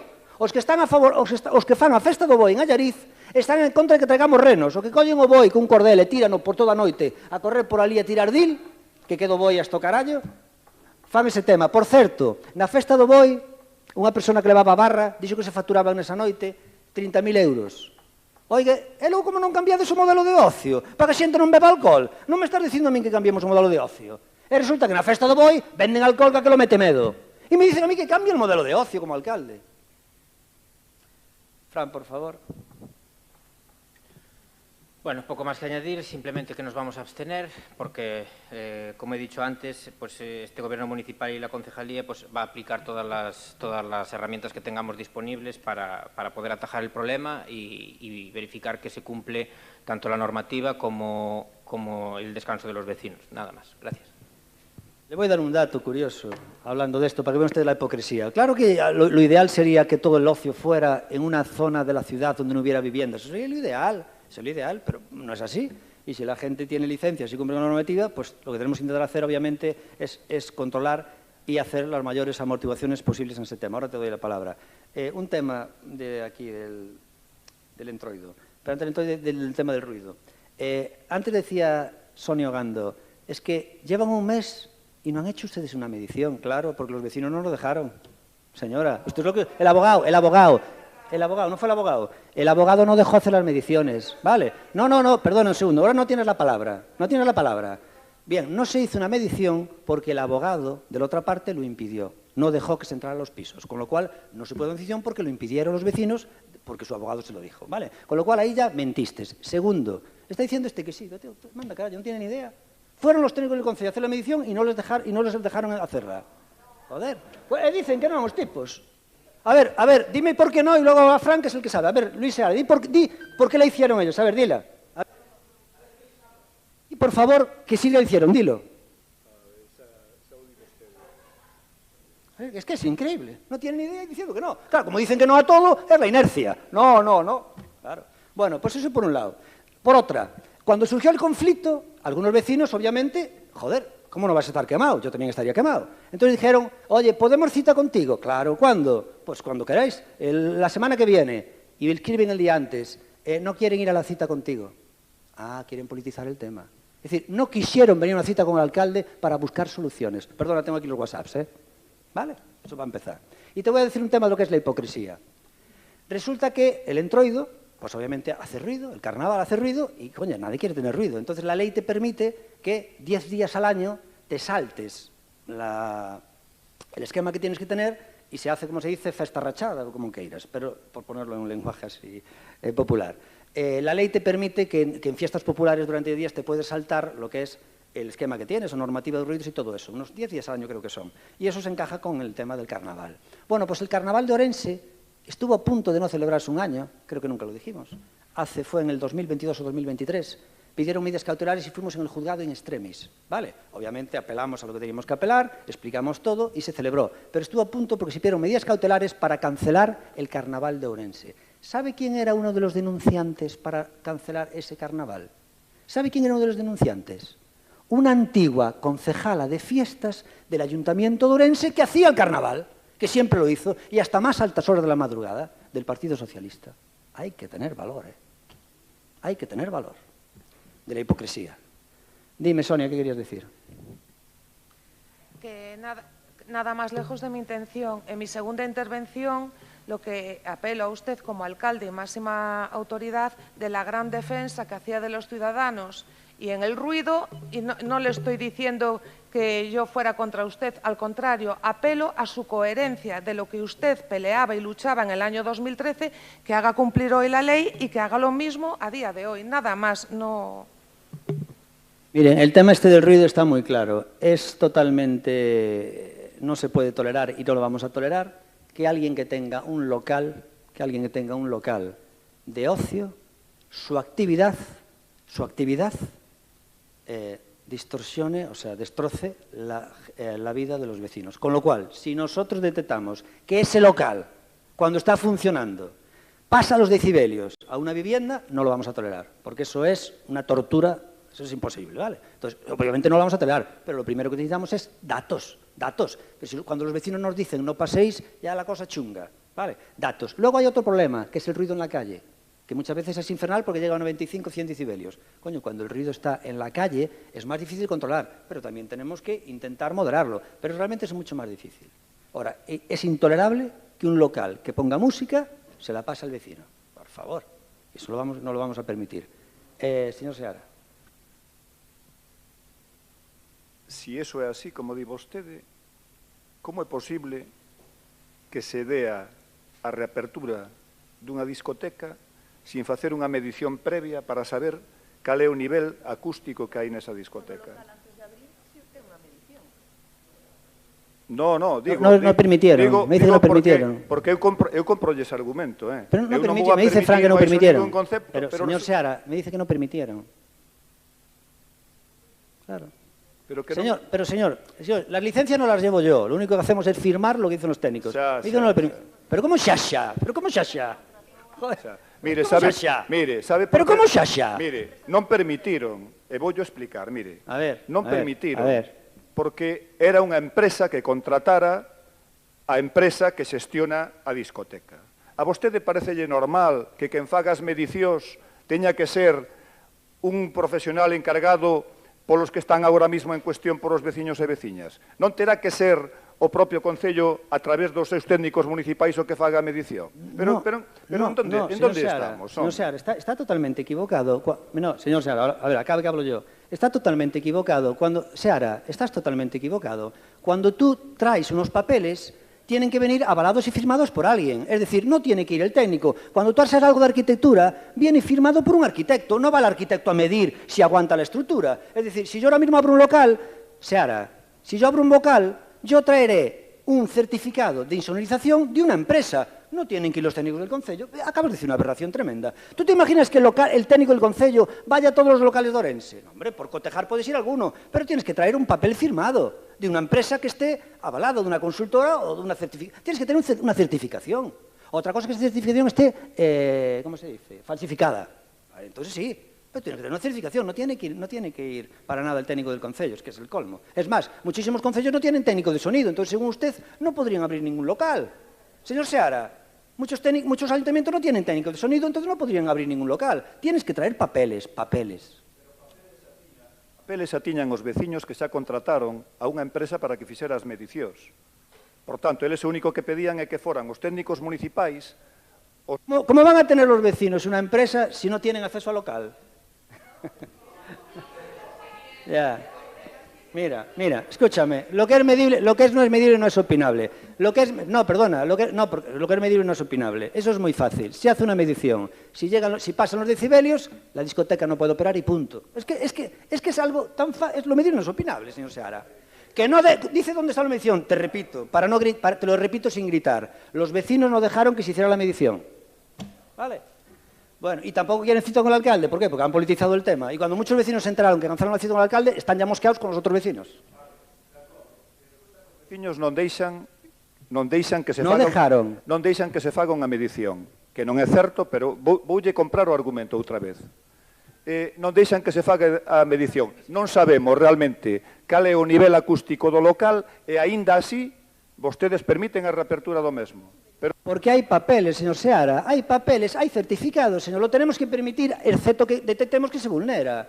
Señor Seara, hay papeles, vamos a ver, han cumplido, señor Seara, han cumplido con todos los parámetros para abrir ese local. Punto. No hay, como se dice en un juicio, no hay más preguntas, señoría. Y si yo no le doy la licencia, si no la firmamos aquí, en este caso, el concejal delegado, nos denuncian por prevaricación. Y así está la ley, señor, nada más. La ley no la inventamos nosotros. Bueno, ¿algo más que decir? Pero vamos a ver, acaba de decir ahora el señor Puga que non pase nada, que vai ser mellor. Si pasa algo, non é culpa nuestra, é culpa de quen firmou. Mira, si pasa algo, es culpa de quien firmó, que son los funcionarios que para eso cobran su sueldo y son responsables, señor. Por favor, si mañana se cae un edificio, será culpa del arquitecto, no del alcalde. Bueno, vamos a firmar, vamos a votar. Votamos. Venga, votos a favor con la enmienda, PSOE, BNG y PP. ¿Votos en contra? Ninguno y abstención, ¿no? Muy bien. Nos vamos ahora con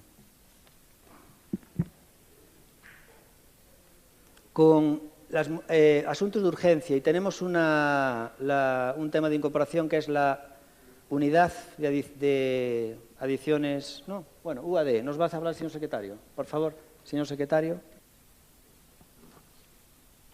Sí, a proposta de acordo que formula a alcaldía ten tres apartados. Primeiro, aprobar o traspaso á Comunidade Autónoma de Galicia dos servicios e medios persoais e materiais a efectos de atención sanitaria prestada por Unidade Asistencial de Drogodependencias do Concello de Ourense, conforme as condicións establecidas en todos os seus termos no borrador do decreto do Consello da Xunta de Galicia, versión de 24 de novembro de 2025, remitida pola Federación Galega de Municipios e Provincias o 25 de novembro de 2025, a relación de medios persoais e materiais obxecto de traspaso recóllese nos anexos 1, 2 e 5 ao presente acordo.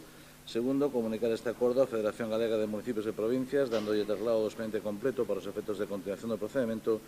E terceiro, notifíquese ao persoal afectado e aos órganos de representación unitaria do persoal.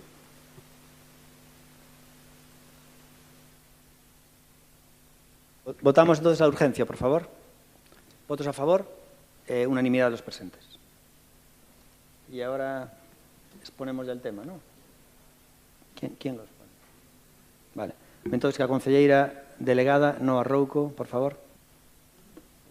Bien, el acuerdo que se plantea, como ha dicho el señor secretario, es precisamente la integración de la unidad asistencial de drogodependencia que tenemos todavía a día de hoy dentro de lo que es la Concejalía de Sanidad.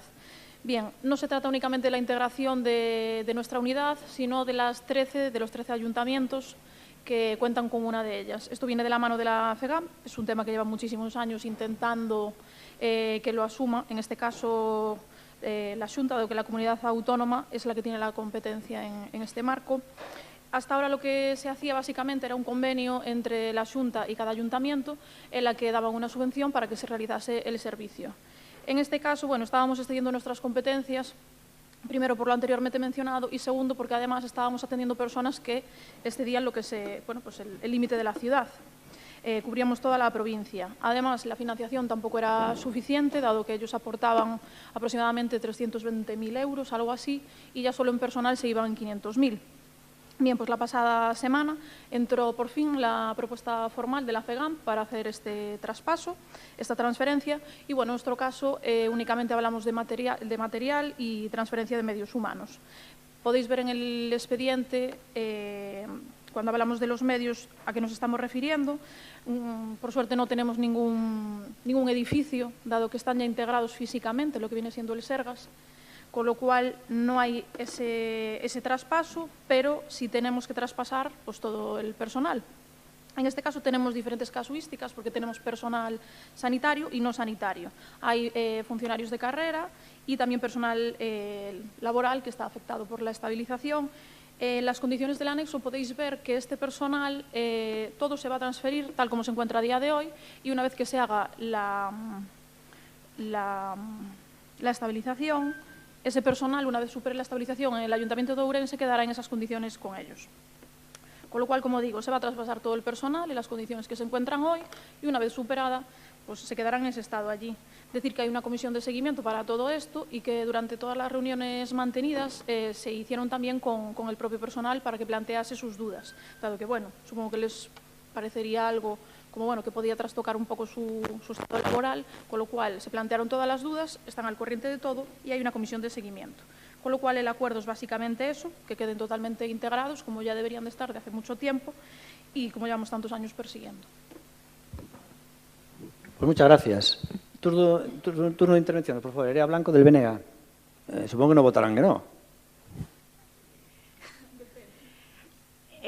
No, imos votar a favor. Para nós isto é un gran avance, mas sempre defendemos que as competencias impropias teñen que, e no caso de sanidade, ten que estar asumida pola Xunta de Galicia, entón, evidentemente, tamén fomos as primeiras persoas que defendemos isto na FEGAM. Simplemente quería comentar que o aforro, entre moitas aspas, que é para o orzamento municipal, que deixe de pagarse isto, que son 200.000 euros aproximadamente, pois que, bueno, a proposta do Bloque Nacionalista Galego, que non vai condicionada co voto, porque senón poñense tensas, é que, bueno, pois que destinen estes cartos que para servizos sociais, porque, por exemplo, veñen de quedar xente sen praza nos comedores dos coles e outras cousas. Entón, bueno, iso, que igual lle serven para servizos sociais, nada máis. Moi ben. PSOE. Natalia, por favor. Na mesma liña, outro día na Xunta de Voceiros o comentábamos, eu creo que era unha demanda histórica e que por fin se lle puxo, digamos que, cabeza e se promoveu desde a FEGAM. Todos os partidos estamos de acordo. No caso do Concello de Ourense temos tamén a sorte, entre comiñas, de que agora mesmo a transferencia vai ser máis sinxela porque xa se atopa integrada a unidade no complexo hospitalario universitario de Ourense e, bueno, estando garantidas as condicións laborais dos traballadores e traballadoras que a día de hoxe ainda forman parte da plantilla do Concello de Ourense, eu creo que pouco máis se pode decir que apoiar este acordo plenario, que saia adiante, que por fin pasa a depender dos Sergas e algo no que coincidimos todos, non só o BNG, é que se poda revertir esa cantidade que nos aforramos na xente que máis o necesita na cidade e en apoiar os servizos sociais. E Partido Popular, señor Novoa, por favor, un segundo. Sí. Gracias, señor alcalde. Nosotros también vamos a apoyar esta decisión. Esto viene de antiguo, casi desde el nacimiento de estas unidades en los años 90. Recuerdo que había un funcionario del Ayuntamiento de Ourense, el señor Monedero, que fue delegado de Sanidad, que hacía de esto una cruzada, ¿no? Entre otras cosas porque quería pasar a la administración autonómica para cambiar de autonomía. Lo que pasa es que no dio tiempo, se jubiló antes. Incluso también hubo en su momento una controversia sobre si los trabajadores de estas unidades debían ser funcionarios o no del Ayuntamiento de Ourense. Controversia que hubo con otras unidades, como por ejemplo la Escuela de Música tal. En este caso se había decidido que sí, en la Escuela de Música se decidió que no, por ejemplo, pero a ellos tuvieron la oportunidad de hacerse funcionarios del Ayuntamiento de Ourense. Entonces sí que nosotros estamos preocupados por dos cosas y le hacemos una petición. Primero, estamos preocupados por la estabilización de esta gente, los que todavía no son funcionarios. Creo que deben pedirle a los servicios de personal y al área que aceleren esta estabilización. Y segundo, yo creo que los funcionarios del Ayuntamiento de Ourense que tienen competencias que sigue manteniendo el Ayuntamiento de Ourense, dígase trabajadores sociales, dígase personal administrativo auxiliar o tal, que están tan necesitados otros servicios, se le debería dar la opción de poder quedarse en el Ayuntamiento, que para eso son funcionarios del Ayuntamiento de Ourense. Eso creo que por descontado se debía hacer, es de ley. Y en principio por ahora nada más. Bueno, entiendo que no hay segundos turnos. ¿Quieres decir algo más? Dime. nada, simplemente me alegro de que por lo menos en un tema no haya ningún debate ni malas palabras y eso, que muy contentos de que por fin pueda asumir la competencia que le corresponde. Y bueno, también agradecer a la persona, bueno, que antes era coordinador general, hoy secretario, que fue una de las personas que estuvo persiguiendo este tema y poniendo cabeza en todas las reuniones. Cuando muchos de ellos veían problemas, pues él aportó soluciones y fue una persona en la que las reuniones se pronunciaba mucho para, como digo, ponerle cabeza al tema y que pudiéramos finalizarlo. Muy bien. ¿Algo más? No. Votamos. Sí. Muy bien. ¿Votos a favor? Por unanimidad. Muy bien. Y ahora entiendo que también por asentamiento unánime, excepto que me diga alguien lo contrario, vamos con el tema de una declaración institucional. Entonces, Tamara, compañera, tiene la palabra. Declaración de Córdoba polas cidades universalmente accesibles. Nós, representantes dos gobernos locais e rexionais, institucións públicas, sociedade civil, organizacións de persoas con discapacidade e cidadanía, reunidos na cidade de Córdoba, declaramos o noso firme compromiso coa construcción e sostemento de cidades universalmente accesibles. 1. Principio fundamental.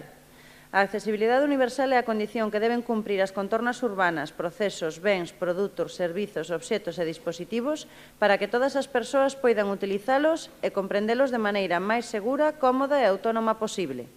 Sen accesibilidade non hai igualdade, nin plena cidadanía, nin exercicio efectivo dos dereitos humanos.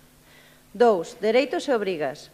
Lembramos que a accesibilidade é un dereito recoñecido na Convención de Nacións Unidas sobre os dereitos das persoas con discapacidade en leis estatais, autonómicas e disposicións locais. É unha obriga para os Estados e administracións públicas. A súa garantía é indispensable para a vida independente, a participación plena na sociedade e a igualdade de oportunidades das persoas con discapacidade, así como para o benestar de todas as persoas, incluídas as persoas maiores, a infancia, quen vive en zonas rurais ou quen enfronta situacións transitorias de mobilidade reducida. 3. Deseño universal. O diseño universal ou deseño para todas as persoas debe guiar a creación de contornas urbanas, produtos e servizos, evitando a necesidade de adaptacións posteriores, cando todo o que nos rodea é accesible desde a orixe. Aseguramos que todas as persoas gocen dos seus dereitos e participen en igualdade de condicións na vida social, cultural, económica e política das persoas das nosas sociedades. 4. Autonomía persoal. A verdadeira calidade de vida pasa por asegurar a autonomía persoal. Só se se consegue un maior grado da segunda, as persoas con discapacidade poderán aspirar á primeira. É responsabilidade de todas as administracións públicas conseguiren que isto sexa así, comenzando polo acceso aos servicios públicos, que deberán selo para toda a cidadanía, independentemente das súas condicións persoais, teñan ou non discapacidade. Neste sentido, as cidades hoxe representadas aquí dan mostra de que isto é posible. 5. Cidades como motor do cambio. As cidades e municipios teñen un papel central na transformación cara ás contornas inclusivas. Para isto, deben garantir a accesibilidade na contorna urbana e construída, rúas, prazas, edificios públicos, vivenda, espazos verdes, sinalización e parques infantís. Asegurar un transporte público e mobilidade urbana sostibles, inclusivos e accesibles. Promover a accesibilidade digital e comunicacional, garantindo webs, aplicacións, informacións e sistemas de orientación comprensibles para todas as persoas. Incorporar a participación activa das persoas con discapacidade na planificación, o deseño, a supervisión e a avaliación das políticas públicas. Adoptar normas e estándares comuns aliñados coa legislación nacional e europea. Impulsar a educación, sensibilización e formación en accesibilidade de profesionais responsables públicos e cidadanía. Fomentar a innovación tecnolóxica inclusiva que ofreza solucións universalmente accesibles desde o inicio. 6. Compromiso de Córdoba. Conscientes de que unha cidade accesible é unha cidade máis xusta, demócrata e habitable, comprometémonos a facer da accesibilidade universal un criterio transversal das políticas públicas locais. Asegurar recursos e financiamento para garantir avances reais e medibles. Incorporar a perspectiva de xénero, ciclo vital e diversidade en todas as accións de accesibilidade. Promover a cooperación entre cidades, o intercambio de boas prácticas e a participación activa en redes europeas e internacionais. Establecer mecanismos de avaliación, seguimento e rendición de contas que midan o impacto das políticas de accesibilidade. 7. Chamamento. Chamamos a todas as cidades, gobernos, institucións e cidadanía a sumarse a esta visión compartida. Unha sociedade inclusiva só será posible na medida en que as nosas cidades sexan universalmente accesibles e garanten a todas as persoas, sen excepción, o pleno goce dos seus dereitos, liberdades e a igualdade de oportunidades. Moi ben. Pois vamos agora con rogos e preguntas antes de rematar o pleno. Entonces, Benega, por favor. Moitas grazas. A primeira pregunta é se recibiu vostede nestes días algunha proposta de plan funcional por parte das praceiras e praceiros e, de ser así, que valoración fai do mesmo? Lo que oí, porque non lo vi tal, es que se recibió algo que no era el proyecto exigido, algo así, y le van a contestar desde los técnicos que procedan. Pero creo que lo que se recibió no era el proyecto que se le pidió un proyecto y no mandaban eso, y aparte fuera de plazo, porque ya pasó el plazo. Número dos, sí, por favor. En relación á última proposta feita polo presidente das Praceiras e Praceiros, nos que di que están dispostos a chegar a un acordo para desbloquear a situación, gustaríanos saber si vostede valora aceptar dita proposta. La propuesta a mí no se me hizo de ninguna forma clara, simplemente se me habló hablar de una prórroga de años de la concesión, pero a mí, ni a mí ni a ningún concejal se nos hizo llegar ninguna propuesta concreta, señor. Ben, referido igualmente a Praza de Abastos, vostede hai pouco tempo aducía incumprimentos graves do contrato para iniciar os trámites para a súa rescisión. Podería concretar cales son os incumprimentos que sosteñen esta decisión? Bueno, lo tienen que decir los técnicos y plasmar y dar el ok, porque realmente al final son los técnicos lo que lo van a decir, no lo va a decir el alcalde, ¿no? Pero básicamente el tema es que obviamente no han cumplido, mi opinión, pero eso lo tienen que decir los técnicos, con lo que se había acordado de que acabadas las obras tenían que trasladarse, y lo único que han hecho es poner palos en las ruedas, pegas, porque se le dio un plazo muy grande de 9 meses, 3 para hacer el proyecto, más un tiempo subsanable por si el proyecto estaba mal hecho, y luego 6 para que compren el material y se trasladen. Y en lo más fácil que es el proyecto, pues ni siquiera lo han hecho. O sea que realmente han incumplido. Y si no dan el servicio que tienen que dar, pues probablemente es algo de incumplimiento. Pero en cualquier caso, eso quien lo tiene que plasmar, si es como yo digo, son los técnicos. Ben, onte, en Xunta de Goberno Local, aprobaron unha factura correspondente á certificación número 53 do modificado do proxecto básico de execución e reforma da Praza de Abastos número 1 por importe de 104.570 euros. Pode confirmarnos se as obras da reforma integral do edificio da Praza de Abastos están recepcionadas oficialmente desde cando? Sí. Fran, por favor. Fran, sí. La obra está perfectamente recepcionada, la fecha no la sabemos, pero está perfectamente recepcionada. La número 5. Sí. Mantivo ou está a manter reunións con empresarios ou grupos vinculados ao sector da alimentación co obxectivo de ofrecerles nun futuro a posibilidade de xestionar a Praza de Abastos número 1? No, pero cualquiera que venga a hablar conmigo de eso, lo recibo, lo atiendo sin ningún problema. ¿Y 6? O 6 é un rogo.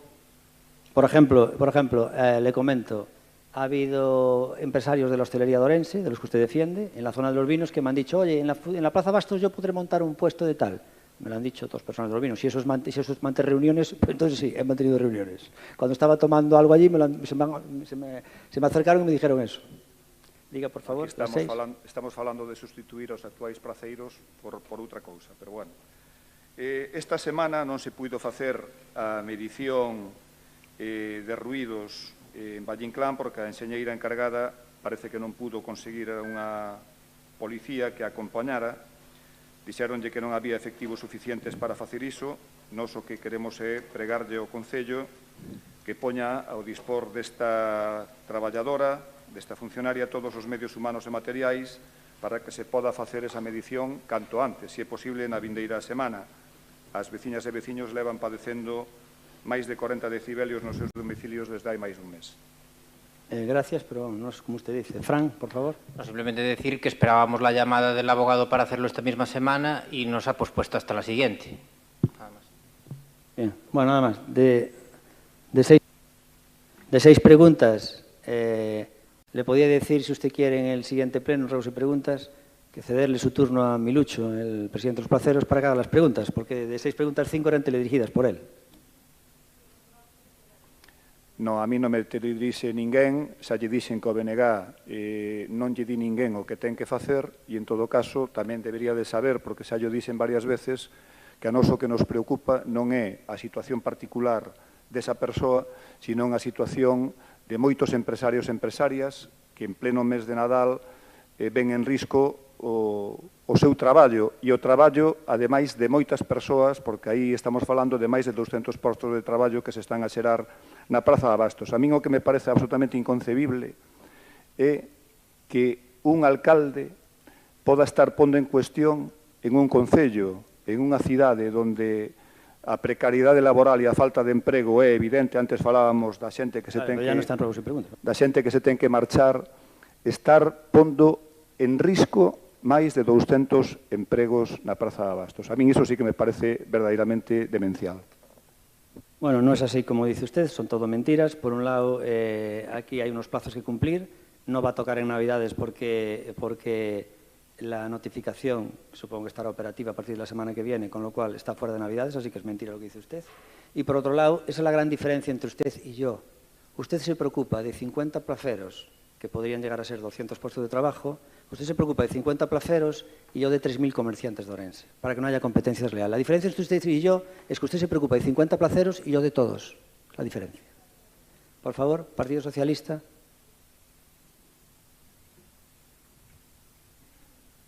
Sí, a primeira é un rogo ao Goberno municipal para que volvan aos horarios de apertura dos centros cívicos da cidade, de 5:30 a 8 en días laborables e de 9 a 2 en período de vacacións para poder facilitar a conciliación familiar.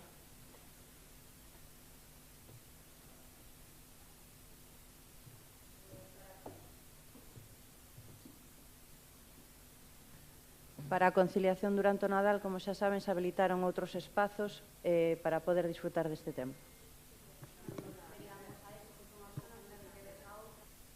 Otros espacios. Las dos, por favor. Vale. Logo son dúas preguntas pola miña parte do grupo informativas para a cidadanía, aínda que xa están realizadas nas xuntas de áreas correspondentes. Unha ten que ver cal é o estado da execución das obras do Xardín do Posío, se siguen un bo ritmo, ¿Y la otra? E a outra sobre a reapertura da piscina das Burgas. Ah, muy bien. La primera, Fran, por favor. Pues esperamos que se entreguen las obras del Jardín del Posío a finales de mes de enero. Sí.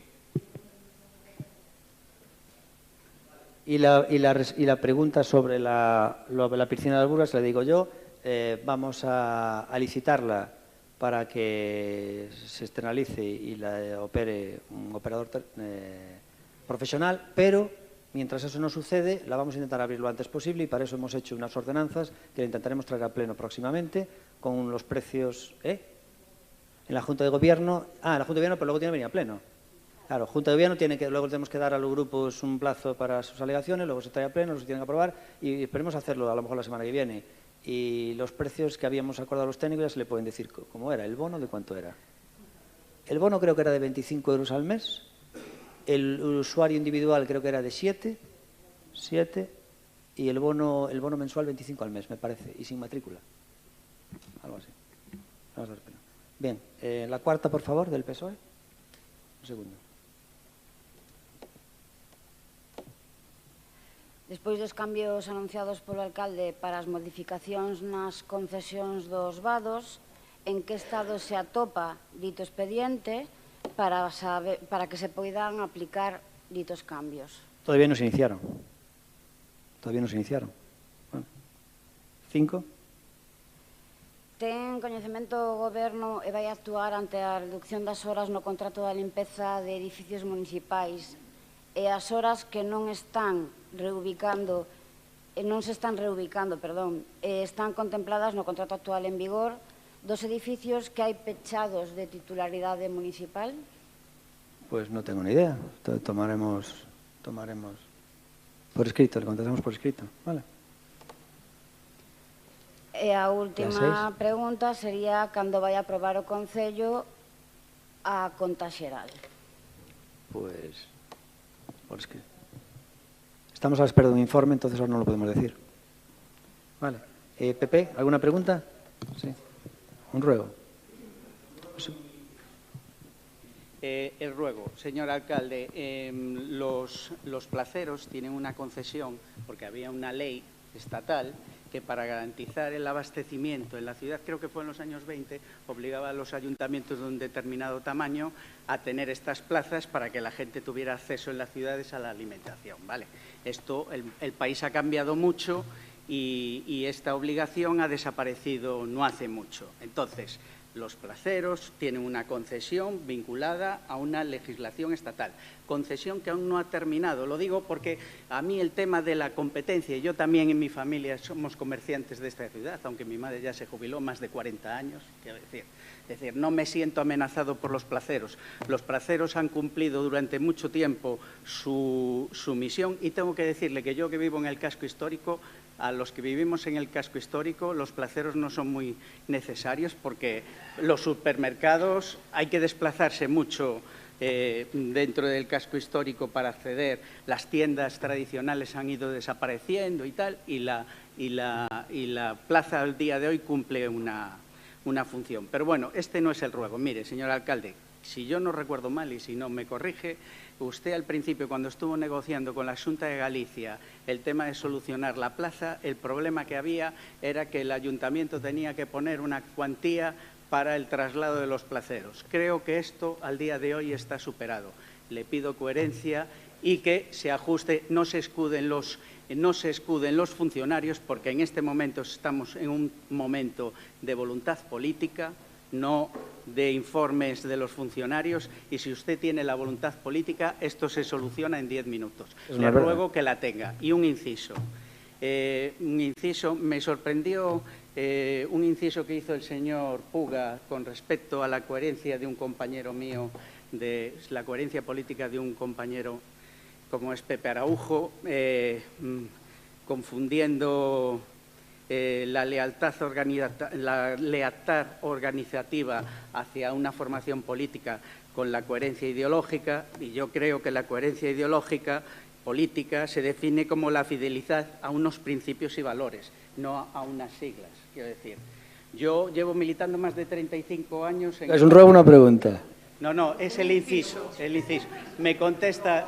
Es el inciso al señor, es decir, no me parece... Es una nueva categoría, No me parece justo lo que usted ha hecho, y le digo, usted, por ejemplo, tiene un compañero parlamentario en su partido que ha ido de ida y vuelta al BNG, y yo no lo considero incoherente, todo lo contrario con sus ideas, y tiene usted un fundador de su partido que se fue y ha vuelto últimamente. Señor Nova, o sea, que está a favor de los tránsfugas, una palabra. No estoy a favor de los tránsfugas, quiero decir, pero la lealtad a un partido no tiene nada que ver con la coherencia política. Muchas gracias, señor alcalde. Pues nada, le contesto entonces, ¿vale?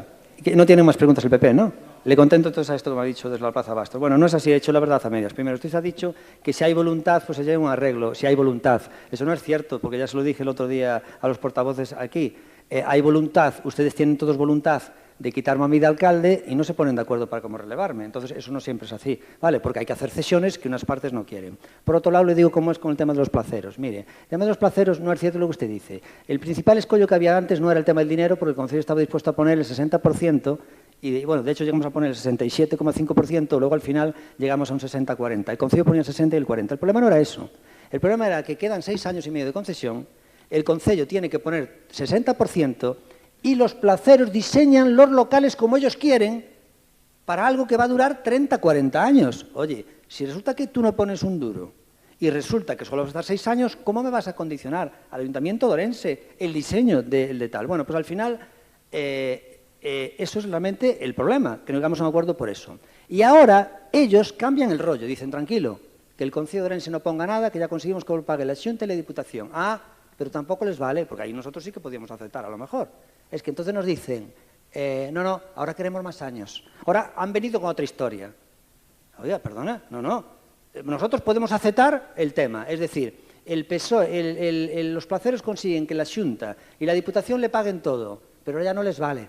No, ahora quieren más años, que que eso no estaba sobre el tapete la primera vez. Entonces, claro, más años es muy fácil. Si tú tienes más años a precio de simbólico, entonces se desempareja totalmente el precio. Pues entonces ahí realmente sí que tienes un beneficio exagerado, injusto y competencia leal contra los comerciantes de Ourense. Nada más. Bueno, ya acabó el tema, dígame. Otra vez. Es otro inciso, ¿no? Bueno, se lo acepto como inciso. Que fácil o tiña vostede, porque que o Concello deseñara os postos, que obligara os... Pero non queren, non queren. No, pero quixeran ou non quixeran, mire, non se preocupen, vamos a deseñar nos os postos, e que non lle vale nada, porque nin tan siquiera saben, por eso... ¿Qué diría usted si diseñamos nosotros los puestos y lo obligamos? ¿Qué diría usted? Pois probablemente diría que as cousas non se poden facer a cachón. Diría que hai que ter consenso cos terceros. Efectivamente, bueno, pero tiña moi fácil. Vostede simplemente o que quere é botar os praceiros e as praceiras dai porque o seu modelo é outro. Bueno, é unha afirmación gratuita. Teno que decir claramente. Mire, señor, yo, sinceramente, yo no podía diseñar... el Concello de Ourense, señor Seara, no puede diseñar los puestos y obligarlos, sin más, porque el convenio dice otra cosa. Dice que los placeros tienen que pagar ellos el tema. Vale, nosotros hubiéramos aceptado con la firma de ellos, claro, con la firma de ellos, porque si no, piden medidas cautelares a lo mejor y no se iban. Es decir, diseñar nosotros los puestos no solucionaba nada, porque iban ellos a decir, non podemos volver porque non son axeitados o diseño que fixeron o Concello. Por favor, señor Puga. Estamos ya fuera de categoría, Por lo tanto, conclusión, praceiros fora. Xa está. Bueno, eu teño que dicir, a ver, eu teño en estima a Pepe, sabes que non é unha cuestión persoal, pero claro, como o señor Rodríguez Nova fixo mención nese inciso, pois teño que recordar que efectivamente igual é rei, pidolle disculpas a Pepe Araujo no sentido en que non que fora el o que se cambiara para Ciudadanos e volver ao Partido Popular. O mellor non foi cousa del, o mellor foi cousa de Manuel Cabezas, non? Que foi o que decidiu que en aquel momento había que montar a candidatura de Ciudadanos e que despois dali a uns anos acabou sendo cabeza de lista do Partido Popular, non? Entonces, por eso, non te sintas ferido por eso. Estaba todo planeado, Puga, estaba todo planeado. Bueno, que tengan una feliz Navidad, por si no nos vemos. Señor, perdona, Araujo, por alusiones, ¿no? Por alusiones, otro inciso. Nada, no me doy por aludido, gracias. Feliz Navidad. Encendido hoy a las 8, Están invitados todos, claro.